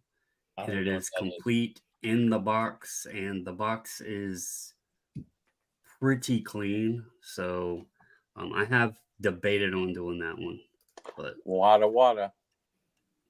No, I'm actually probably would do CGC because I get my dealer discount and all that stuff. So well, excuse us. Fancy. Hey, save money. I mean, why not, right? Bougie one around here. Gee, hope everybody heard that nonsense. All right. Yeah. I have some VHS I might try too. I still haven't sent those in either, but we'll see. You're gonna see. Anyway. Y'all are worried about Kurt's card carry and everything. You're gonna see Brandon grab all his stuff, and he's literally gonna have a whole bathtub full of stuff. It's full of liquid, and he goes, "The power of Christ compels you." I'm going to show y'all something real quick, just because it's hilarious. Okay, I just told you I sold 2 wooden boxes for $130 a piece the past 2 days. I paid $2 a piece for them. While we were sitting here, I just sold this, which is 2 doorknobs, and it's not going to show up too well. They're glass, you can tell us. Paperweight doorknobs, and one of them is cracked, and the other one is literally off the base, and they sold for $80. So there's so much stuff out there that people pay big money for that you can find cheap. I mean, and I'm talking sometimes under $1. So the card thing, like I've had a conversation with Bobby. I'm back to cards just being, stuff like this that, I didn't pay much for this, but it's a guy I think is going to be good on the team I like and a local team and everything. Yeah, I can be passionate at the same time, but at the end of the day, I'm not worried about the money in cards at all. So It's rather fun buying something and speculating on it, and because I used to go to a lot of those sales too, and I would go for the hockey things. But if you didn't get the hockey things, you spent the time going there. You might as well try to grab something. You look at something that's a little bizarre, a little weird, and you never know what you're going to pick up. And sure enough, Yeah, I'll send you guys maybe some text. I won't blow the text up tonight or anything, but when I'm going through some of those toys, just some of the stuff I found in there, because there's what stuff era is the toys? 50s to early 2000s, just a bunch. I don't know this lady. I don't know if she bought them and collected or what, but it's all kinds of stuff. Yeah. So I know old toys very well. So I used to collect old toys. So yeah, but you were a kid when you were doing it. No. I think I was about 20, 21 when I started doing that. Okay. Away from comic books and then cards and all the other stuff. So I've always been. I'll be in touch with you, Brandon, because I am curious about some of those clamshell Sega Genesis. I'm also curious if they're in decent shape, because I like I said, I love some of those classic titles. Well, I heard that I can have them sent to somewhere in Massachusetts. There's like a rando, like literally a depot, and you can just drop your shit off and it'll ship it to you. It's pretty great. It's true. It's true. Some of them, I've heard this rumor. Like NBA Jam doesn't have the book, but it actually has a cool acclaim poster in it with a bunch of the games and stuff. But yeah, there's a bunch more. I just brought up some of the more notable titles. But. Sounds good. So Ham was giving you credit. That's a big score, no doubt. Carlos says, "I guess Bobbles didn't find any other kilts. He's got his life full of kilts." I haven't even started selling them stupid kilts. That was just a fun story. Are you ever going to sell the kilts? I need to. I do. Yes, we all agree with this. Yes. Yeah. Set up at a Scottish fair or something, somewhere. I don't know, man. It's haggis and go find the Highland Games or something. Like go there. Yeah. I don't sell know. your wares. But anyways, I'm gonna hop off here, guys, and wind down and go visit with the missus for a bit. What makes the doorknobs valuable? They're actually they're glass paperweights made by an artist, but then some of them were glued to the doorknobs and made doorknobs out of them. And people collect paperweights. I mean, I've sold a paperweight for $500. So Brandon, people collect everything. Like there's almost no ridiculous thing that is niche enough or weird enough that somebody doesn't collect. Yeah. So there's no doubt. But anyway, guys, it's good chatting. I am an ass. Thank you, Eric. I appreciate you for thinking of me. You did a great job on your artwork. He spent hours on that, man. Hours. I think so. Have a good night, man. We'll talk later. I'll talk to you all later. Sounds good. Take it easy. See, he's a lot more chill after he got, a lot of his anger out of his system. Spent days and multiple videos yelling. Yeah. Just got to blow every once in a while. That's it. Yeah. Suk says, update. My 75-cent Edmund Hillary autograph index card for the flea market came back PSA DNA slap. Congrats. Nice. Congrats. Awesome. Good job by you. That's incredible. 75 cents. Hey, man. Listen, we joked about the stupid rock. We talked about the stupid rock thing, but look, if you buy something for 75 cents, you can afford to take a flyer. Yeah. There's no rule that says sometimes you buy something and you don't know. If you can get it cheap enough, there is a price point at which the gamble is totally worth. Like you may as well. Worst that happens, you're out a couple of bucks. Who cares? That's not a big deal in the grand scheme. No. Well, I guess you get a little experience over time. You don't have to know just hockey cards or whatever. You get kind of that vintage feel for certain things, like video games. If I see a box, I would buy them too. I don't know anything about them for the most part because I was past the video game stage when I grew up. So I would still take the chance. And you can take flyers on a lot of things. You know, Yep. 20, 40, 50 bucks here or there. You know, if you go to one of those places and you don't buy anything, you kind of lost. So take a chance. You'd be surprised. Well, What goes back? I climbed up a hill, you know, in my neighborhood the other day. If you want, I can sign some autographs. You know, it's not Everest, but you know, I could. It was a steep hill. I'll give you 50 cents. Deal. I'll 75. See? Shipped. Negotiation. Shipped. Shipped. That's right. I get my collecting gene from my mom. She's been collecting Blue Mountain pottery for over 30 years, and my parents' living room is packed with it. Apparently, it's worth a fair bit of money. There you go, name. Nice, nice. Yeah, I Blue can't Mountain even pottery make- is weird. It's I like can't it's make been fun in and of him out or and in and something out. because he invoked his mother, so I got to be like nice now or something. Mm. I'll wait for the next comment and then I'll destroy him. But I guess he's talking about his mom. I can't say nothing. Probably shouldn't. Yeah. Stupid. You can easily make more money going to garage sales and flipping stuff online than you can at any car show. Yeah, totally. No, like, look, if you go looking at garage sales and stuff, like, look, we always joke about the knickknacks and trinkets and everything. If we're talking garage sales, the world of trinkets and knickknacks suddenly expands to all genres, all categories, all areas, and everything. It's like there's stuff in there. Oh, this is $2. You sell it for 50, sell it for 100. Like, but you rinse and repeat that enough times, and all of a sudden it's like, And you the wake more up you and there's do, money. the better you get at looking at things. So, like, there's a hockey helmet. It's called an SK100s by Cooper. It was issued in the early 70s. And it's a certain brand and certain whatever. They have juniors and seniors, and you know, people use them for skateboards and stuff like that too. You buy one of those, it's $300, $400, $500. And what happens is people in Ireland buy them because they can use them in their hurling that they do, the game that they play. And all the hurlers buy them, but then you have the collectors, mainly out of California, for the skateboarders. And then you have the hockey collectors. So you got three people sections, and they're all vying for it. That's what drives the price up of these SK100s. And if you got a different color combination, but the hurling ones, they say they're very protective still, and they're lightweight. They're not like new helmets. So that's why they buy the vintage ones. And they have a retro look, so it's kind of cool. And how much are those Jofas?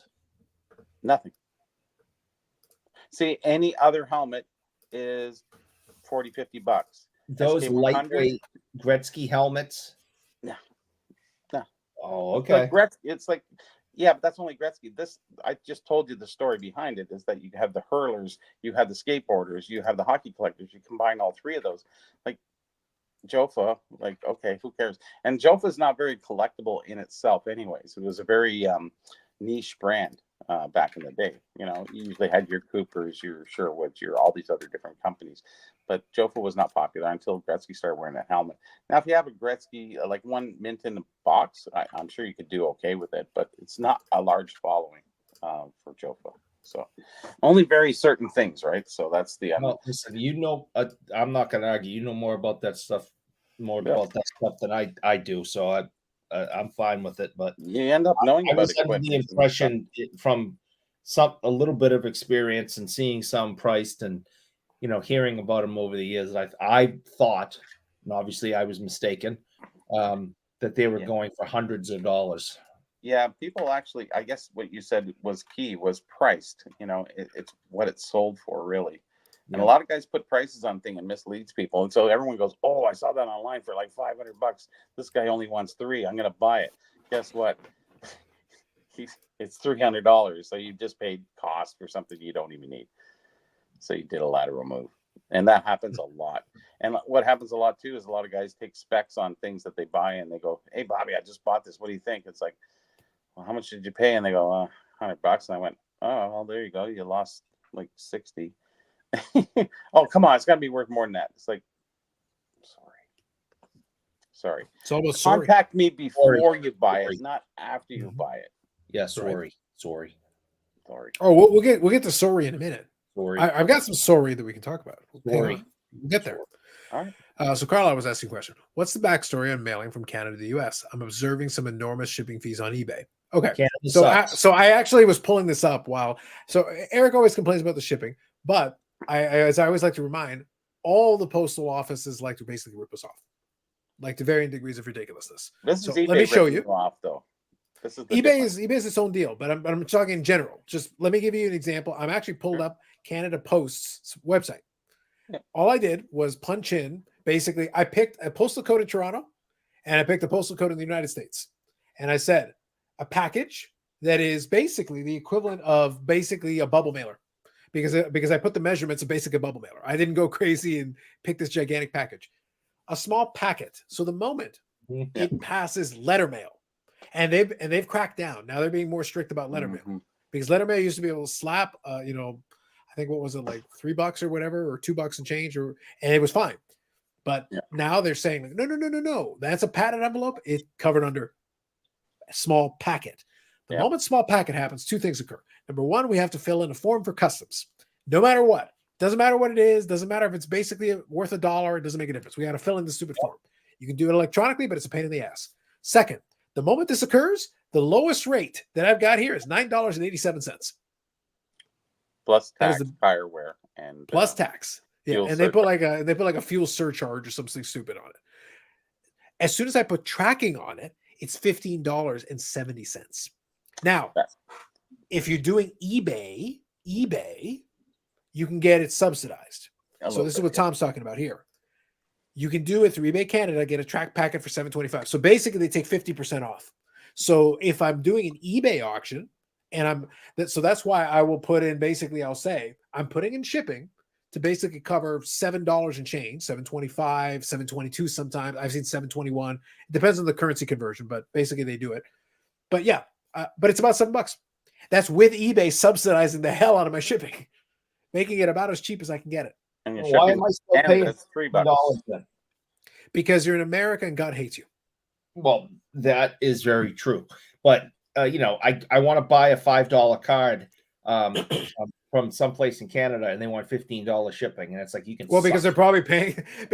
Eric, remember what I said a moment ago.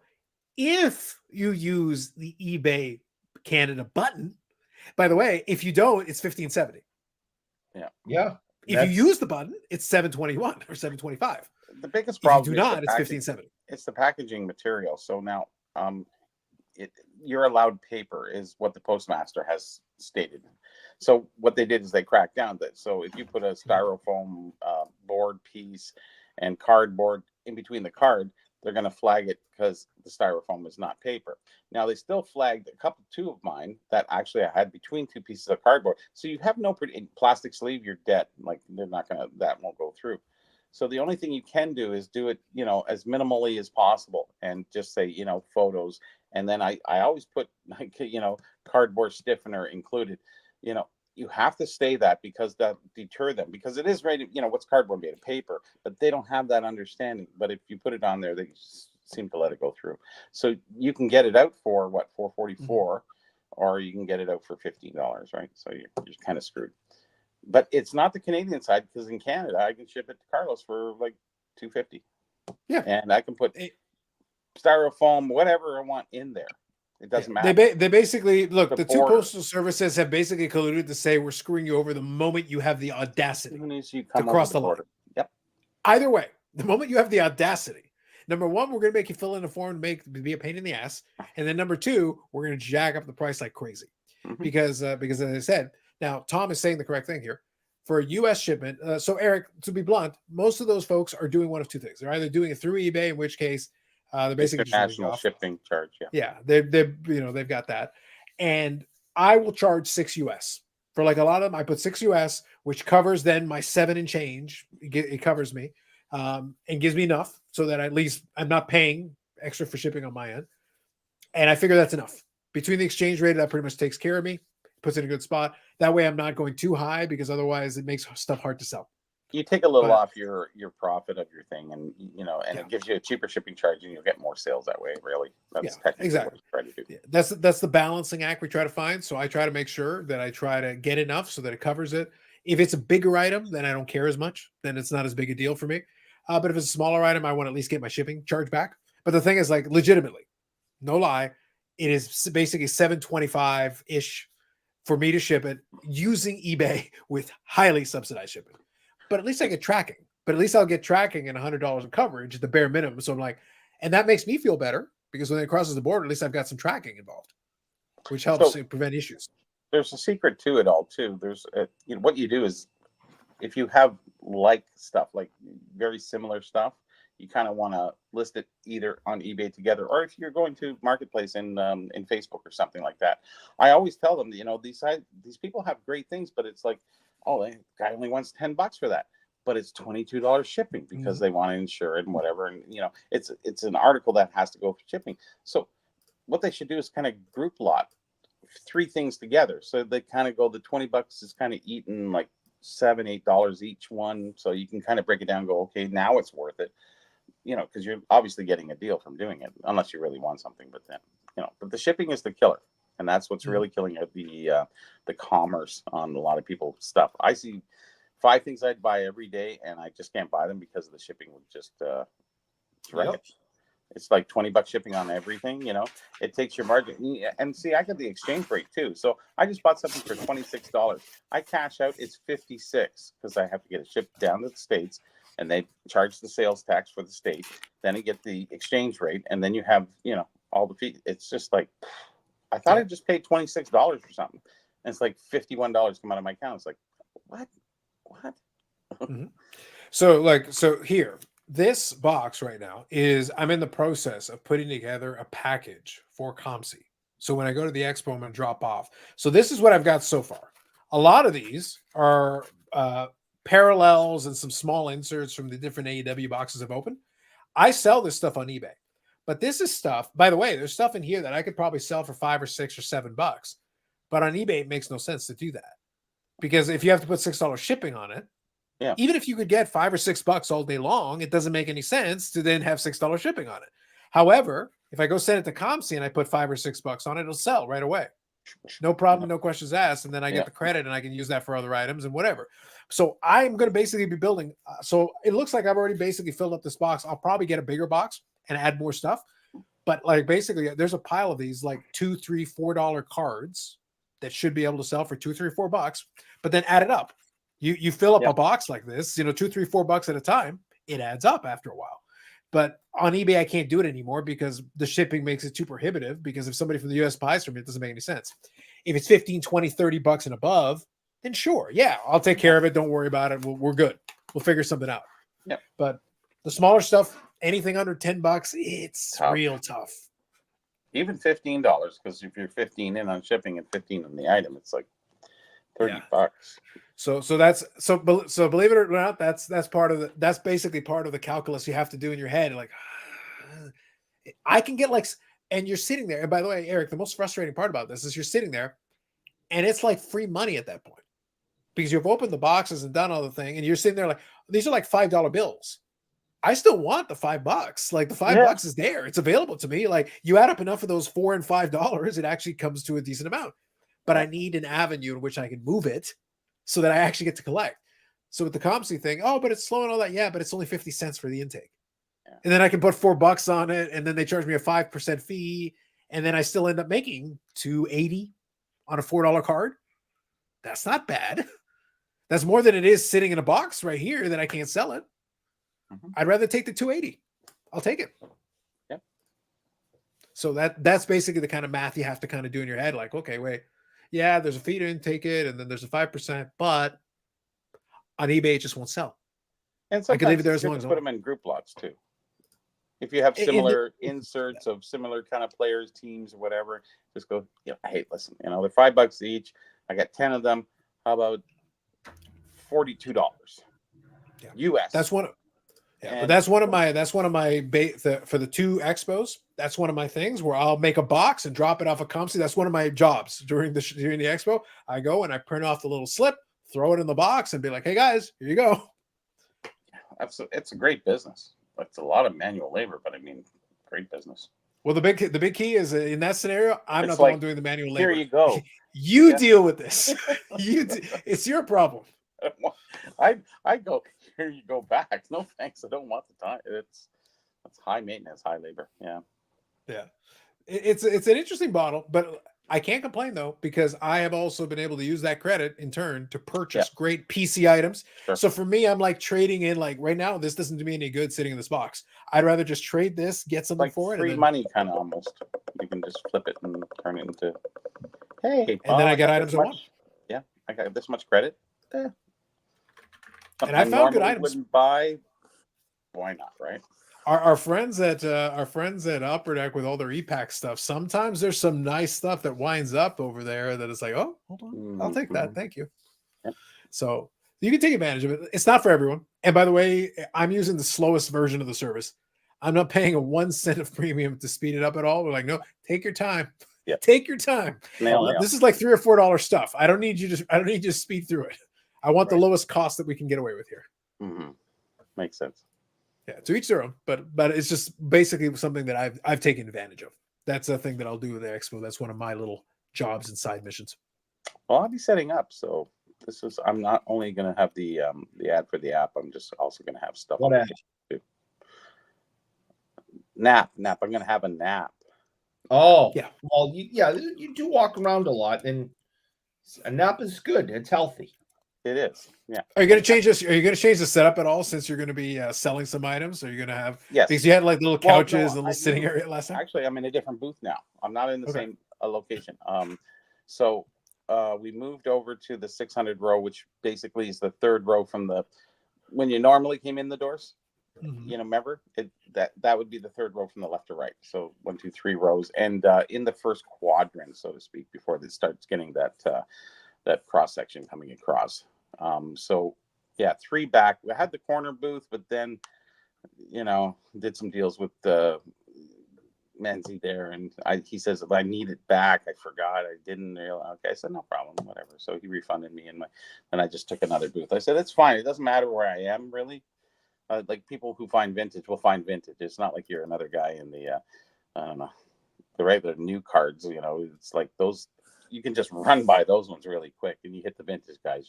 So and I'll have a whole bunch of different weird fun stuff.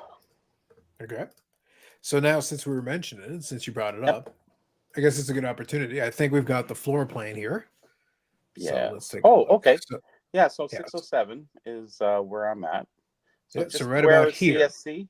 Yeah. So So that's helpful there. That's a good spot to give us a little point to go with. I was in 609, so it was right across from right on the corner there. But you have to pay an extra $100 for a corner booth, right? So no longer over there where we were before, which was sad because it became the new entrance and it was just packed. People coming through that door for a few hours, and they were just looking for some relief. So they were just kind of getting by. They weren't really even stopping because it was I got to get through this, Nice. So this one will be a little bit better. Good evening, it's Michelle and Jen. Oh, hey, honey. St. John's. Yep. I hope Ham didn't see that. Mm-hmm. Now we know. Yeah. And I think the most important thing of Bobby's location here at 607 is that he is just down the way from Panther, not Panther. Panther. You can go over there and tell him to rename it Panther. Panthers. It's also Panthers is. It sounds like you have a lisp. Yeah. I guess maybe they do. I don't know. You could also pronounce it jackass. Wow. By the way, also down from Panther, we have Heritage Auctions. Bobby, we can go by and give our condolences about the Gretzky case. Oh God. It's like, bros, are you gonna get the other $700,000 or what? Yeah, Heritage is they've been there for a couple shows. And who else are the big ones? So you got eBay there with way too many booths that nobody's ever at. Yeah, you got Klutz. Klutz has Dolly's has Chara a big one has usually. Such a large spot, but nobody's there. It's always like there's people around, but it's not busy for the amount of booths that they have, it seems. Pastime usually has a huge Pastimes is busy. He's busy constantly. Yeah. But if you ever see the way Klutz does its business, is that they've got some, I won't call them dollar bins because that's not correct, but they've got basically boxes that you can go through for different things. And I found some stuff in there, so it depends on what you're looking for. But then they'll do the showcase where they'll have the little plastic tarp all the way through, and they'll just put a bunch of different cards in there, different price, but it feels random. And I think that's kind of what hurts it, is that even if I'm looking for something, like, so where do You I might start? miss it. Yeah. Like it's And you don't have the you're- time when you're in there, because every time you're at the expo, that's the one thing, is you're always feeling like you're stopping at a booth, but you're missing what's in the next booth that someone else might get before you. So that's the thought pattern when you're first going through the show. So you can overlook things like, yeah, that at Klusenchar that does the randomness. Whereas the other places have, I guess, more tables with the display cases more centralized on, this is all the young guns and this is all the, so everybody can go through it a little bit. It breaks it down a little better, I think. But regardless, upper deck's still the same. We have everything else basically. MLSE is there. Yep. Now, I just wanted to make sure this was the updated one because I was worried. I always have to double check, just make sure it's the updated one. It is the 2024 show. No, I've never been to the spring show. Is it in the exact same location as the November show? Yeah, everything's the same. Oh. Yeah. All right. And all the, in this case, I think they're even using the same halls, but that's why I was looking at the floor plan. I was curious. So it looks like we're configured very similarly. You've got hall 5 here, and then you've got your hallway to hall 4. So you've got that same thing going on. Hall 5 is basically called the hangar. Now it looks like they've tweaked it a little bit there. Now this is interesting because it looks like they've tweaked it, because it looks like they're using hall 4 and hall 3. And what it looks like here, let me back up a little bit. That's hall 4. What's there? Back it up. But here's hall 3 up here. Where's hall 3?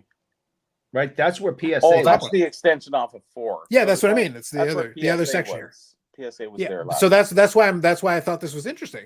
They went, and now they're using it for what they're calling the CSC marketplace. They're putting them in that spot. That's and the autograph pavilion there, and now PSA is right here, which actually is not a bad spot. But CSC, it's in the worst spot. It's at the very end. There's no access point beyond that. So it's kind of a weird. It's kind PSA of weird. Is smart right there at the entrance. See, they got it. Especially since they're intaking. Especially since they're intaking this time. Yes. The line. No. The they would have been good off this little. The funnel of people is going to block all that up. That's going to be horrible. You know where PSA would have been really good? They would have been good. You know, when you enter that hall there, I remember on the left where they had the Hanson brothers and the beer thing. Yeah. Right in that little corner, that would be great for PSA. Just before you go into that room, right there. Well, that's basically the Hanson section was basically about here, give or take. That is. That's where they should, but they have that, which is right as soon as you walk in anyway, so it doesn't matter. I disagree. I think with the amount of people that were going to PSA, having them far off in that corner, so the people are over there, coming down that hallway past where Slapshot was. All those people got to be backed up and hanging around the PSA booth. You're not going to be able to get in and out of there. It's going to be a nightmare. I don't know where the line's going to run. I think Eric, listen, all I'm hearing from you is I'm hearing Hunger Games style, and I'm hearing Carlos, bring your camera, #content. Right. I see no problem with this. This sounds good to me. Okay. So one more thing I'll touch on here real quick. It's just in the same section here in the back with the Grosners and all that. You've got the upper deck booth here, of course, but this will be your epicenter for the Bedard ripping zone, where you have the people taking their stab. The one will be drawn. Yes. I think there'll be attempts. Maybe. Attempts will be made. You never know, attempts will be made. Yeah. So it looks like configuration wise, it feels very similar. I think it's going to be very close. I think it'll be interesting to see how Menzie did relative to it, but the spring show tends to be the quieter show, but that isn't to say it's quiet. It's still going to have its traffic. It's still going to have its things going on. That's why I think it's kind of a fun contrast between the two. But they're both big shows. They're both going to run. Spring mainly has a lot of people who go up north, go to the cottage, have to do stuff in the backyard, get things ready for the spring planting, whatever they're doing. In November, everything's closed. Cottages are closed. It's all, and it's just, pre-Christmas kind of thing. So that's why the November show is always more busy than and all the products. And a lot of people, actually, baseball started, and then you have all the teams that didn't make the playoffs.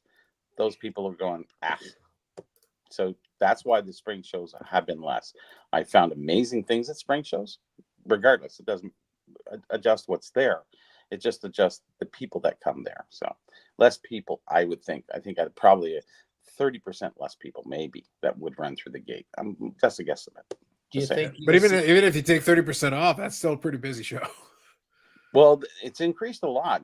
I was listening to Mikey there. He was saying there's 250 dealers, but they said 450, and I'm going, what is it? There's 500 tables or something, but I don't know how many. I think it's more than 500 tables. Tables wise, it's more than that. Yeah. Oh, yeah. It's more tables. Sorry, but Yeah. they were saying 500 dealers, but he said there's 250 dealers and so many whatever. And I said, yeah. And if you go back to 91 or even 98, you're looking at about 450 dealers. Mhm. So there's less dealers. Less dealers have more table space. You have a lot of like pubs and chars and stuff like that. They have 6 Yeah, tables. that's exactly it. Because that's why I was. So this is just a quick So we side do have tangent. less selection, truly enough. To a degree, yes. I think, but what's always been fun for me is I think I always laugh, and this is always a weird marketing thing with card shows. They're like 500 tables, and I'm like 500 tables and 500 dealers are two different things. Yes, and that's And people kind of switch and back and forth depending on what it sounds more impressive, because one dealer could buy multiple tables because maybe they need the space or whatever the case may be, and that would be multiple tables. Most dealers had one table, sometimes two. Back it up 10 years or whatever. Yeah, and today there's a bunch of dealers who have 4, 5, 3, 6 4, tables, 5, like yeah. a whole, like it's half a row. Like, and by the way, 30 start dealers. counting. Those are all tables. They all count. Yeah. A table is a booth, 10 by 10. So do the math. It's because it's a less active show. Do you think you'll see more of Brad than we did in November, which was basically? Yeah, you would see more Brad for sure. Yeah, I think two things are going to help. I think number one, they're doing submission instead of taking on-site grading. They're not. So that's going to help them to kind of, because different people will be able to do. They'll be able to shift people in and out. And I know for a fact we talked about it on the AMG Collectibles podcast. Sherry will be able to focus her attention on the AMG booth. Yeah. So she's actually going to be able to do that, and so they're both going to be able to focus on their respective. I suspect Brad will be able to make the rounds a little bit better. That's that would be my expectation, since there's less pressure to worry about. Because if you remember from the Fall Expo, because PSA had that presence, you had all those graders that came in. I was literally at the hotel where the graders were, and they came in like waves. So you had a village, basically a mini village with all these people that came up specifically to do this. And these were the PSA guys. That was their job. That was crazy, man. Yeah. Crazy. You're trying to keep tabs on all that. And you're basically trying to be a good host, trying to make sure all the logistics are good and all that. Yeah. This time around, your job is take cards in. That's it. Do the thing. Just take cards in. That's your Should job. be a big long lineup. So I don't know. It's almost like they need a little to be down at the basic end where they could wrap around almost, but they don't want to be in that back room. I understand the Hall 5 there. CSC's being in back there. I think that's not the greatest spot in the expo. It's move. Because the other doesn't join. It just kind of separates. It's like you're. But you know what's funny? If CSC does the same thing they did last time, this is what I'm going to be curious about now. Now that I know where CSC is, they did live streams from the expo. So are they still going to do live streams over from the island? Maybe. We're all the way over here. Please pay attention to us. Please come over down the hall, around the corner, through the doors, through the other doors, and then we're there. It's like, okay. Yeah. Once you're in the hangar, so to speak, or Hall 5, that's like a never-ending journey, and you don't want to go. I think from the one perspective I'll say though is if they do decide to go the live stream route, if they can get decent internet over there and they can have consistent internet, it's not a bad deal to have some space to do it. It's very bad internet there. It's always, I don't know why. I know Mike said it's great and it works, but it's not really. It doesn't work that great. A lot of people who are from out of town have a harder time than I do, but I mean, I don't know if that's their carrier. Who knows? I suspect that's part of it. Yeah.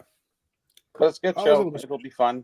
We're gonna wear comfy shoes and whatever. That is true. We haven't delivered Eric. We probably should deliver some sage advice. We got comfy shoes. We got that going on. Got to do that. Packed water. Yeah. You don't need that there. Honestly, there's enough places to they have a water fountain actually close to the washrooms there, which doesn't sound good. Anyways, keep your money in your front pocket. Yeah. Yeah, there's lots of places to get something to eat right around the corner now, especially with those new places. Like I'll be going to the Firehouse to get sub at some point in time because it's really good. Yeah, really, really good. You're into that, yeah? Well, it's something different for sure. I will say though, to that point though, and we've talked about this before. The pro move is always you don't need to eat inside. You can literally go outside, just walk to the end of down the parking lot. There's a plaza there with a bunch of places you can eat. You got a Tim Hortons over there, and you got the Firehouse Subs, and you got a couple of other options over there. Go over there, get yourself a bite. The sausage hot dog guy outside too. Yeah, there he is. Those are good. Those are really good. Yannick brought me to A&W. I've never eaten at an A&W. We don't have those around where I live. Yeah, they're nothing special. I didn't think so, but he was pretty keen on the idea. He was very excited. I think there's some. I've had some of their breakfasts are pretty good. I don't know. I haven't had one in a long time, but some of the breakfasts are pretty solid. I've now been to an A&W burger place. I had never been to one. Did you at least get a frosted root beer? No, I didn't. Oh, it felt like the thing to do. He was very much pushing like a drug dealer would the onion rings. He was really pushing the onion rings. Yeah. Those are really important to him. We used to go to one, and it was sort of a drive-in where they would put the tray on your window. Had two clips, and you'd sit there with your family. You eat off the tray, and the kids or whatever. That's 71, 72, 73, somewhere around there. And that's the A&W that I remember. Was the burgers good back then? I don't know. As a kid, I was just like, whatever. Don't put pickles on it. We're good. And it was fine. But it's never been a place that you would say in Canada or Toronto or even Canada, for that matter, is that nobody really talks about A&W. They stepped up their game, but still not good enough.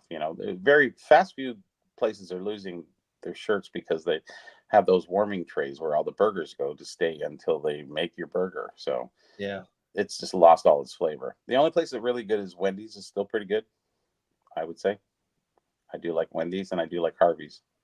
I've only been to a Wendy's once in my life, and I had chicken nuggets. Who has chicken nuggets?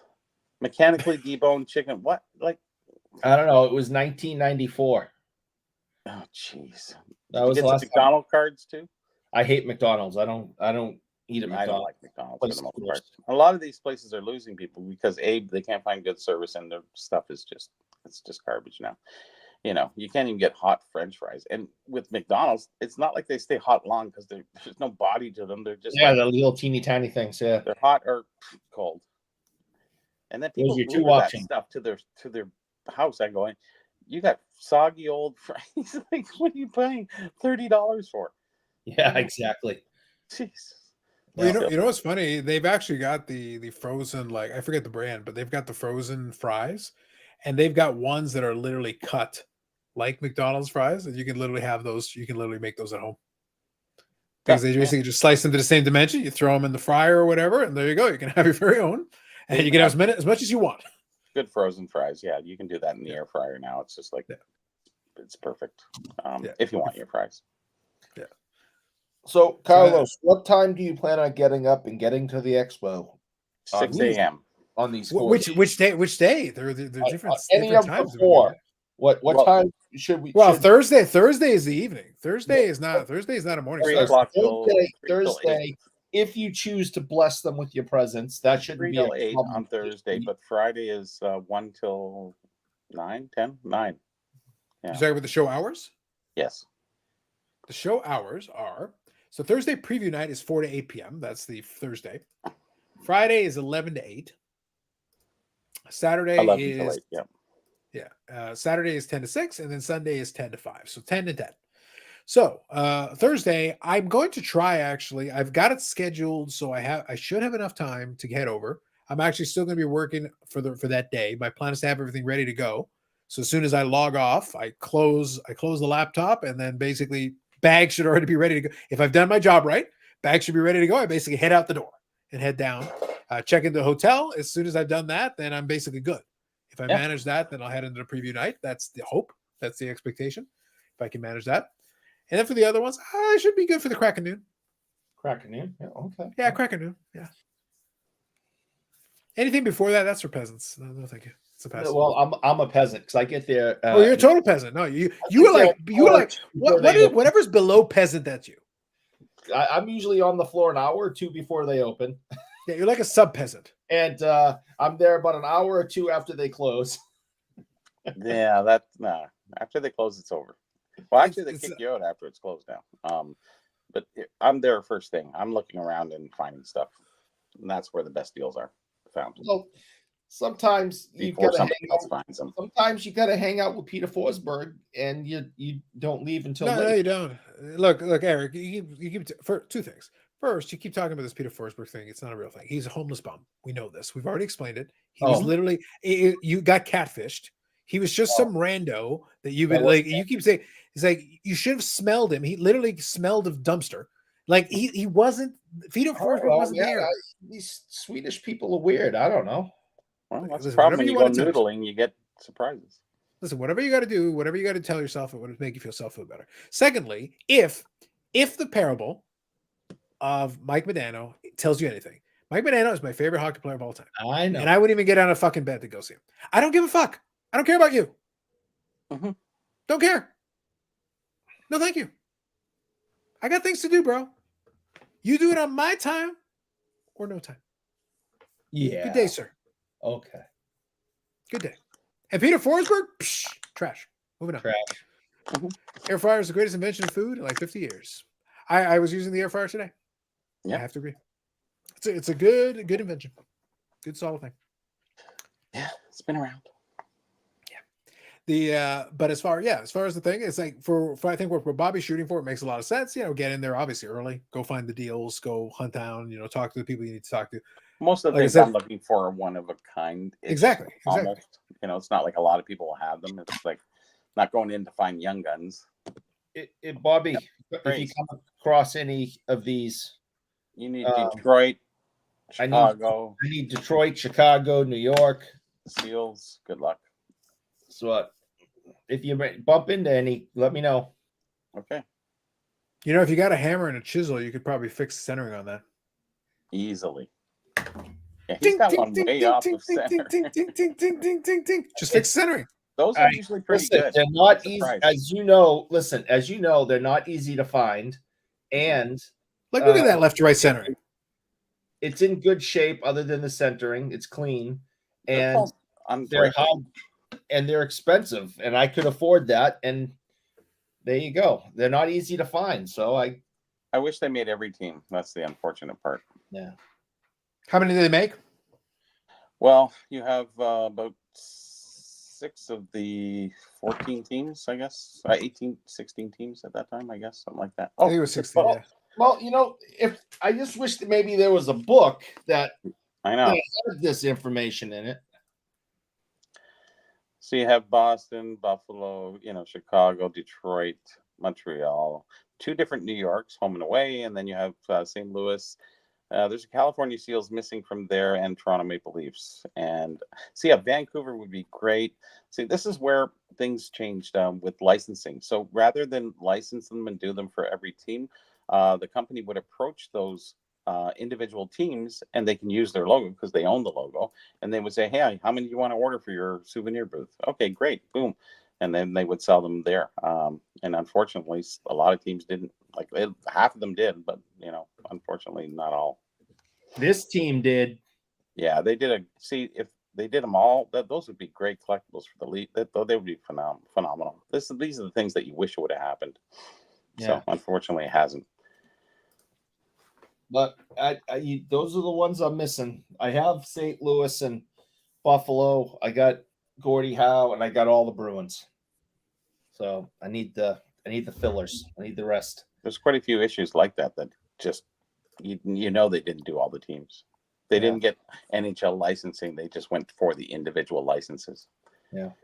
Because a lot of times what was happening, especially through the 70s, is there were a lot of teams coming and going.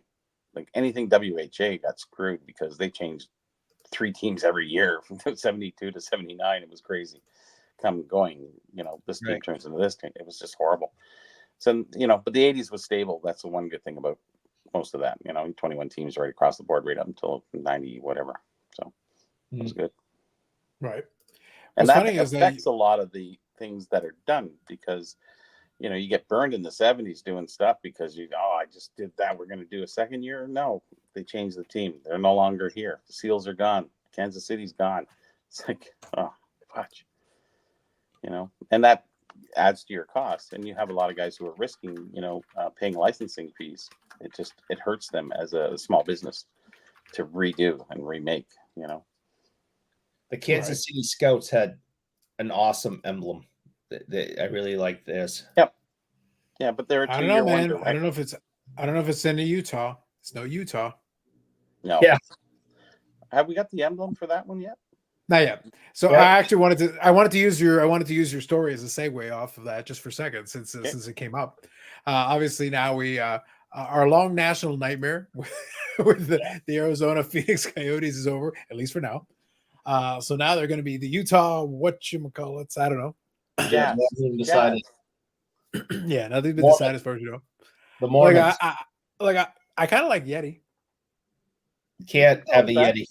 You can't have a Yeti because the Avalanche have a Yeti as part of their uniform and stuff. Do they have an abominable snowman? They have what? The same thing. They have a large furry white furred guy. They got a Bigfoot patch on their shoulders. A white Bigfoot. Yeah, exactly.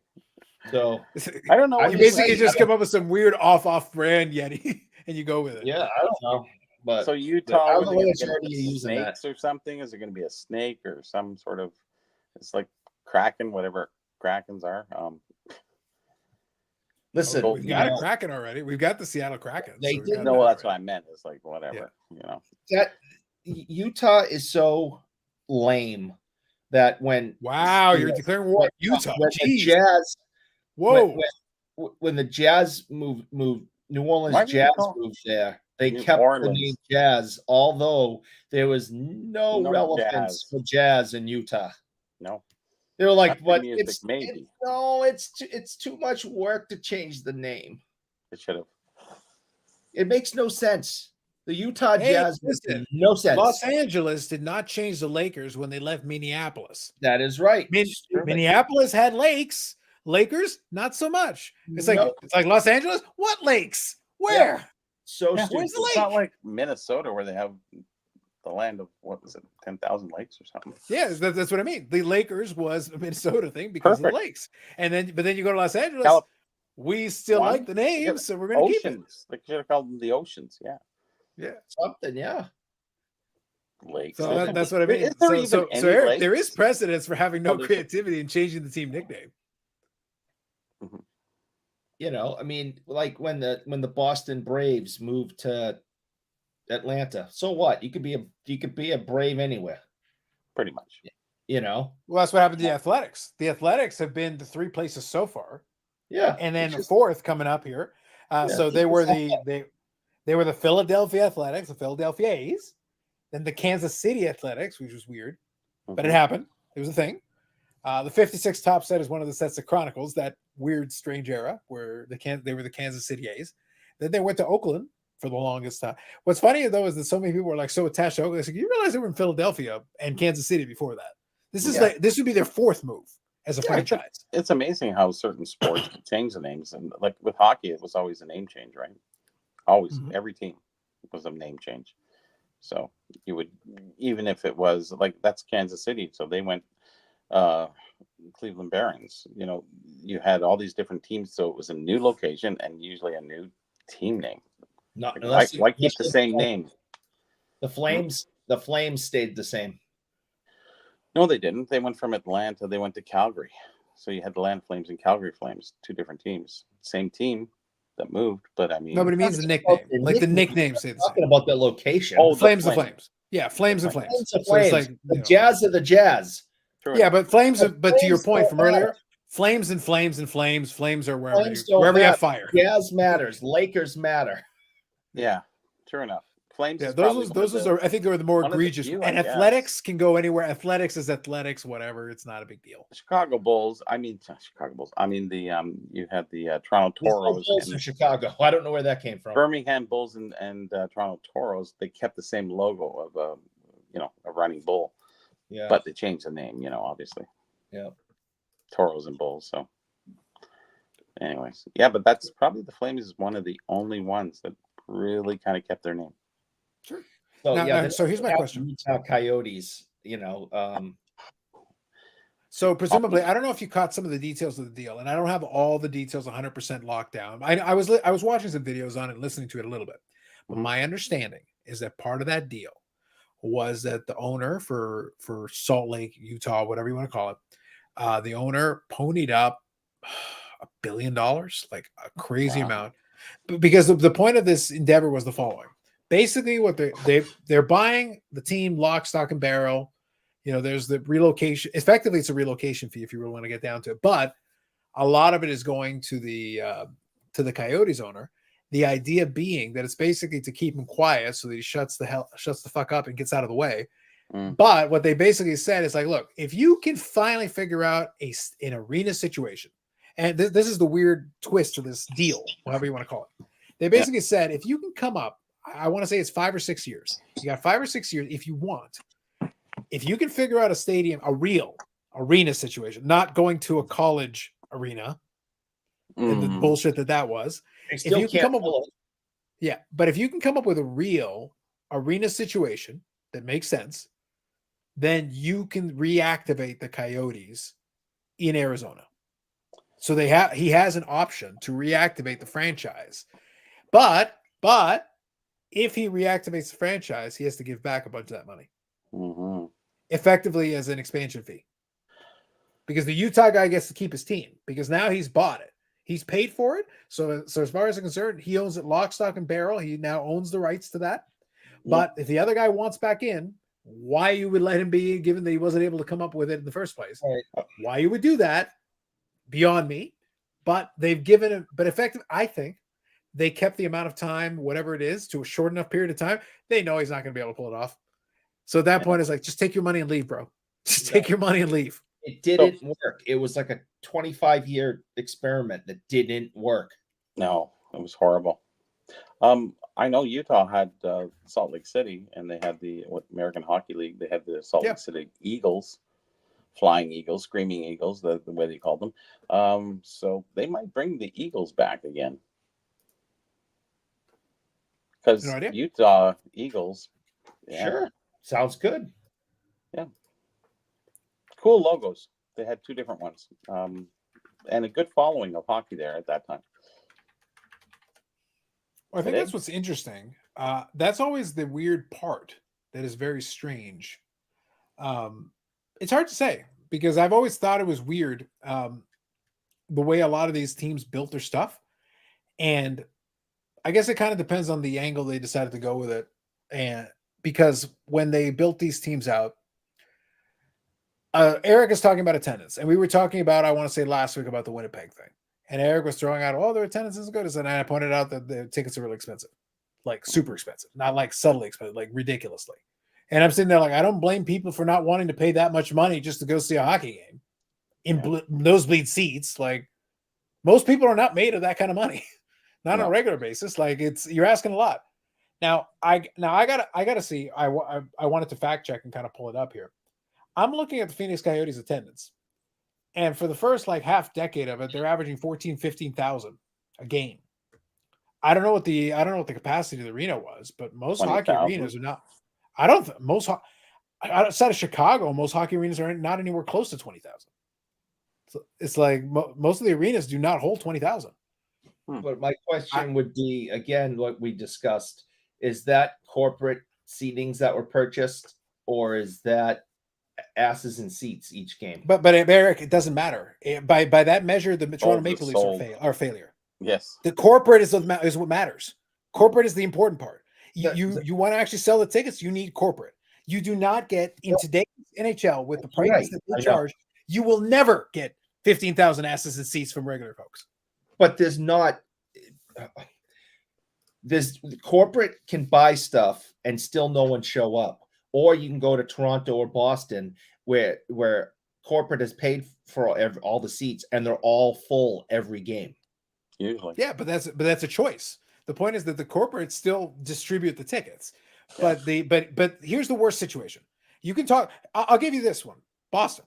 You want to talk about this? If corporate pulled out tomorrow and there was 0 corporate ticket spot and they kept the ticket prices the same or even jacked them up more, how many people are you putting in that arena?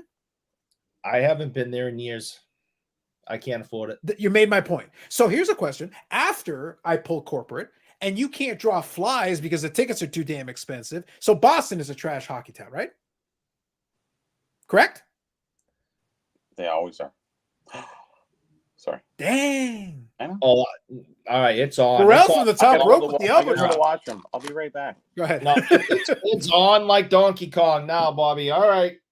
You want to go that Trademark way? application been filed. Thank you for that. I appreciate that. Thank you. And Jinder Mahal got released. I did hear about that. Thank you, Paul. I wanted to make sure I acknowledge it. And Rock Lake said the San Diego Rockets moved to Houston with the nickname actually makes it. That does make sense. The Houston Rockets actually makes total sense. Yeah, that makes a lot of sense. Yeah. So look, here's my point. My point is this is my only point with this. I'm not going to judge attendance because the problem is I also understand what the ticket prices are. So whenever we look at attendance, I'm not going to look at it in a vacuum. My first question is going to be, okay, how much are the tickets? Because that's important. Because for a lot of folks, that's a critical decision. Because look, like I said, I've explained this before. I've been to hundreds of Jays games, hundreds over years. But for the majority of my fandom and my time doing it, honestly, I was able to get most of those tickets super dirt cheap a lot of the time, honestly. And that was a great thing because it made it make sense. It allowed me at times when I didn't have a lot of money. If the tickets are 10 or 15 bucks, yeah, sure, I can swing a game. Yeah, that's fine. If you ask me for 60, 70, 80 bucks, not so much. That's a no-go. It might be a great product. Now, hockey. I joked about it before, but it's true. I've never attended a Toronto Maple Leafs hockey game in the arena ever. The only time I've been to Maple Leaf Gardens ever was for a wrestling show back in 1992. That was the only event I ever attended in Maple Leaf Gardens while it was Maple Leaf Gardens. And I remember going there. I have memories of certain pieces. I remember some of the wrestling show, but I also remember it's Maple Leaf Gardens. So you got all the little relics and the posters and things going on and everything. Like I said, I'd never been in Maple Leaf Gardens for a hockey game ever. Never attended it for a hockey game. Never did. The arena, Scotiabank place today, I guess. They call it Scotiabank now. It was the Air Canada Center when they first opened it. But I hadn't attended Scotiabank / Air Canada Center. The only two events I ever attended in that building ever to this day. One was a Toronto Raptors game where we were in the luxury box because at the time I was working at the bank and I was working late. And they said, hey, would you like to attend the game? And I said, yeah. And then we got all the food and all the drink and cake. I'm in. This is great. So that was just random. By the way, I didn't pay for that. That was just a random experience that was available through corporate, right? Through corporate. Second, that hockey classic or hockey world hockey, whatever. I forget what it's called, but it was the one where they did the thing where they had all the international teams, but they also had Team North America. It was that Hockey Cup or whatever it's called. I forget now. Yeah, whatever it was. It was that one, but they had a Team North America that was young guys, and it was a fun little. And then you had and I went in and bought a couple of tickets, attended a couple of those games in that arena. That was the first time I'd ever gone to that arena to watch a hockey game. And I got to watch NHLers because they were playing for like Team Slovakia and Team North America, but they were NHL players and you're seeing them you're seeing a good brand of hockey, but the tickets were way cheaper because I didn't pick Canada or Team USA. I picked Team Slovakia versus Team North America. I'm still watching some NHL players. I got to see Marian Hossa play. I got to see some of these other guys play, but way cheaper. And I was able to do it in decent seats in an arena where, by the way, I'm not paying for a Toronto Maple Leaf hockey ticket in those seats ever. It ain't happening. It's just not worth it. It's too expensive. And obviously I'm not that interested because if I was interested, Eric, I would go watch when Dallas comes and play Toronto basically once every couple of years. Yeah. But it's just too expensive. I can't do it. I've been to 2 games at Air Canada. One of them I did not pay for. And the other one I did pay for, but it was $19.99 and the tickets were very cheap. But that's kind of the key, Eric. So how can I judge attendance? I don't care where it is. How can I judge attendance when I myself would not pony up the money to go to any of these hockey games? By the way, I have been to hockey games, NHL games. I've been to a game in Montreal because my buddies wanted to go and we made a whole trip out of it. That was one. And I've been in Detroit at Joe Louis Arena before they closed it down. Did you throw off pie? Where we were would have been a little difficult, but we would have tried. But the point is that we attended those games and we made a trip out of it. And so that has happened. But think about that. I have attended an NHL game in Montreal, another country, and I've attended another game in Detroit, another country, but I can't be bothered to attend one in Toronto. The price doesn't make any sense. It's easier for me to go to the U.S. and visit Joe Louis Arena, or to go to Montreal one, because we happened to get tickets for that game, and great, that was fun. Hey, man, Boston. Listen, if I had to get to Boston, and there's no traffic, I could be standing in front of, the Garden in 20 minutes. But I can't. I haven't been to a game in like 5 years or more, because I just won't pay $180 or whatever it is to sit in the worst seat in the building. Yeah. Well, you got to go for the best seats. I should be right behind the Bruins bench. Yeah. So I'm back to what I said, Eric. So here's my thing. So then how can I judge attendance? It literally, like I just said, I'm not unwilling to attend these things, but I value my dollar. Yes, I'm interested in some entertainment. I'm willing to partake in certain things at certain times.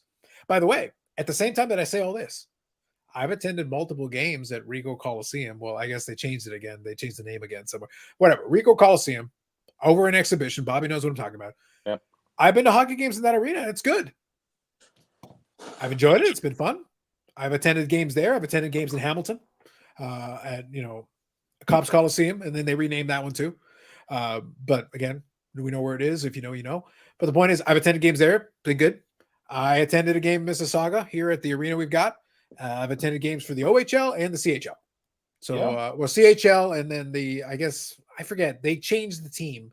They had, I want to say, an AHL team. I want to say it was the Ice Dogs, and then they renamed it, and then they went to CHL, I think. Something like that. Anyway, the point is, I've been to various levels of hockey. So it's not, again, I'm not even as passionate about hockey as you are.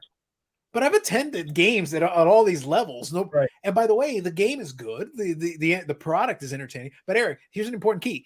Those were affordable tickets. All the tickets I just described were affordable tickets. They were reasonable tickets.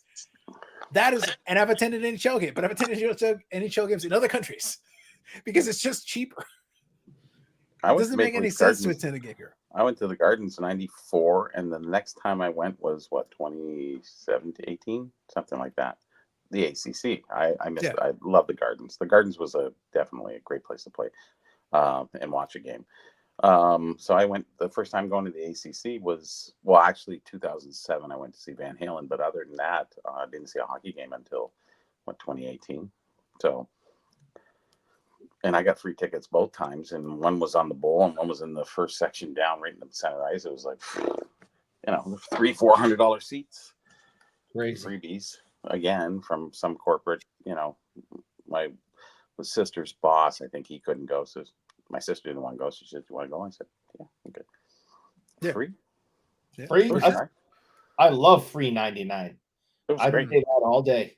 Great price. Yeah. Pay that all day. Yeah. Definitely. But I think the key point is this. I don't care what sport it is. And I've talked about this before, but I'll just reiterate it. My favorite sport is still baseball. I still enjoy watching baseball. I don't mind going down with my buddy down to Buffalo, to Coca-Cola Stadium, where they've got thing with the Buffalo Bisons. That's a fun game to watch. They got a craft brew pavilion. The prices are reasonable. It's enjoyable. It's fun. I went to games before pandemic. I was going to games. They moved the team because a lot of it. You've got the International Baseball League. You've got the IBL. Sorry, intramural or intercounty. It's intercounty. It's intercounty baseball. Yeah, I always forget the name. But anyway, it's intercounty baseball. It's semi-pro baseball, Eric. But I've gone to games over here in Burlington, and it's semi-pro. But here's the thing. It's a couple of bucks for the ticket, and then they've got a hot dog stand there with the thing, and they've got a little beer pavilion. They put a little fence around it. It's adorable. They got a little fence around it because I'm like, we're in a park. Why do you need a fence? Yes. What do you, never mind. Whatever. But keep the children out. But Eric, the point is it's quaint. The point is it's quaint. It's very entertaining. For a couple of bucks, you go watch the game. These guys are semi-pro players, but the point is they're still playing good. if you're a baseball fan, this is still decent base. If you just want to sit down and watch baseball, enjoy a beer at a reasonable price and eat your food, I've gone to games. It's fun. Like, and I went through it when they went through a couple of iterations of the franchise name, and I went to the Burlington Twins, the Burlington Bandits. There were a couple of versions of it. So it's clear that I don't have a problem with the sport, and yet I can't be bothered. It's been years now since I've been to a Jays game. I can't be bothered. But if they put another team back, either in Mississauga or Burlington that's close by, I'd go watch some games. I still like the sport. I still enjoy watching the game, but you got to make it make sense for me. I have a certain amount of dollars that I want to spend for entertainment, and you must provide me a product equivalent to whatever it is I'm paying that makes sense. But Eric, if you make the price high enough, I don't care how big a fan is, I can watch it on TV for free. Yeah, I would wish I had the opportunity to go around to all the different arenas, St. Louis, the Checker Dome, and going down to Chicago. That would have been a great thing years ago, but unfortunately I didn't. And the only other game I seen actually recently, I forgot to mention, was I went to the Summit, the first Summit out in Calgary, and we did see in Edmonton. Sorry, and we saw the Edmonton Oilers play. So that was in 2008, something like that. Mm-hmm. That was the first Summit. So I got to see at least the Edmonton play, but otherwise I haven't been any other arenas for the most part. A lot of local ones, but I mean, other than that, no. It's just, why bother if you don't follow the teams? We have better things to do with our time, I guess. Well, so that's important. There's two things we always got to bear in mind. So the point of this entire discussion, all I'm trying to get at, is that I try not to be judgmental of attendances for some of these places and some of these, because my first question is, okay, how much is it? Mm-hmm. If you're just a fan and you want to watch a game, how much is it? Because depending on the answer to that question, then I'm willing to judge it more. Mm-hmm. If it's a reasonable price ticket and whatever, okay, fair enough. I guess you're just not supporting it. But if it's a silly price and it's out of the way and you create all these inconveniences and it's just easier to watch it on TV, Eric, I'm not going to blame a fan. I don't have as much time as I used to have. I used to have way more time on my hands. So now if you want my time and you want my money and the combination of the two things, we got to meet in the middle here. You got to meet me halfway. You got to make this, let's make this work. But if you try to gouge me for every dime, every cent, and you make it a pain in the ass to get there and all this stuff, no, man, I'm good. I got other stuff I can do. It's okay. Games, they were so cheap, like they were giving tickets away. They were. But nobody really wanted to go. They weren't doing. It was boring to watch. Well, it was me and 2,000 of my friends, Bobby. It was me and 2,000 of my friends at that time. We were there rooting on Raul Mondesi. Let's go. Yeah. It was a good time. The early 2000s, good time. But the point is, I was there. I was there at the Dome all the time. And that one is, but here's the thing. It was fun. I still enjoyed it. I have not lost, Eric, I have not lost 1 ounce of passion for the game. But I don't watch the game. But I don't watch the games that they put on most of the time now. I saw John Cooper Mellencamp at the Dome. I forgot about that. That was a long time ago. Oh, my favorite was when I used to actually go to the home opener, because the home opener was happening. The home opener was the big one. I remember my buddy, and they did a laser light show. And they played Usher's "Yeah," and I'm just sitting there like, "Really, guys? This is what we're gonna do?" Okay. Whatever you say. Whatever you say. So I when it comes to that, Eric, the way I phrase it, I've earned my street cred already. When it comes to the Jays, I have my street cred. I was there when no one was in the damn building. I was there. I've been there when they had some big games. I've been there when they did the World Baseball Classic in Canada, USA, and they drew 50,000, and that place was full, and it was going, and the atmosphere was there. So I've gotten to enjoy all those elements of it. But now it's like, Eric, I can't take the filthy casuals. I can't do it, man. I can't. I enjoy the hobby. I can't. I do enjoy the hobby too much to enjoy the teams anymore. I can't do it, man. I can't. So a name was saying, what about college hockey, Eric? UMass, Boston College, or Boston University? I go to a lot of local college games because they're like $5 to get in, right? But when you try to go to those D1 schools, not only are the tickets slightly expensive, not compared to the Bruins, but the student body and the alumni eat those things up. Going to a BC or a BU game, the stands are full, the tickets are gone.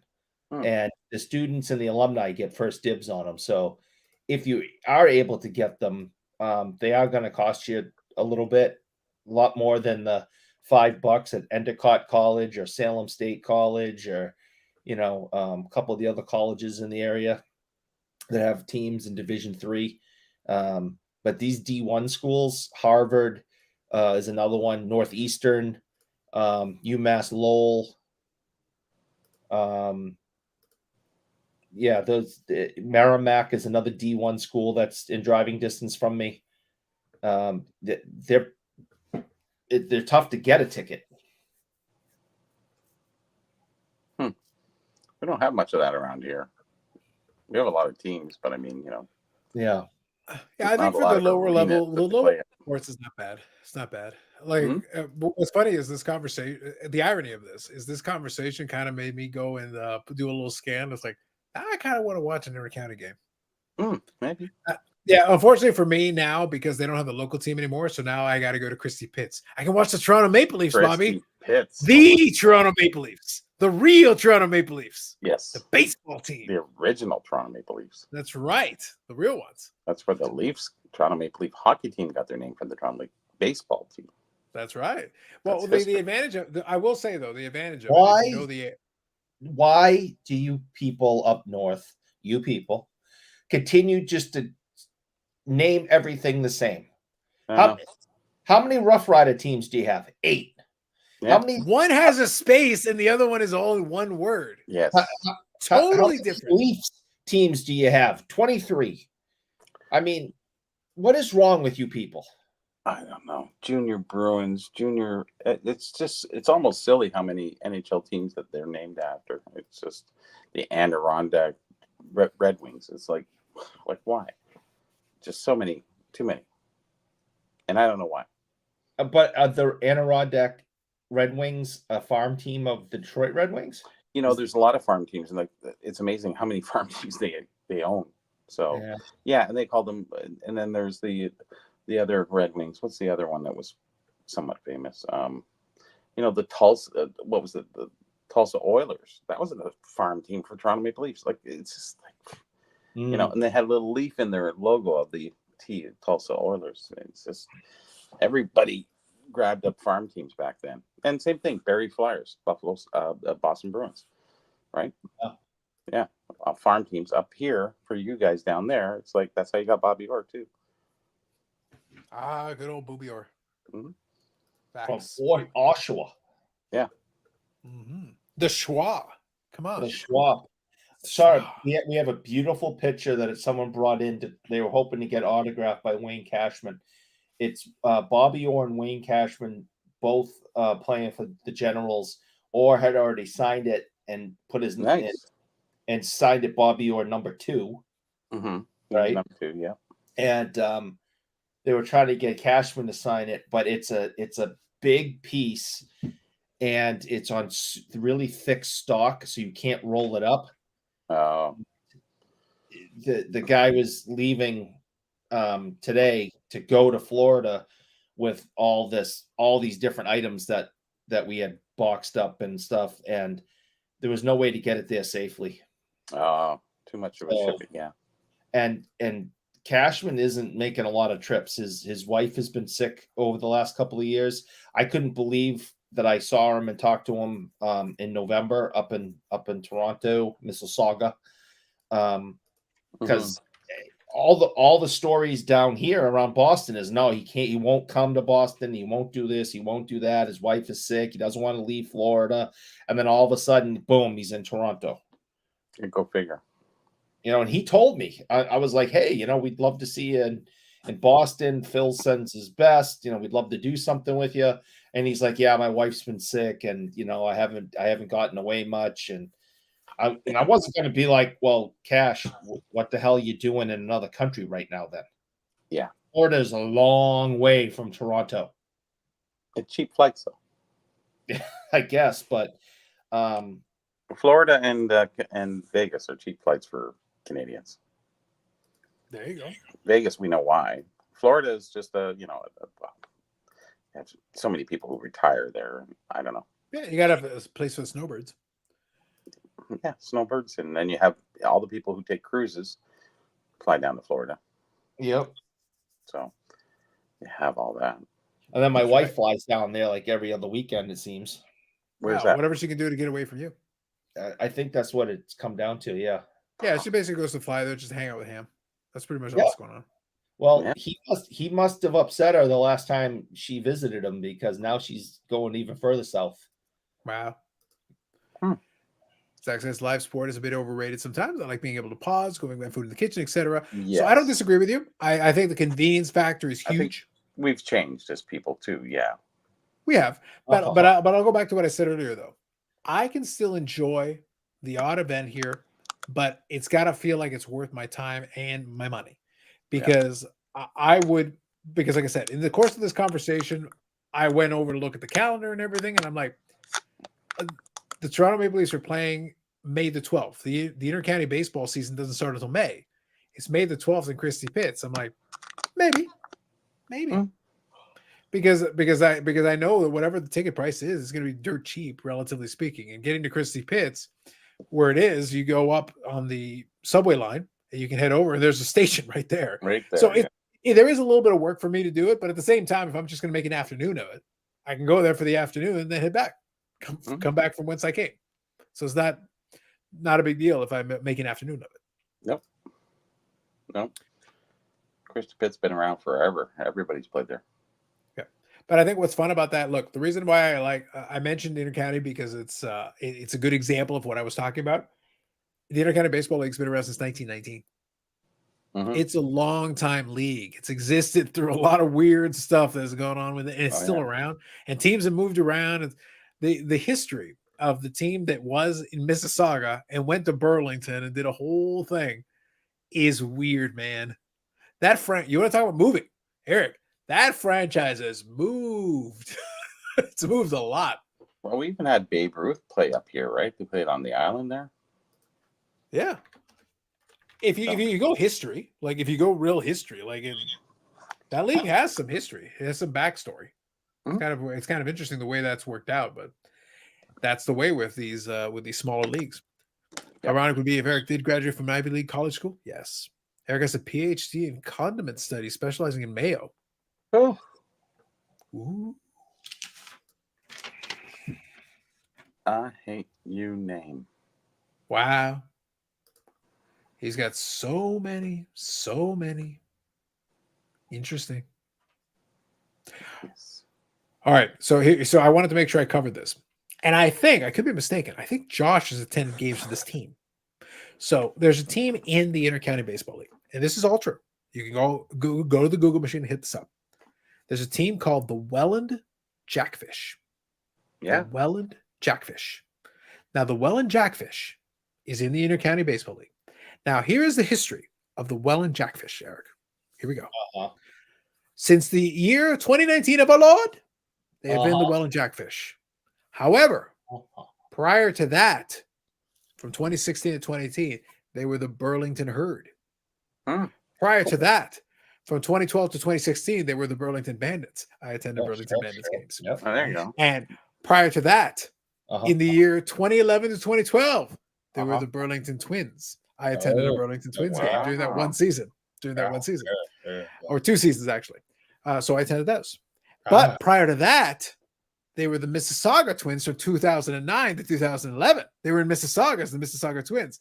And while I did not attend a Mississauga Twins game, I did watch a Mississauga Twins games in Rogers Community Cable. There you go. I did. This is a fact. All right. Prior to that, 2006, 2008, they were the Stratford Nationals. Boy, they're really making the rounds around there, eh? Prior to that, in 2004 to 2006, they were the Stratford Storm. And then the origin of this team began in the year 2000 to the year 2005. They were the St. Thomas Storm. Man, this team gets around. All in the same areas. Mississauga's kind of out there, but St. Thomas. The Mississauga Twins thing was an interesting little era. My only regret, Bobby, is that they actually had new era hats you could buy, the fitted hats. And I was like, I actually was like, I should buy the hat. I kind of wish I had bought the hat. Yeah. That'd been a really cool memento of a really brief moment in time, obviously, very clearly, brief moment in time. So the team now exists in Welland. And they did win the league championship last year in Welland. Oh, thank goodness. There you go. Dang. There you go. They play in Welland, Ontario, in Welland Stadium. Not much in Welland except the locks. Bobby, I don't even know where Welland is. I have no earthly idea. Next to Guelph. Another 2 major. hours. Hey, at least it was next to Guelph. Listen, Guelph is in the league. They're the Guelph Royals, man. Yeah. Show some respect. Oh, okay. Yeah, it's about the respect. I'll show respect for a make-believe team. You bet. Hey, listen, man. Listen. The Guelph Royals have a storied history. Far more illustrious than anything of like the Boston Bruins. Hell yeah. Please.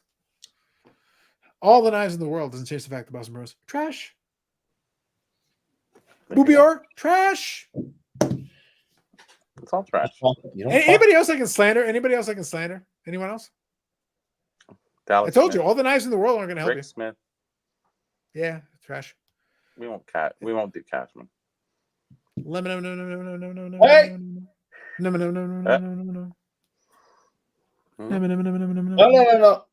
None of that. Don't cross the line. Just saying. I got my new 3 out of 5 Reggie Lumlin Leaf card, exotic metal, whatever, stupid. Now here's your challenge. What parallel is that? Name that parallel. Exotic. I don't know. Exotic is the subset. Name the parallel. Who the hell knows?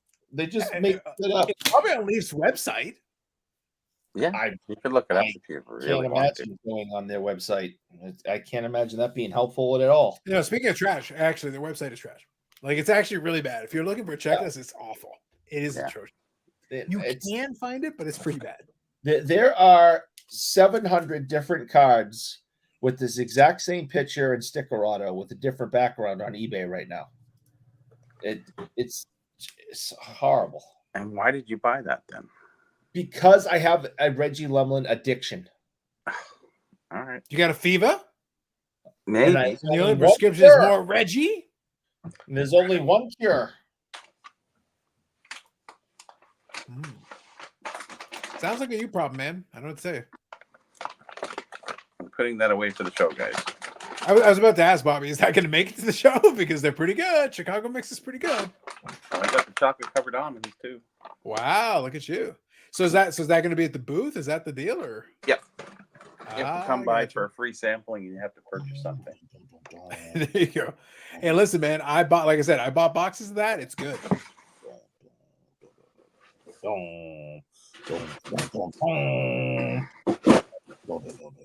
Such an odd man. All right, folks, we're killing the last couple of minutes here, and then we'll wind her down. Any last thoughts, comments, anything that you'd like to? So I picked up this puck. Okay, you got a puck, yes. Old CCM. Nice. Yeah. What year is that? Okay, that's the question that I really wanted to get into. So we have these puck experts, whatever, and they put it at 1950 to 59, somewhere around there, because they think this other one is from the 50s. And I'm sitting there going, these guys are the puck experts. When did they start realizing that they don't know eras of logos? Right. So I said, okay, I figured, I guesstimated 30s to 40s, late 30s, early 40s. Mm-hmm. So then I went to the CCM bicycle collectors, because those guys are detailed as hell. And I asked, and I posted it, and they go, oh yeah, that's early 40s. So I'm figuring Canada, early 40s, it's a wartime, probably 38 to 42, somewhere in between there. And it's amazing. They have all these other ones that are in the 50s, and I'm sitting there going, that's from the 20s. You can tell. But it's just like nobody did the research. You have that Becker's book, and he's way off. I'm just sitting here going, who does research around here? You. So anyways, nobody really knows much about the puck. So they go, I don't know, it might be worth like $100 or $200. And I'm sitting there going, yeah, stupid, $100, $200. A puck you haven't seen. That's CCM. Yeah, everybody wants the Spalding. So anyways, so I bought 2 of them. I sold one for 400 and something. So I got another one to go. I think I know what your next book is gonna be. No, Hardly. I think I know. There's not a lot of history. You can look these up, but if you buy the old catalogs or even look at the ones that are on eBay, they actually do have pictures of pucks in there. Right. Retail. It doesn't have to be game ones or what have you. Stuff you can buy retail. And I found a lot of pucks that are way off on the dates that are right in the books, and I'm sitting there going, who did the research? It's really kind of surprising. So as much as we know about this hobby, there's a lot of areas which are really not done any research. So I just don't get it. And that's how you do well in the show. There you go. I think Bobby? that's my oldest one. This one's pretty old. No, not really. That's like 60s, right? Yeah, something like that. But I mean, it's not brand new by any means. No, and that's a rubber. It's made by Made in Canada Viceroy. Viceroy, yeah. So that has the rubber insert, right? Like the logo is rubber because they inserted rubber in the rubber, or they screened them. So if it's rubber, it's worth more. But putting rubber in rubber was just like, I don't know how they did it, but anyways, they vulcanized them and then they just who knows? Is it rubber? Is it screened? You know what helps get the rubber out? If you put it in juice. Yes. It helps separate it so that the rubber's the rubber. I'll do that. Same. By the way, I saw this and I didn't want to interrupt Bobby. I wanted to make sure you went through that. But I saw something very exciting, and now it's going to make Eric seethe with jealousy. Oh, because if it wasn't enough, all the stuff we talked about at the Expo, dudes, Mint Inc.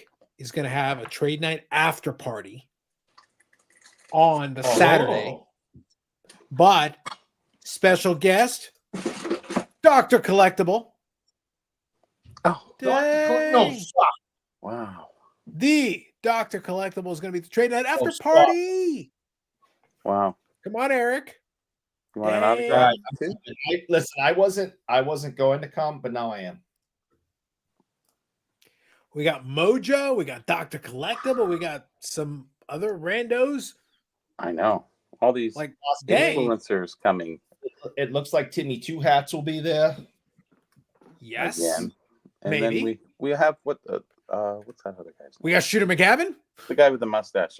He had the mustache. It's gone now. Coach Co. Coach Co. Coach Co. Yeah. He's gonna be there. So they're announcing all these people there. It's just like everybody's new. There's nobody there that has any, I don't know, been around a long time. It's a new hobby, boys. It's a new hobby. It's all about the new cards. You got all that going on. Plus, if that wasn't enough, you got the, you got the special networking event at Jack Astor's. Like, oh my God. Well, I enjoy going to that, so I don't know what to say. Well, you were quite the networker. Mm-hmm. Well, possibly. We were there for a short time. I enjoyed it. We used too many people. I definitely wasn't there. I enjoy going to that event. I have a good time. Mm-hmm. Like I said, you got to hang out with your influencer ilk, man. You got to do what you got to do. You're the only one I recognize there, anyways. What, Eric? I guess so. Who knows? Well, most of the people I'll be right. So. Billy, last time. Billy was there. Yeah, Billy was. I ate with Billy. I had Timmy Two Hats. He had my wife. I saw her. Yeah. Yeah. But I didn't know her at that time. That's the first time we met. Yeah. So there's a few people that were sitting at that table that I'm friendly with. But most everybody else I walk into it's like, I don't know. If I yelled PMG, there'd be a stampede. But I mean, other than that. There you go. There was some guy there that I was talking to that owns a card shop in Atlanta. Oh, no way. Who'd open in Atlanta? I don't know. Listen, haven't we had enough war in one episode? Come on now, man. No, not yet. There you go. That's right. Wasn't there another place in Atlanta that had an issue? What did they have? Someone broke in and stole a lot of cards or something. I don't remember. I think there was something like that, but I forgot. Yep. All right, Barry joining us. I believe this is Comsey Barry. 35-cent standard special right now for Comsey. There you go. Thank you, Barry. I have to look into it, but good to know. And thank you for popping in. But yes. So we have passed our time. We've made it. Yep. Any last sage words, Eric? Any words of wisdom you'd like to bestow upon us? I have one thing to say. Bobbles is long time asleep now. It's like, but he's not even. That doesn't stop him from being an ass. No. I've heard it. Listen, I have heard from a reputable source. A reputable source. That this is the case. Wow. Oh. Okay. Why you say so? That changes everything. Zach says it's too late to get Bobby fired up about Atlanta. Bobby is permanently fired up about Atlanta. It is. I'm kind of over it now. He will fail when his time comes. Which is well, look, to his credit, and I will give him this point, even though it took way too long. It should have happened sooner. The website now has cards on it. What? Oh, I know. My mind. Okay. Give it another 6 months. It changes everything, doesn't it? I'm just saying. Like, did you guys hear about that? Did you guys see that? Yeah, I know no one else cared. I know no one else. It's going to last more than 6 months now that he's got that Fanatics backing. Yeah, got Fanatics money. I just can't see him turning and burning to pay the rent on that place. Eric, all I'm saying is, look, you can shop cards. Like, look, they got cards. That's important. You can click on it and like. They don't have any good cards. The funny part is you can get those cards anywhere. Why would you go there? To say that you did. Cards HQ. Yes, I guess. Oh my God. It's See? 1989 Bo Jackson. Come on. 57 tops. Frank Robinson in a PSA 4. Come on. Do they have any Atlanta Flames cards? I don't see any hockey. No, they don't do hockey. I don't think they even have the hockey category. They literally don't. Like baseball, football, basketball, soccer, UFC, racing, NHL franchises. Come on, wrestling. Even wrestling and no hockey. That's some wrestling. Nobody hitting that hard. Nobody can come on. Yeah, pretty rough. Here you go. Come on, Eric. 1982 Cosmos Ric Flair in a PSA 7. Wow. 1981 Marusho Pro Wrestling Mil Máscaras. I don't even know who that is. The luchador you don't know. No, I don't know him. I don't remember him at all. Well, given that he's predominantly known for being in Mexico, I would have questions if he did. Although we do know you're quite the connoisseur of Mexican wrestling. Absolutely. Yeah. I saw that that video one time. Listen, Eric is basically a nonstop. He's not on the main text message thread, but on the side one, Eric is constantly giving me updates about what's going on in AAA and CMLL. It's just endless. It's like, for the last time, I don't know who that is. Like, Eric, for the last time, I don't know who that is. Hey. Please, senor, tell me. That's why I'm trying to, that's why I'm trying to educate you. Paul says, to be fair, I thought they had good prices at least. That's right. I haven't corroborated the prices. I have no reason to believe that they're not close to comps, because the whole model was to be close to comps. So I have no reason to believe they're probably not. I'm not. Look, I spent time knocking Geoff and all this stuff for a lot of the idiocy surrounding a lot of the concepts. But if you're selling stuff on here at around comps, I don't think there's anything wrong with that. And if I'm not going to try to buy through this, because again, I can't see anything here that is of interest to me. But look, if I find something that's of interest to me, I would try it just to see. I'd be curious, like for a curiosity, if nothing else. I would be, maybe I get it shipped over to ship my cars just to save on some shipping. But all right, show me what you got. How fast can you turn it around? How fast can you get it shipped out? Like, all these things would be interesting to know. I'd be curious. The most interesting part of it all is you can buy cards anywhere, any website, anytime, and somebody opens a 50,000 square foot, I don't know how many square feet, place to sell cards. In Atlanta. In Atlanta. Well, the thing is other than your undying love of Atlanta, we talked about this. David Adams has a bigger space over where they are. Well, But they're in a very anyways. but it's a warehouse. Like it's designed to be like, yes, they have a retail space in the warehouse, but it's also merchandise. It's jerseys, it's helmets, it's all kinds of stuff. But then they also have a warehouse space where they'll do their business. Mhm. That's it. Like that's it. So if I have no problem with you owning a warehouse space, if you're doing a booming mail order business and you got your websites ready to go and you're sending stuff out constantly in trucks, yep, why not?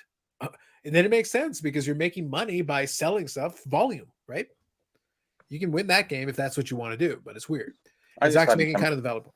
I thought he'd come in a better angle or something different. That there was really nothing. When does Jeff come at it from a clever angle? Well, we were expecting a little bit of clever angle.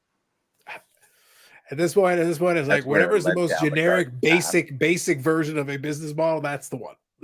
That's the one he's going with. Just there's a store and it's big. Yep, pretty much. That is the end. And live selling. We're hoping live selling takes off. Like we really need live selling. We need that live selling to take off, guys. We got a cart. That's the we got a cart. We got to roll down the aisles and stuff. Thing ever. It's like, who's online? I wasn't there. Sorry. And listen, man, they got a button. You wait until that live selling kicks off, man. Right now, you click on the button. All it does is sends me to the whatnot that they've got. That's all showing me. That's it. So Jeff probably has good prices. The question is if he's actually making money. The other thing is, margins. I suspect unless he's playing like super low, which doesn't look like he is relative to the price point, the margins aren't that great and the overhead's still high. So good luck. Good luck, I suppose. I guess it's about it. Tough. So anyway. Tough business. Anyway, so that's it, folks. Next time we do a live stream, it is going to be the week of the Expo. I will figure out the timing, the dates, and all that situation. I'll get all that situated, and we'll figure it out. So I don't think it may still be on a Friday, but it may not be the exact same start time. Like I'll figure out the details and make sure we pass that out. The podcast episode will still be this week. Same day, same time. That should be no problem. That should be unaffected. And if I have another video talking about some of the stuff I'm figuring out going into the Expo, I will make that video of coming up. And I do actually have a pickup video that I'll be making. So we got some stuff coming up here this week. And then we'll have some Expo coverage. Yes. Wonderful Expo coverage. Maybe I'll get the camera around. I'll go find the Burrell in the booth of knowledge. Maybe. We can check it out. Who knows? Listen, you can never say no. I may find some cast of characters. If Big Hat is out there, maybe I'll find him and he can participate in something. You're right. Yeah, we can make fun of Eric from a distance. Mm-hmm. From a wonderful distance. Because we will be Bougie Eric free at this Expo. That already makes it like the greatest Expo of all time. Probably, I would say, yeah. Or since recent years. So any last words, Eric, before we bid everyone adieu? Hey, that hurts the algorithm. Stop it. Yeah, you're hurting the algorithm's feelings. Sorry, Al. You should be sorry. That is absolutely atrocious. It's not Al, it's AI. You know what I'm not sorry about? This. Oh, really? Not sorry in the least? Not even a little bit? Interesting. There's also that. Oh, yeah. I just want to make sure. Is that your final answer, Eric? You're not sorry at all? Not sorry at all. Not even sorry I need a final view of this. Not even sorry? So are you sure? Mayonnaise, the Boston Bruins. That gentleman seems sorry. Who is that? And he's talking to a gigantic jar of mayonnaise. It's pretty crazy, man. That's a brand. So Eric, I do not know. As I said earlier tonight, do not anger our AI overlords. They are not your friends. You not don't at all. like them when they're angry. Yes, and they're not even upset yet, Eric. Tread very carefully. They have yet to be upset yet. Think about it. Yes. Oh, good Lord. I think it's the last word. I'm not sorry either. You shouldn't be. All right, folks. That's it. We're done. More videos coming up on the channel, live streams. Like I said, this upcoming week, it'll be a little different scheduling wise. We'll figure it out. We'll make it happen. But otherwise, yes, the longest running episodic, whatever the hell this is, episode 185 rolls on. Make it episode stop. 186. Make it stop. Never. Not as long as there is Eric's suffering to be had. Yes. Until Eric fully and correctly acknowledges how sorry he is. Oh, I'm so sorry. Yep. That's it for us. Catch you in the next one. Have a good night.